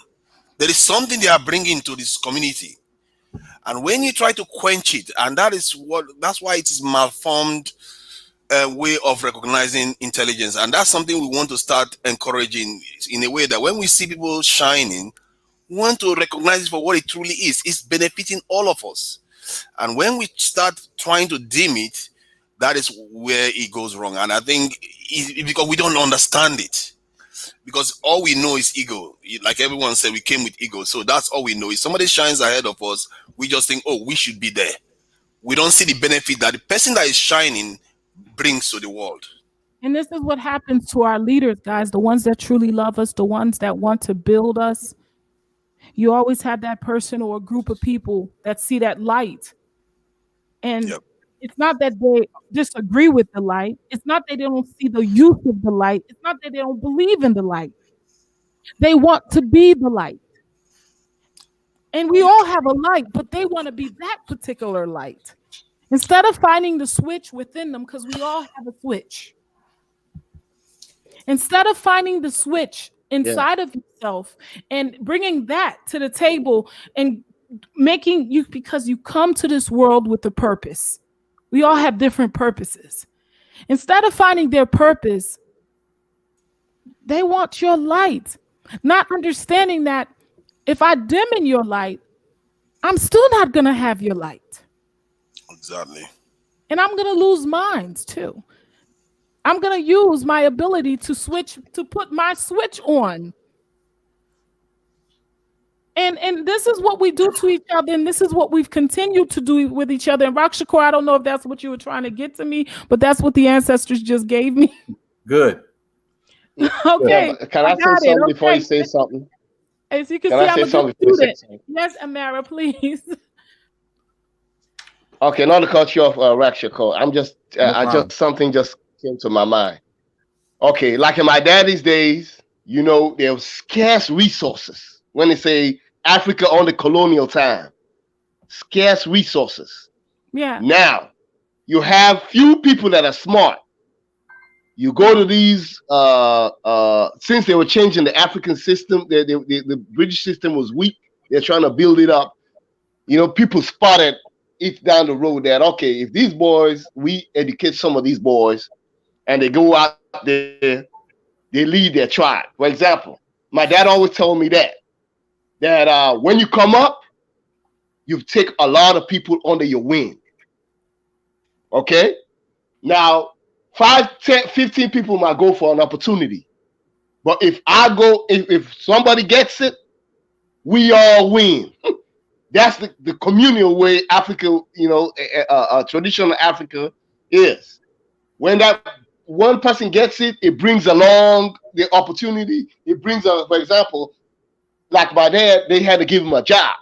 He came up, somebody brought him under his wing. They gave him a job. He looked out for the next set of people. The next set of people look out for the next set of people.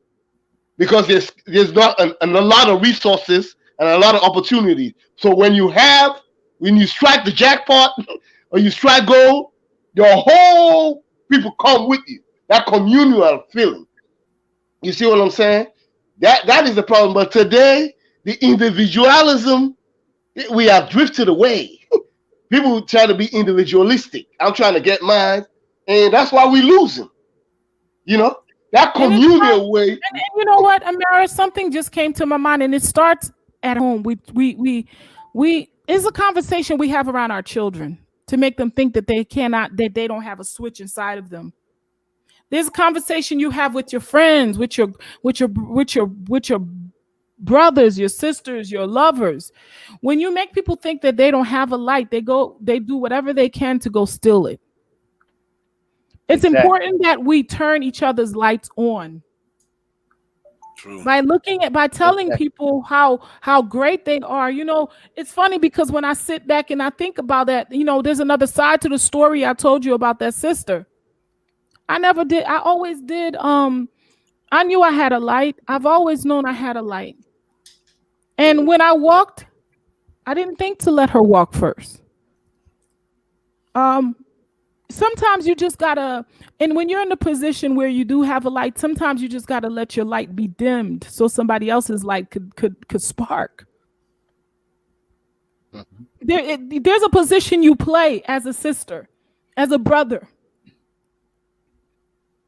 Sometimes you just got to turn your light off to let your brother's light shine. The thing about lights is that we're all edifying different things with our lights. When my light is shining, it's showing something that you can't see, that you didn't see, that you don't know. And when your light is shining, it's giving me information that even when my light is on, that I can't see. I have to say that what part did I play in effect to make this sister feel like her light didn't matter? And that's you see, that's where the funny part is. That's where it's a little weird. I don't think you played any part. If you had gone out of your way to make somebody feel bad, then that is not light. That is putting somebody down. And when they feel down, you see what I mean? So you didn't do that. Tunaji, you know how when the Muzungu come around and he tries to make you feel, it's like, oh, you're so intelligent, but at the same time he's manipulating and taking stuff, but he's sitting there praising you all the while he's killing you. Yeah, there's a positive way of doing that. There's a positive way of going somewhere and making that person feel good with what they have, and by doing that, you're making them understand that what they have to offer is good and can even be better. And I don't think I did that for that sister. I don't honestly think that I put that effort in, and I think that's why that little Muzungu was allowed to grow so much in her to start doing that. I take responsibility for that, just because I know that you have to water things. Like if you have a plant, you have to water it. But from everything you said you gave her all kinds of different things. So that is where my impression comes from. You gave her everything. And what I find is that, from all the examples that has been stated earlier on already, there are always leaders that come out and they shine, and somebody behind the scene always feels that they can do better. But they forget that this person is an original that has been appointed to do the stuff by nature itself, because they evolved and appeared there and doing what they are doing, especially if it is serving a goal for the community. You don't just go there and say, oh, because I just feel like I need to be shining, people need to respect me, I should be there. Your turn might come. Events might lead to a point whereby your chance will come. And I just think us as a community have to start recognizing when we see a light shining, we should allow it to do its job, because there is a reason why the light is there. And when we go behind the scenes and say, no, let's knock the person down a perch or two, I'm not sure that is very helpful, because I've seen that happen a few times in even simple projects that people are managing. If somebody's shining, the people feel like, I don't have any need to bring you down. That is why I look at it. I'm content enough with what I have to offer that I don't have to bring anybody down to do what I need to contribute to society. So that we want to start cultivating that kind of culture, that we don't have to bring anybody down to rise, because we have our own contributions. And you're right. And then, you know what? I was sitting here trying to justify or making it, because I'm that kind of person. Exactly. I like everybody has his own role to play. Yeah.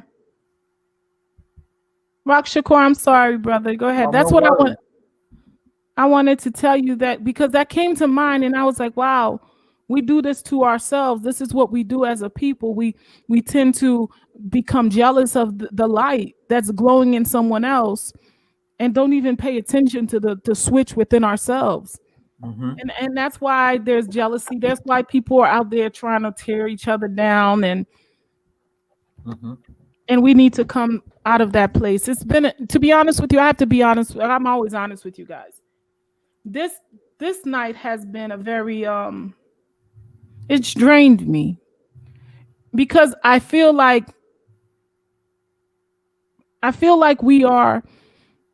we're at a place where we want to blame the Muzungu. It's easier to blame everyone outside of us for this thing that keeps happening to us. But in all honesty, the power is within us. Right. It becomes even a heavier burden to know that all these things that are happening to us, we can control, but we have not. I think you're right. I think we got to realize too, dear sister and brothers and sisters on the panel and within the comments, is that we have to reorder our mind. Okay. And that is a personal journey. A lot of us are at different levels. Now let's talk a little bit about trauma. Okay. Trauma has been made part of history. All right. And we have internalized it. I was doing some research for my book, and I work in the field of mental health, and I said, look up the word schizophrenia, right? And what schizophrenia is, to summarize it, it is when somebody is out of touch with who they are, and they're playing a role of something outside of them, right? Right. And when you're not dealing with your own original mind, everything you do is going to be awkward. Everything that you do is going to feel strange. And it's going to be out of place. Okay? There's no people that's more out of place than us. All right? And another thing we have to realize too is that healing, it's one step away. All you got to do is say it. And that process begins, because we got to realize that God is not outside of us. God is inward. Now, I was telling a friend, I can remember this like it was yesterday. We were sitting on the couch. We were talking about relationships. And the dear sister, she said, God knows my intentions. I said, you're absolutely right. God knows your real intentions. We can say one thing, but deep within us is the true intention. Now, the catch to that is you're going to get what you truly intend. So if deep within you is, how do I say this, sabotage, the deep-seated doubt, it's going to manifest in your life on a material level exactly the way your emotional condition is. We can say that we're different on the outside, but until you do the inner work, your manifestations are going to represent your state of emotion. So what? All of our relationships with each other as the masculine and feminine energy in the form of matter have conflict and have issues, right? This is because the inner work is not done. Once we begin to go hard on the inner work, you're going to see the reality of what holisticness is. And I don't have an issue with the role we're playing right now. Is sometimes it's entertaining because we like to engage with each other. That's when the ego comes in. Now, the ego personality is one of survival. I gotta struggle. I gotta do this. I gotta do this, gotta do that. That's its nature. When I say it is an energy form. Right. Now, when you begin to collaborate with and begin to facilitate a path for your ego, now your ego does exactly what you need it to do, because now you're being able to control it from within. Now your perceptions and reality will change. I'm reading a couple of books right now that was recommended to me, and it's dealing with your emotions and dealing with the subconscious aspect of what you are. Right. Now, I'm only going to say this, and I'll say that because the subconscious mind is attached to God within, because it's the doer. It is the creator God within you. I say this again. The creator God is within you. It's hard for us to conceive this because we're too busy paying attention to somebody else's version, right? Now that version of what we call God that is foreign, that needs to be expelled, where is it located? Deep within our emotions, in our subconscious mind. So when we say we got a clean house, we got to do clearing. The clearing must be done deep within your emotional state. Because if you say you want this thing done in your life, Or what if you've already been programmed to believe that you got to go through somebody or go through a certain image? something Yes, to get to you it. got it.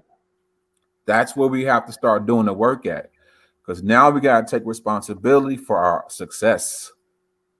I take responsibility for our healing.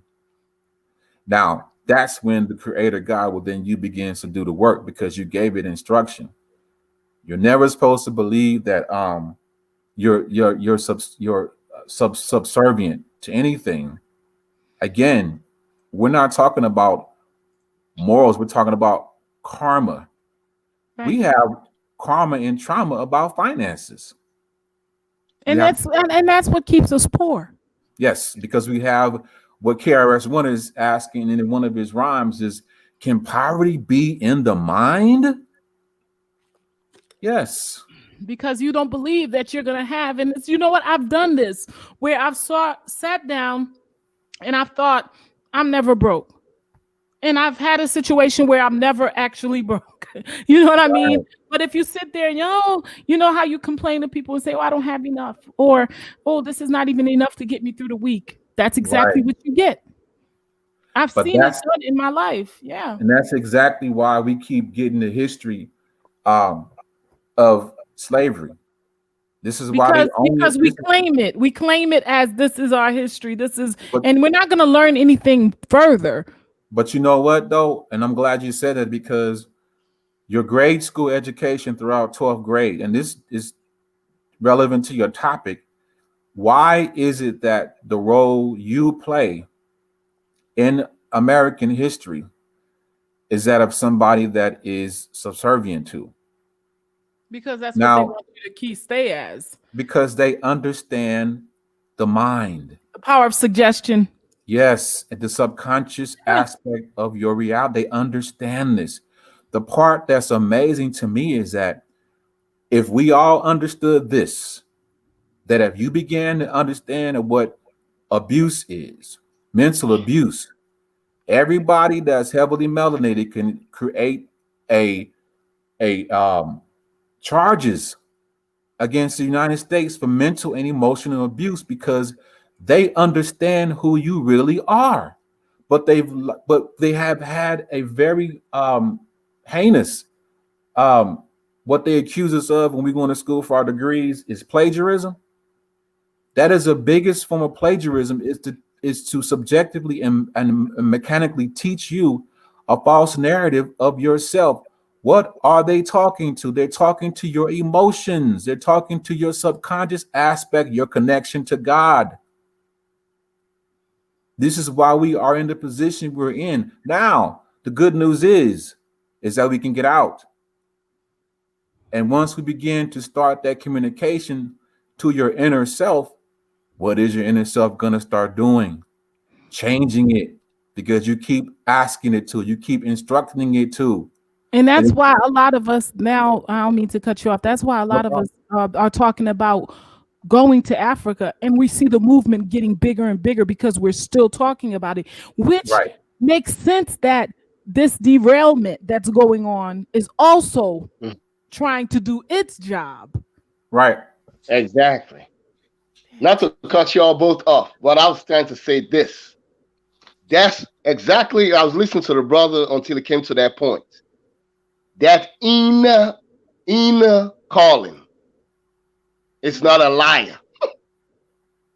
Inside of you. We can talk, everybody can play a role. We go to the jobs, we play a role, we try to play company man. Everybody does that. But your inner desire, is going to match the movement to Africa. It's not about impressing anybody. Do you really, are you willing to go through everything like Gina explained about how life was in Haiti or whatever the consequences lay that are in front of you? Are you willing? Are you prepared to go through that? That's the true calling. That is the true calling. You know, everybody can paint a picture. Everybody can play a role. Everybody can play company man. Everybody can play Mr. Nice Guy. Everybody can do that. You know, but your true calling. That's the key right there. And we're gonna find out, because I've been saying this, but for a while, and I've been saying this.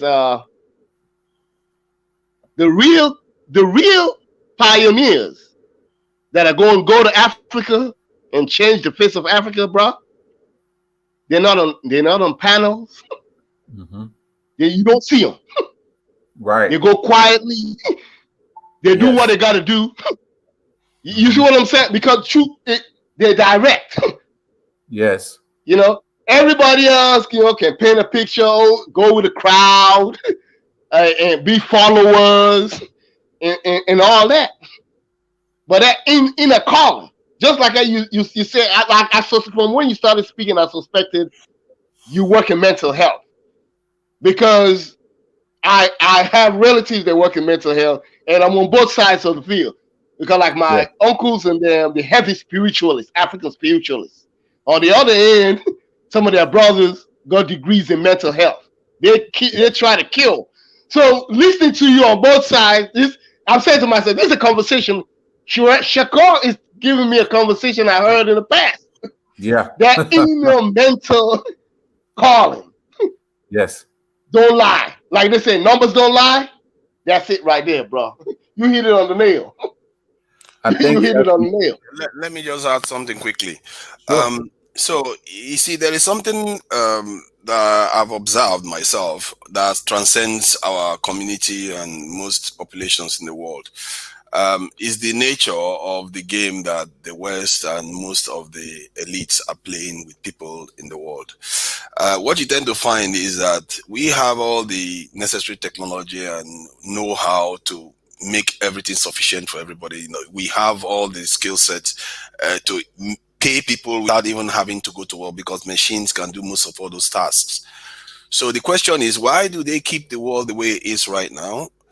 And so that question was asked in one song that was there. I think the sympathy for the devil was that, you see, the nature of my game.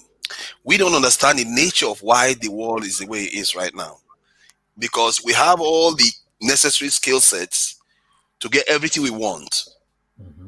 As a matter of fact, in Switzerland, they even offer them to pay them to just not work, not to do work. People refuse to stay at home, just to get free money. They refuse that money. So I wonder why they have to keep Africa the way it is, because they don't have to. There is enough. This world and the universe is big enough. It's too big for all of us to have a role to play in it. Do you think, to Niger, and this goes to everybody, do you think that they have the whole thing, it falls in line with the whole thing? Do you think this whole propaganda to make us hate ourselves, that's really the only weapon that they've ever really used? They've used it. They've used it on our community. They've used it on their own people. Have you ever seen a program where they said that even white people are traumatized themselves? If you ask them about black racism, they wouldn't know how to talk about it. They have a mental block. I've actually experienced it myself. They have a mental block that if you try to break through it, I think, what do they call that? White something. There's this program, White Fragility. If you search it out, you find out where this psychologist was analyzing how white people treat racism. And this is why we as people don't understand how they do it to themselves, because it is a mental block even for them. They've committed so much atrocities that they don't even know how to process it. So, okay, guys, we're okay. Now that this is coming to light, now that we are here, those of us that are online right now, there's 91 people. Understand this. You have the power from this moment. Because you see, a second ago was history. The second you're in this moment, we have to think differently. That's really the first part of it. Yep. We have to see things differently. And I don't know if that's possible, because I know it's hard, because we are being every day. I mean, even with this negativity on YouTube, we're having flashes of all kinds of negativity all day to keep us in line. And I don't even, like the brother said, I truly believe in the other dimensions, and I truly believe that there are entities around us that we don't even see that are doing things that we can't even control. We see a physical being on earth doing things, but there are entities that we can't see that are also doing things, and we need to be aware of that. Like when you go into your mind, like a couple of weeks ago, I told you I was willing to put up some negative post about a particular person, just so I could get more likes. I had to sit back, think about that, and say, that's not you. And that happens to us every day. It's a fight. I think that I love it. I love this. One of the things that we're gonna have to start embracing is that this reality is shared by both the physical and the non-physical. All right. And this has to do with thought processes, energy waves, and frequencies. Okay. We have radio waves, we got TV channels, we got to pay attention to the words. So we are dealing with energies that no longer have a human form. All right. Some people have been very vested in the material world, and when they get ready to transition, they get stuck. All right. They cannot move on. When I bought my home, my first home, I automatically felt two energies. Now, one of the energies was really neutral and very, very curious. And the other energy was very, very, it had a negative vibration. And these are all thought frequencies. Okay, so stay with me real quick. Now, when I laid down on the couch in the living room, I could remember this like it was yesterday. It was happening in 2017. When I got up, I went to go turn the thermostat on, turn the heat on, because it was wintertime, like 36, 37 degrees. When I got up, I went up to my son's room, and I realized when I got back down, I wasn't physically up there. I actually walked up there with my mind. The reason why I knew, because once I laid back down on the couch, I grabbed my knee, and the voice started laughing. Check this out. It was a little girl behind my couch. Now, I was able to perceive her in her true state because I was in my light body, had got out of my physical body. Okay. So we are around different energies all the time. Some of them are here because they got trapped. Okay. They can't get out. Whoa. So you said some of the entities that are here got trapped. They're trapped. And now they're trapped because of trauma. Let me ask you something. So let's say somebody committed suicide. Yes. They're trapped. They can be trapped if they listen to me, and I appreciate that question. I had to ask that question because it's dear to me. Yes. So because somebody did that, they're trapped. It depends on where their level of consciousness was. Okay, because some people are only focused on. You need a trip with me to Sierra Leone, man. Some people are only focused on a material reality because of what happened to them. Okay.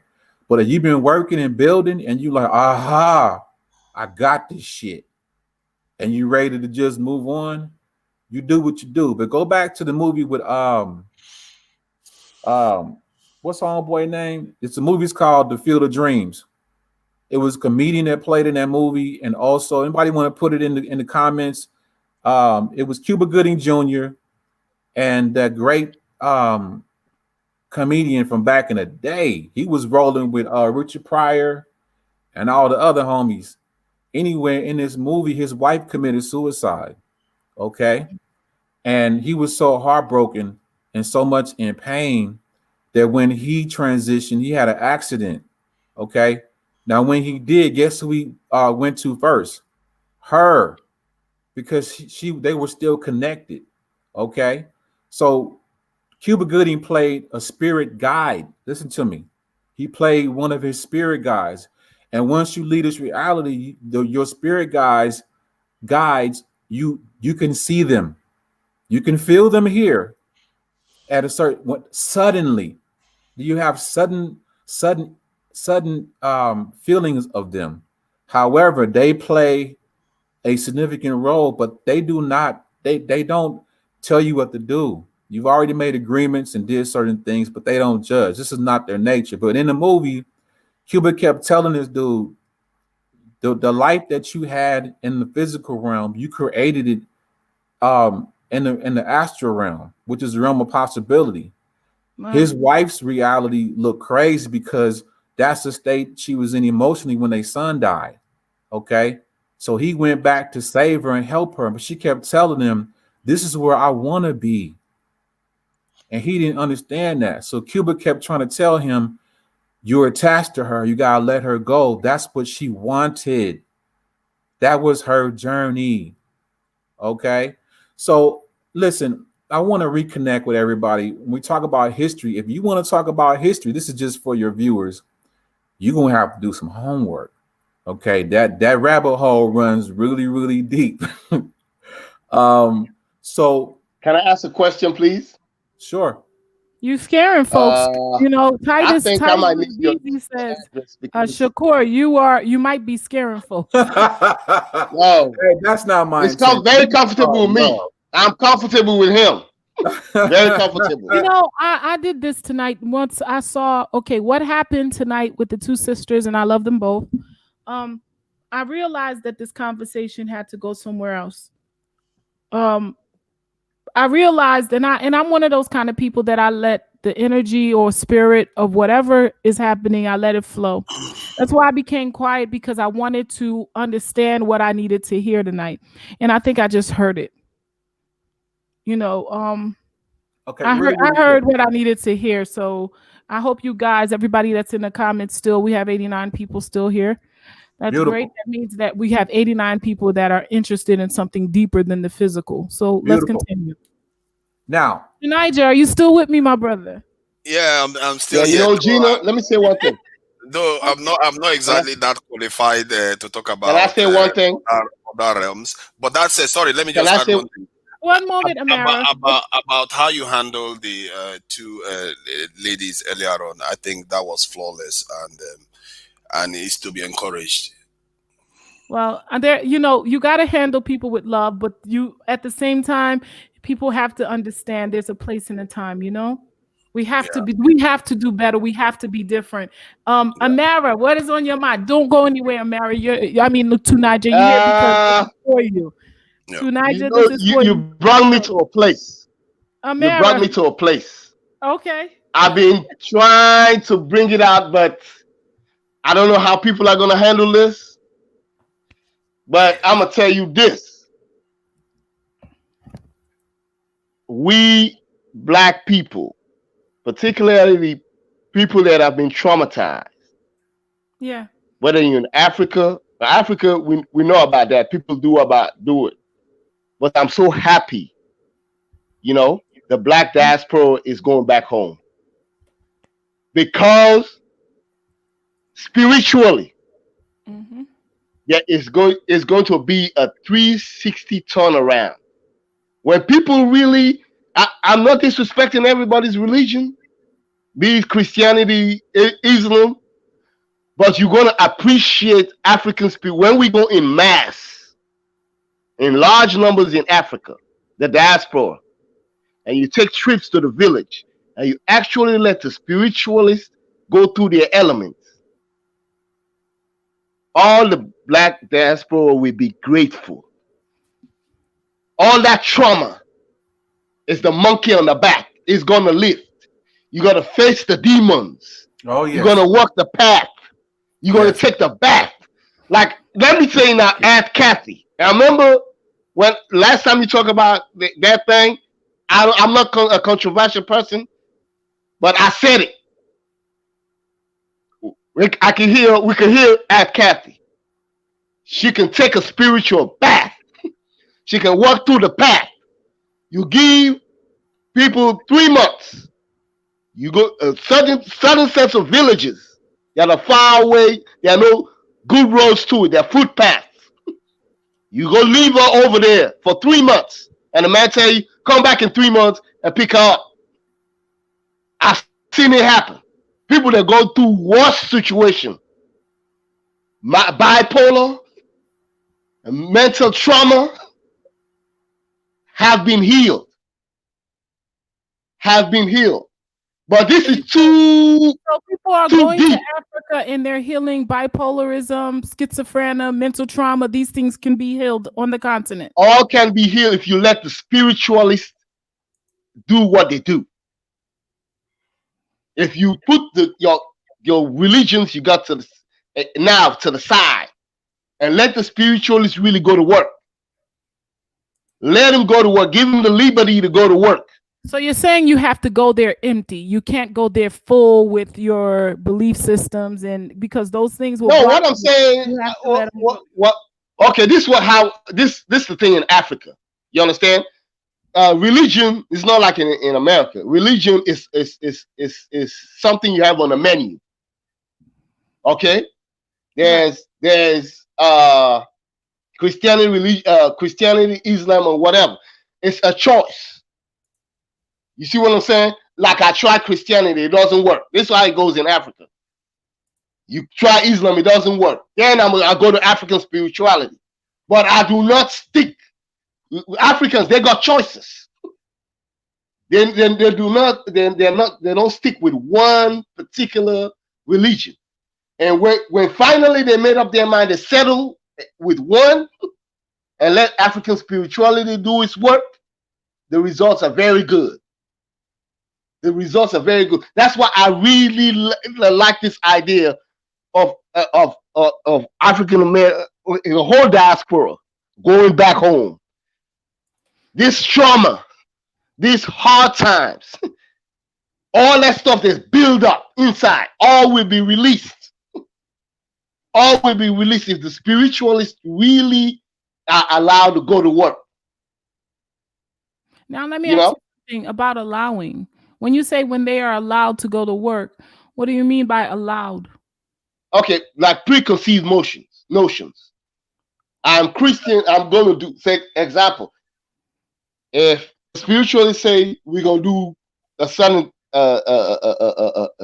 set of things, and you start skipping some, you're like, no, I don't go this far. I don't, where I come from, I don't do that much. You see what I'm saying? You're not allowing the people the full liberty. You trust. You're not trusting yourself in their arms. You see, that's what I'm saying. So if you hold on to some of your beliefs and so hold on to some of your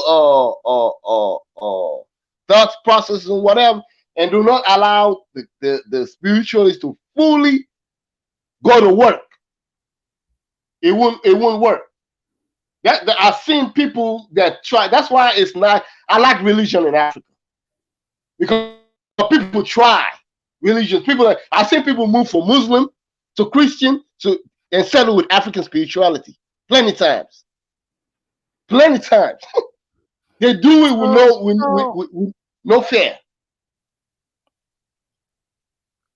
I don't know if you guys are ready, but we really need to wrap our head around this shift that's happening within our people. A lot of folks, we're still standing on the side thinking, okay, I'm interested in Africa, but why am I interested in Africa?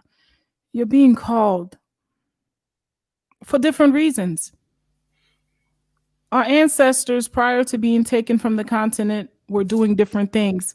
Wouldn't it be funny that, we're all just instruments that are required to be there to do certain things, just like, certain brothers and sisters on a continent, once we connect with them, we're going to be able to do some things that they could not do by themselves and we could not do by ourselves on this end. We need to think higher. We need to be able to transcend to different types of beings while we're on this earth, because right now, all that other stuff that we've tried, it hasn't worked for us. And I'm thinking that there is something to seeing power and seeing good and talking life. Tunija mentioned something today about the leaders, about we blaming everything on the leaders. I wanted to say something to you because I remembered that statement you made. Yep. We gave birth to those leaders. We raised those leaders. The people, the leaders that are in power, be it they are on the continent or out of the continent, let's say the diaspora, the Black leaders that we have, let's say in the United States or in the UK, they were raised in Black households. They are a reflection of us, of the people. It's the mind of the people that have to change. And we need to understand that it needs to happen from the root. We can't cut it off. We can't cut a couple of leaves off at the top of the branch and think that we are saving the tree. We need to heal the root. So I believe so too. The light can be shown from the African American and most of the diaspora, because from what happened the last week has cleared the wax in my eyes to the fact that Africans are still way too behind in terms of their awareness of what is going on in the world, and this is why it's easy for them to be manipulated. It's like if we insulate them by providing them such information about what is going on around the world, it's like pouring water on oil. It's not going to have any effect, because they are going to still be conscious, and they will be able to discern what is happening and know that, okay, we are being played here. Let's focus on ourselves. And that was why whenever when I contributed, I was trying to encourage them. Work amongst yourselves. Don't invite people in. When you start talking about International Criminal Court and petition to the royal families and Britain and the US, you are inviting the wolves to your house. And wolves don't come to, and help nurse the children and all the rest of it. They come to devour. And they've been devouring this in Africa all this while. We have to start equipping our people on the ground there so that they start understanding these things. And I believe that is one of the gifts, and among so many, that the African Americans and the diaspora bring, they will bring into Africa. Because one, they don't have tribalistic hang-ups. They know what is going on in the world, how they have been treated all over the world. They can go and let our people know about all these things on the ground there. Communication is very important. As we have already mentioned, some people that went from the diaspora to Africa are being counterproductive with their approach. So we have to communicate this thing over to people in Africa and let them know that these things, your condition today it doesn't just happen by accident. It is being kept that way, and you have to start breaking yourselves out of it. When somebody tells you to go and fight your brother at the other town, tell them no. We have bigger fishes to fry. We have our survival to consider. You have to expect it.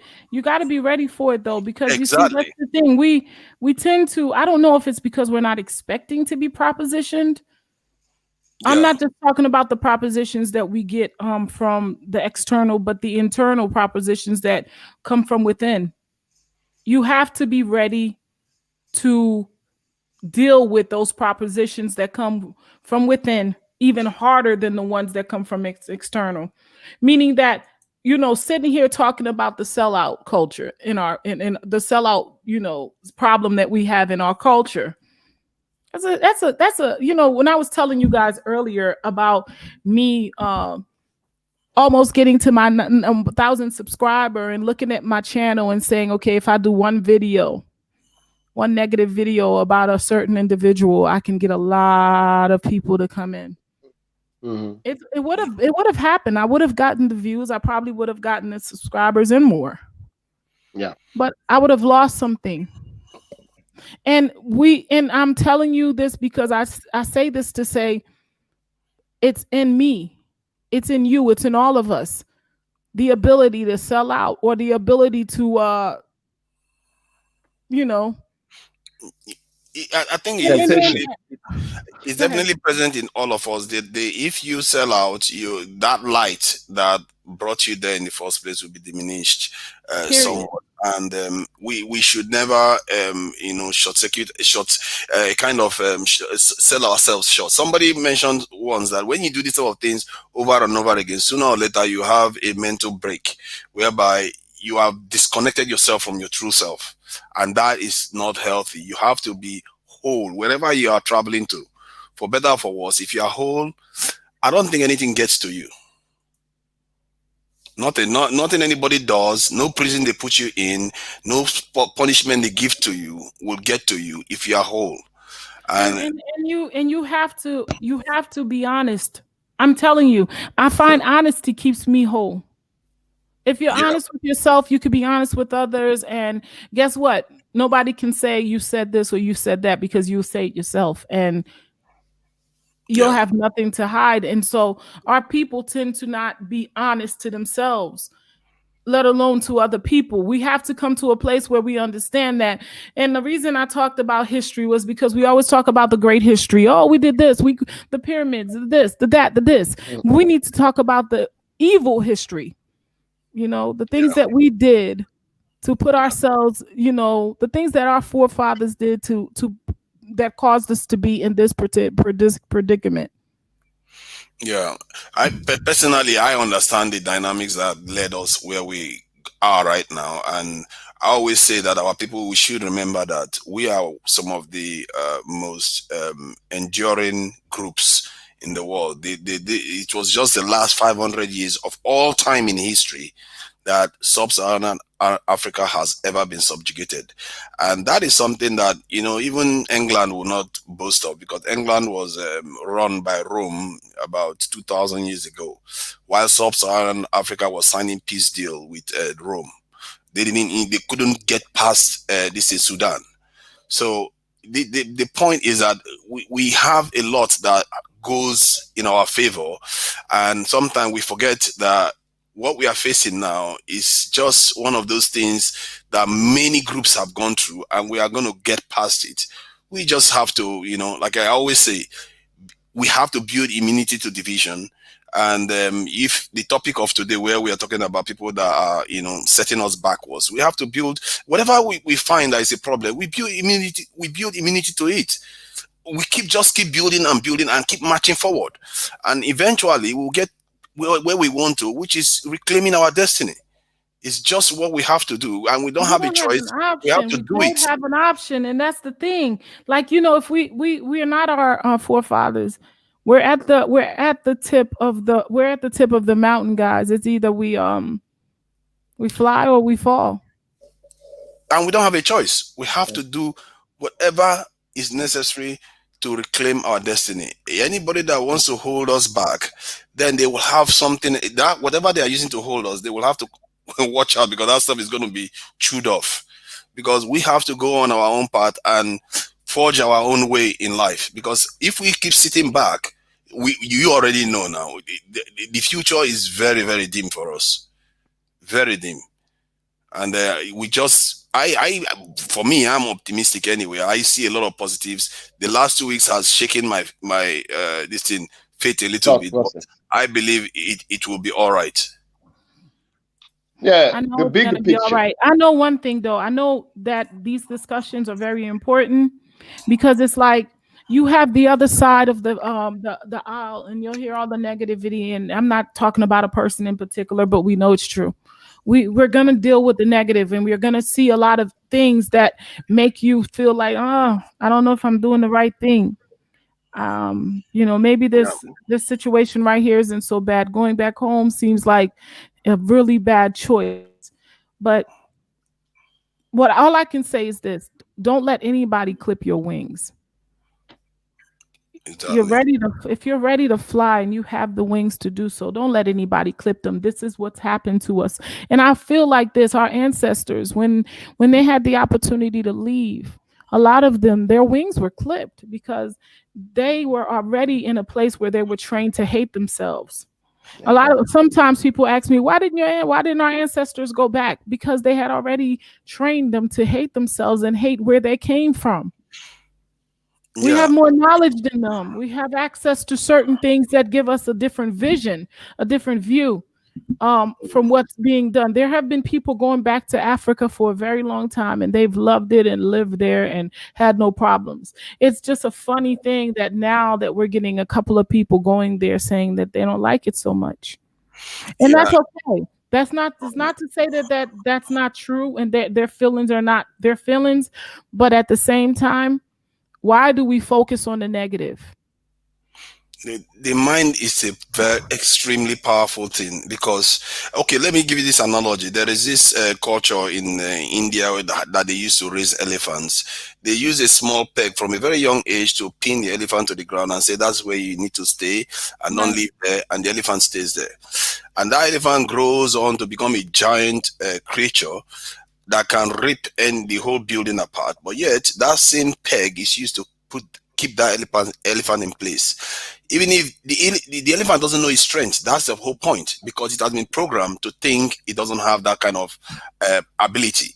So I think that it just tells you everything you need to know about the mind. We as a people have to understand that our minds have been caged, and I begin to, when people say this is about education before, I often kind of underestimate it a little bit, but I'm beginning to see how important it is. We have to start opening the eyes of our people. Let them start understanding like that elephant, that they are just caged. They should start seeing the world for what it truly is. Because if they do, I believe all these problems that we keep having, most of them will be very difficult to come to the level that everybody starts shaking and we keep finding ourselves in a very, very bad position all the time. Right. Bottom line is unity. Exactly. Guys, this is what I'm going to say, and I'm going to ask you guys to help me close out. And I want to thank everybody in the comment, especially my sister Jahari and Kisu. I want to thank you because I've heard the good news. I heard you guys talk, and that's, oh my God. I'm going to tell you something. You two are very powerful, beautiful sisters. You have so much to offer.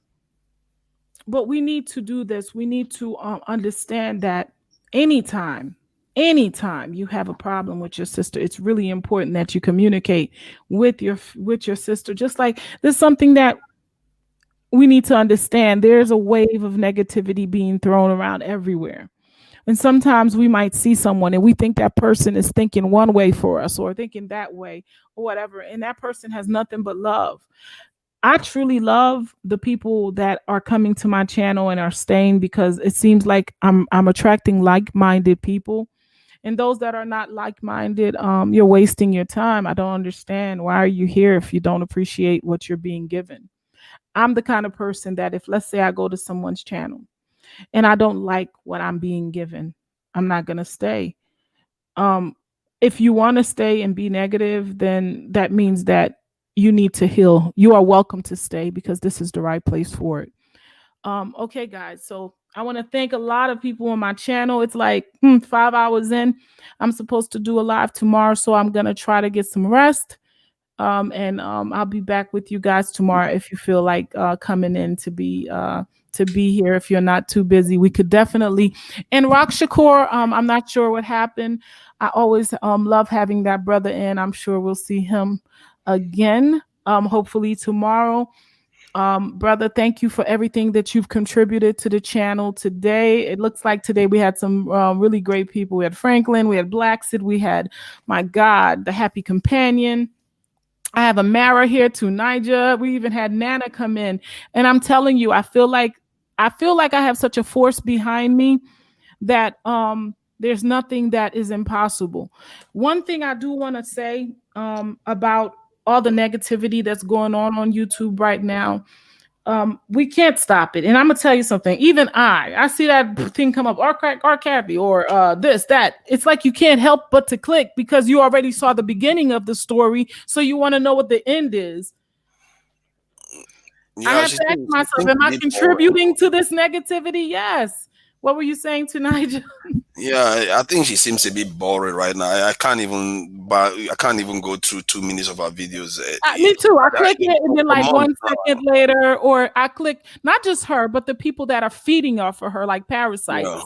You know, Yeah. I click on it, not just her, but there are people that are actually feeding off of her, you know, to grow themselves.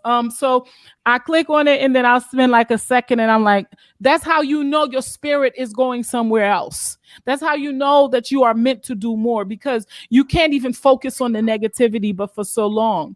And that's what I wanted to talk to you guys about tonight. The history. Everybody thinks that history is about, like the brother said, you brought up ego. Somebody brought up ego today, and that was one of my biggest things. We Black people, because of all the stuff, all the things they have told us in the past about ourselves, you know, we're ugly, we come from a poor people, we were animals, we were apes, we were this, we were that. We tend to, when we find out something about ourselves, be it that we built the pyramids or our people were, you know, Shaka Zulu, we tend to blow it up and we make such great emphasis on those things. And we should be proud of all the accomplishments of our ancestors. But the one thing that's going to push us forward, however, is not the knowledge of all the great things, but the understanding of what went wrong. And the you know, the strength and the wisdom and knowledge to do better in these circumstances and to make better decisions, so we could take our future selves 3 steps further than our parents took us. You see, I don't know if you guys ever heard this when you were growing up. You want for your children more than what you had for yourself. So basically, I truly believe we're supposed to be taking these future selves further. So let's focus on the things that didn't go well for them, so we could focus on what we need to do to take ourselves to a much better place. I'm sorry, was that you too, Nigel? Did you? No. I was just waiting for you to finish because you said we should close out. No, you should. I'm ready now. So go ahead and tell me what you think about everything you've heard. We've gone through, it seems like we were going through a long drive. Yeah. Yeah. So you said something quite critical. You said what went wrong in our history. I think what went wrong is basically we were not united as a continent when the white people arrived through the South. We were not united. We didn't have a common nation that is African and all the rest. So it's easy to go from one tribe, divide. And so in the end, we know what the solution is. And we know now division is our enemy. And we need to put that aside because that's what got us here in the first place. Mm-hmm. So Sudan and Senegal, those parts of Africa had been the gatekeepers of Africa for thousands of years. And once they were able to get to under the underbelly of Africa, they were able to exploit us and do whatever they wanted to do with us. That is exactly what went wrong with Africa.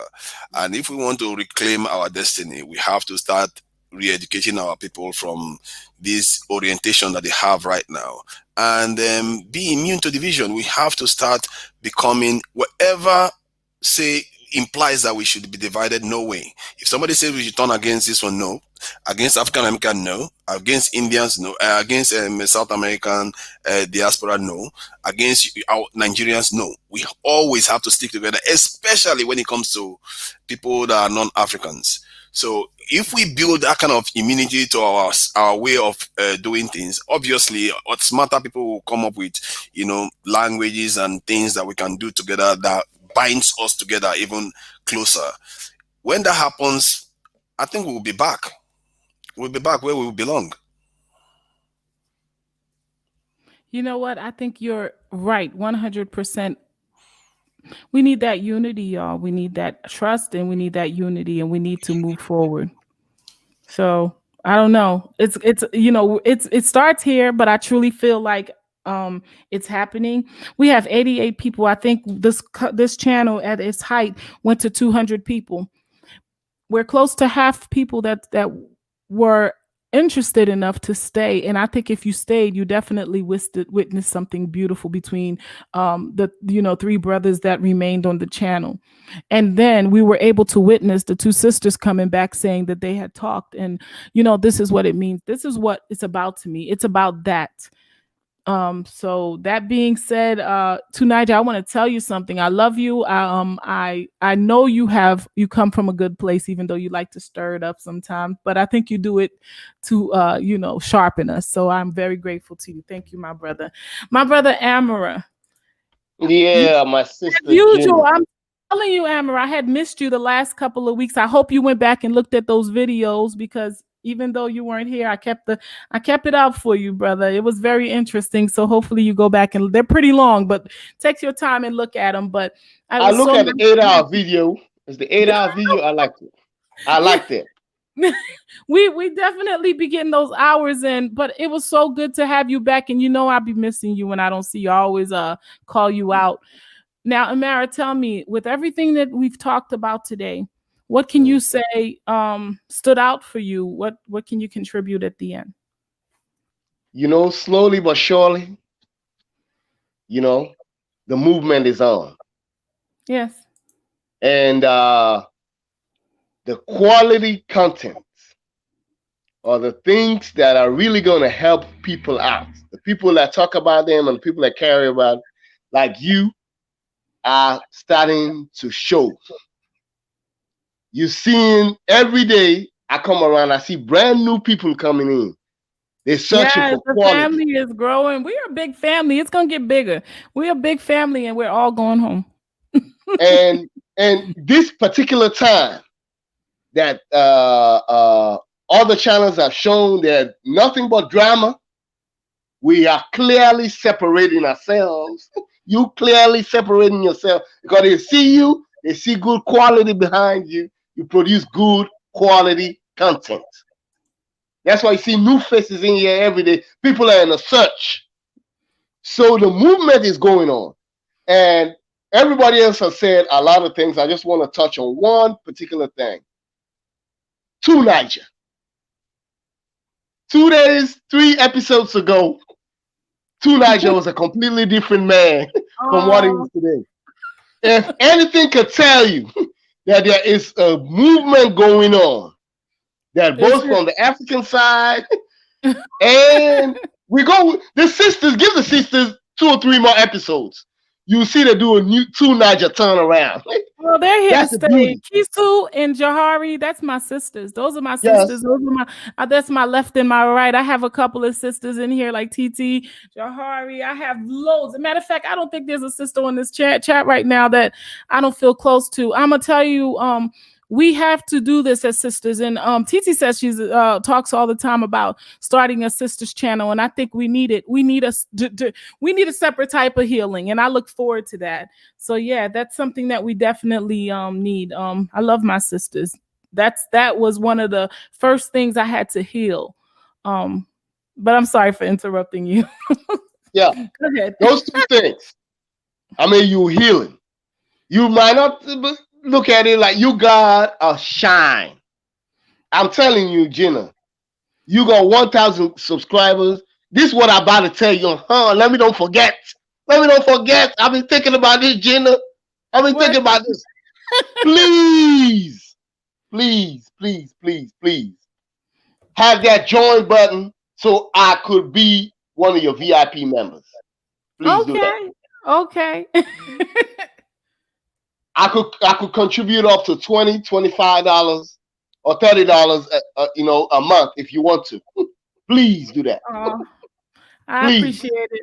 I appreciate it. Because you're so much needed in this space. You need it here. You need it here.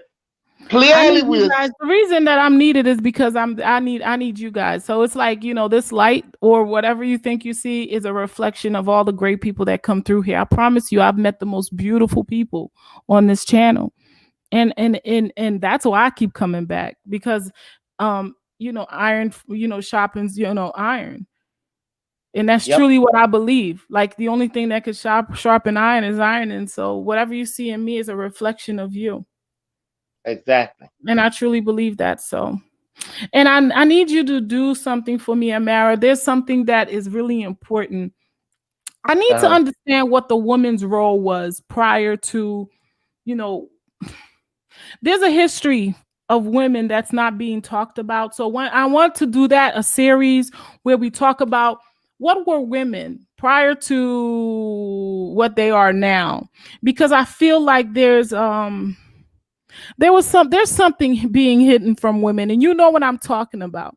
So I want you to really, whenever you can, you don't have to commit to it this week, but we need to talk about that, because there's a way that women are being treated all over the world that's not right. And I need to like understand, why is the woman being kept? If I feel like there's a knee on our neck. Like when I think about, I was watching a couple of documentaries and how women and little girls are treated in Africa. I want you to think about that. I think you know what I'm talking about. Just think about it. Let me know. You'd have my email address. Let me know if it's something you can do. If not, then I'll keep searching, but I need to talk to someone about that because it's important. Sisters need to heal, and I think the brothers need to heal too in reference to that. So hopefully that is something we can do moving forward. Okay. This is a head scratcher. I know it. I didn't say it was gonna be easy, but there's something, and I need to. That's something to come like, to light. The polygamist role, or the all of these things that makes women subhuman to men in this world, not just on the continent, but in this world. What is this thing with women? Well, I can only give you from a continental traditional standpoint. Right. It really comes from all the from my background. The powers behind the throne are the women. Okay, for example, in my tribe. Okay. Right. For example, if today my dad leaves this world, or my uncle leaves this world, and the next in line to be, king was me, which is the case. You understand? But I gotta wait for my uncle and my dad. That's fine. That's fine. There are 10. There are 10 women that would have, if they were a man, they would have competed with me. Me and my dad had this conversation. My cousin is in Boston, Massachusetts. Old as she's like 70 some years old. Yeah.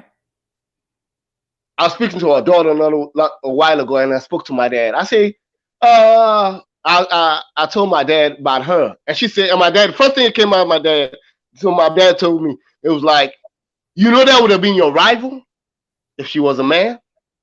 Yes. But it's in our tribe. For example, the Mendes, they have queens.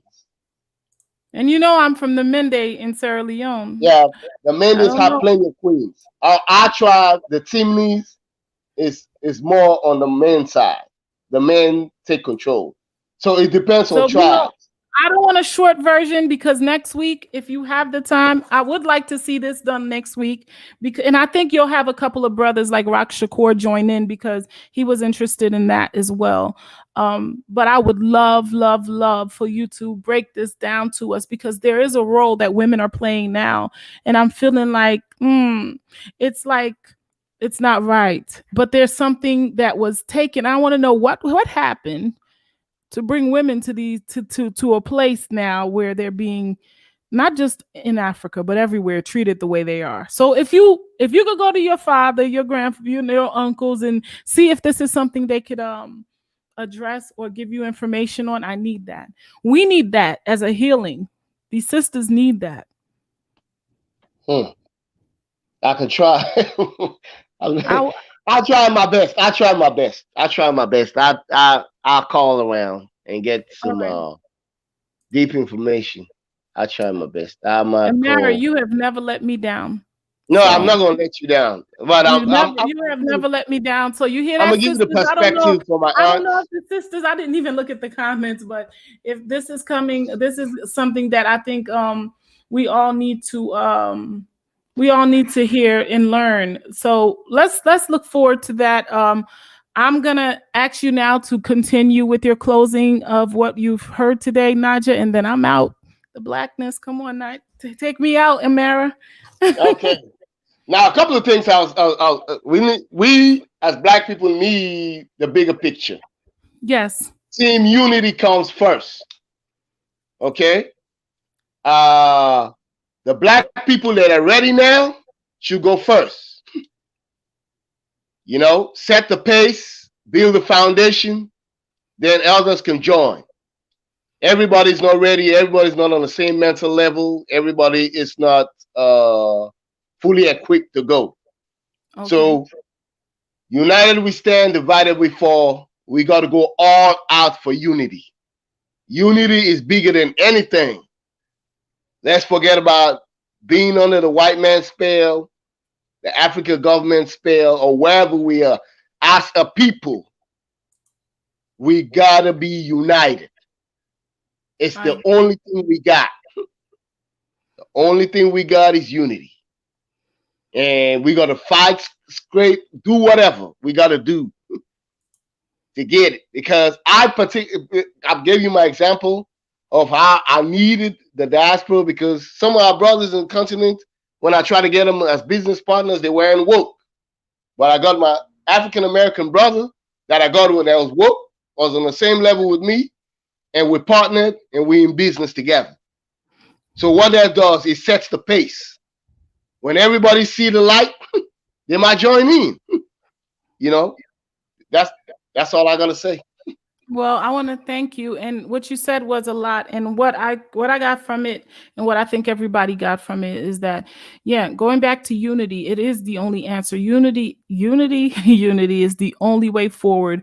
What I'm going to ask everybody to do this week is really I don't know if you guys meditate, or if you just light up a candle and just sit in quietness, or light some sage and air out the room. Always open the window when you do that. However, I need you guys to really ask for guidance, and for wisdom, and for clearance, and for understanding, and for love. We need to ask for love and patience towards each other. It's not something that comes easy. We've been pulled in a direction towards not loving ourselves, let alone each other. So what we're going to need to do is really meditate on love, and not just regular love, but the love that is required to build nation and to preserve a people. So that's going to mean that we're going to communicate differently. We're going to see ourselves differently, and therefore be able to see our sisters differently. Don't reflect on what negative energy might come through your mind. You have to let, sometimes we'll have these things that come, and when they come, it's making you think a certain way about a person. And it's important that we don't entertain those feelings, don't entertain those energies. You have to build your inner person, and it's not something that comes easy. It's just like exercise, where you exercise every day to keep yourself healthy, or you eat certain foods to make sure you don't get derailed. Well, the same thing goes with the mind. For us to reprogram the mind, Malika, thank you for putting that word "great program," because you gave me the right word to use in this instance. To reprogram the mind, we have to basically clear it first. It's like having a computer. You have to clear it from all the stuff that no longer works, and then input all the information that you need. So that means staying away from negativity, guys. If it means that you see that, I'm going to practice this week. If I see a post that says, the keywords that's going around, I'm going to try to stay away from those things, and try to feed I've been practicing myself things, and and focus on, I'll do some research on some history, or how to better communicate, or how to be more patient. These are the things, these are the contribution that we're going to need to bring to the continent. We're going to need to bring these people to the continent. And so that's basically it. Amara, I love you so much. Everybody in the comment, there's so many of you sticking in there with me to the last minute, 75 people. I love you. Forward. And everybody that joined me tonight, thank you very much. The Blackness. I love you too. Bye.